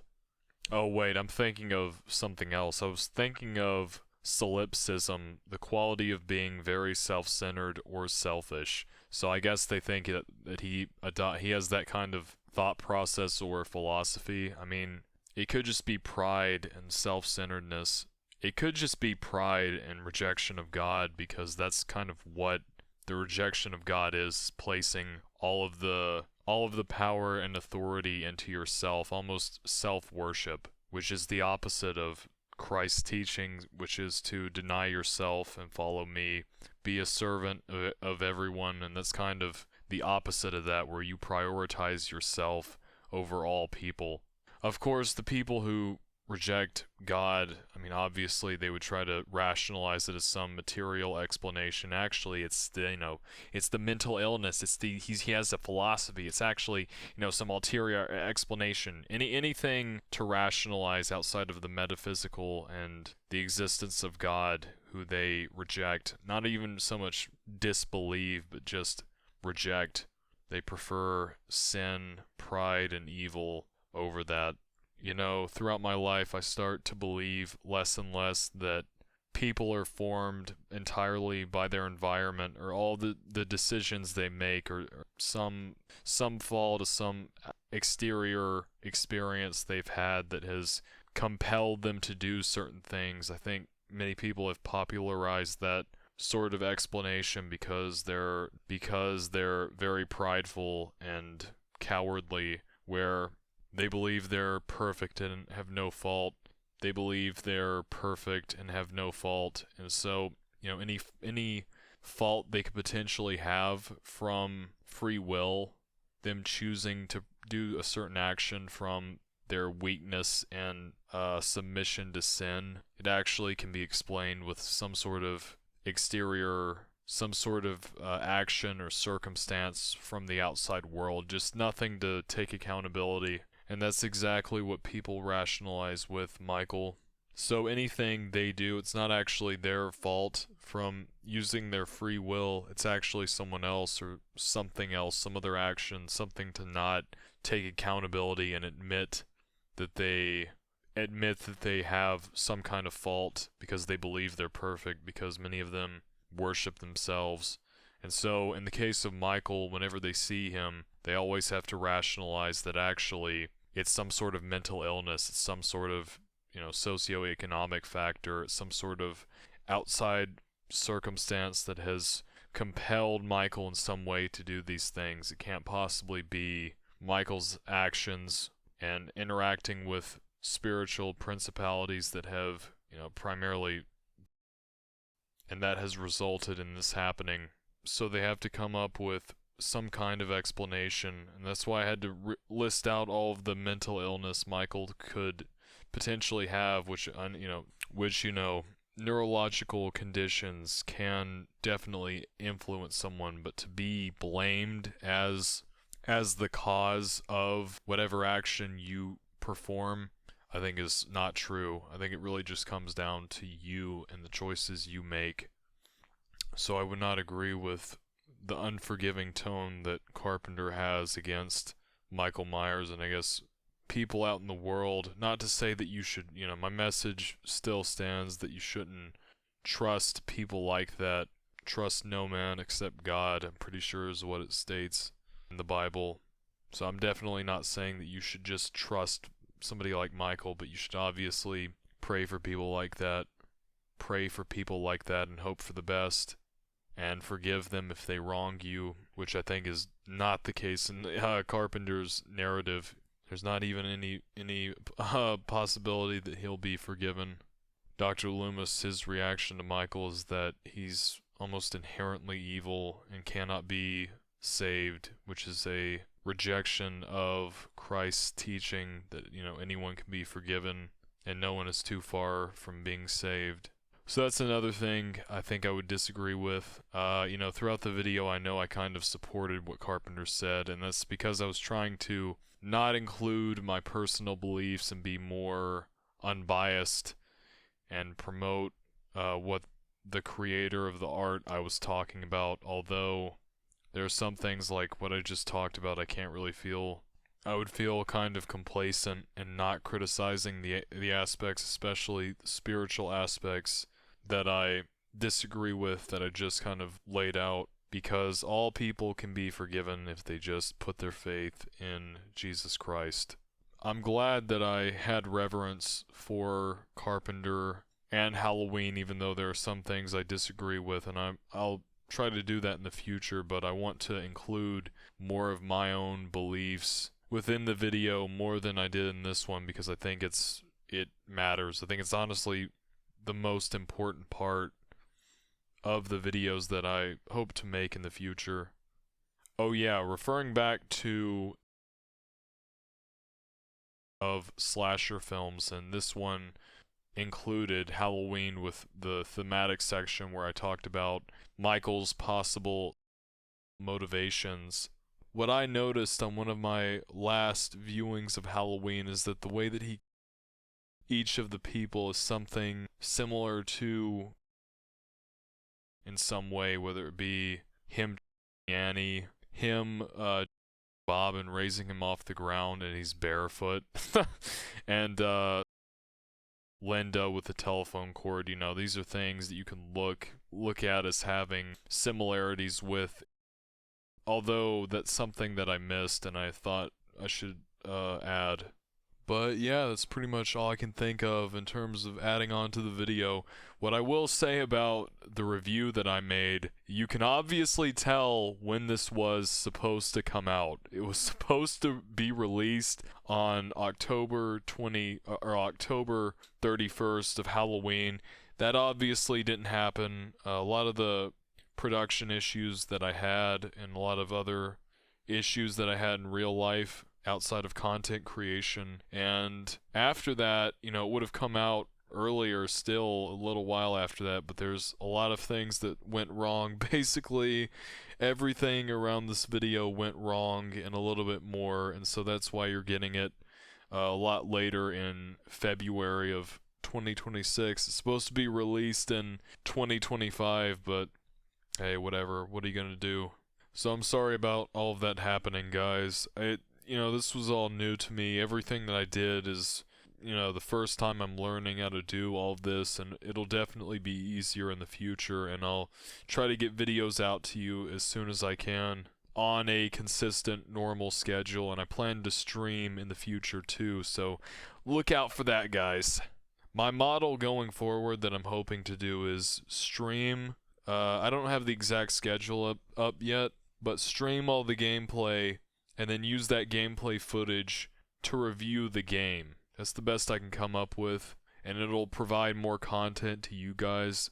So, I'm thinking we're back. Okay, I'm thinking we're gonna have streaming and the reviews coming out on not only Patreon, but YouTube as well. Yep, I think that's what we're gonna do. Of course, also, this review was supposed to be released as one video, one 5-hour long video, but then I kind of was thinking about it and, bring the content to you guys. I thought that it would be overwhelming to have this 5-hour long video you have to scroll through. I mean, I was trying to make it easier and released it in different parts, and that's what I plan to do in the future with any videos here on out are going to be capped at about 35 minutes, just because I don't want to do hours and hours of content. It's very taxing on me, and it's also going to be overwhelming for you guys. However, if you're on the YouTube side of things, obviously this was one cut, just because that kind of lends itself more so to people listening to it in the background. Patreon cut has a lot more effort and content in it than this does. But thank you so much, guys, for all the people that watched to this point and for being patient with me. I'm very thankful for all of my supporters, and I hope to bring you more content in the future and hopefully have a consistent schedule where you're not waiting here for long, extended periods of time wondering if I'm okay. So thank you, everyone, once again, if you're on the Patreon cut or the YouTube cut and you guys made it to the end. I thank you all so much for watching. It's definitely been incredible. And this is going to be the end of the Halloween review. It's going to be it. This is it, guys. You better be clicking off, because this is going to end. It's just going to fade to black this time. I don't have any credits to roll at the end of the video. I just did it throughout. Try to do it differently. I kind of prefer doing that. So this is it. This is the end. Bye, guys. Have a great night. Have a great day. Have a great time. Be thankful. Pray to God. Count your blessings. Help the people around you in need. The poor, the needy, the homeless. Be kind to people even if they persecute and hate you. Love your neighbor, and especially love your enemy. I think that needs to be emphasized more nowadays. And I'm praying for each and every one of you watching, whether you care or not. It means a lot to me that you watch these videos, and in the comments you put things to support me. I probably won't be able to respond to comments in the future, but I do read the comments, okay? I actually read them for real. So thank you, guys. Bye. Bye-bye. Click off. It's over. The video's over, guys. Bye. Bye. Bye. It's over. You can go now. The video's ending. Turn it off. Go to bed. Unplug the PC. Don't actually do that. I think you should shut off the power supply before you do it. But that's it, guys. That's the end. I'll be seeing you guys on the way out. Don't let the door hit you on the way out. Okay, it's the end. This video's over. You can leave now. You don't have to stay here. Why are you still here? The video's over. I don't understand why you're still watching this. You're still sitting here watching me ramble on at the end with barely any kind of graphics. Brilliant. Don't you have anything better to do? No, I'm just kidding, guys. Love you all. I'm very appreciative for all that you've done for me, all of my fans and supporters. Thank you guys once again. Bye. It's done. It's over. Turn it off. Video's done. Goodbye. Thank you. Thank you, thank you. Thank you so much for everything. That's it. Goodbye. Hey, psst. I don't know if they know that I'm still here. They think the video's over because it faded to black, but actually I'm still talking. I'm still active on this. They really thought when it faded to black that it would be over. They thought that I wouldn't keep talking, but now, you're in my little secret, okay? It's between you and me.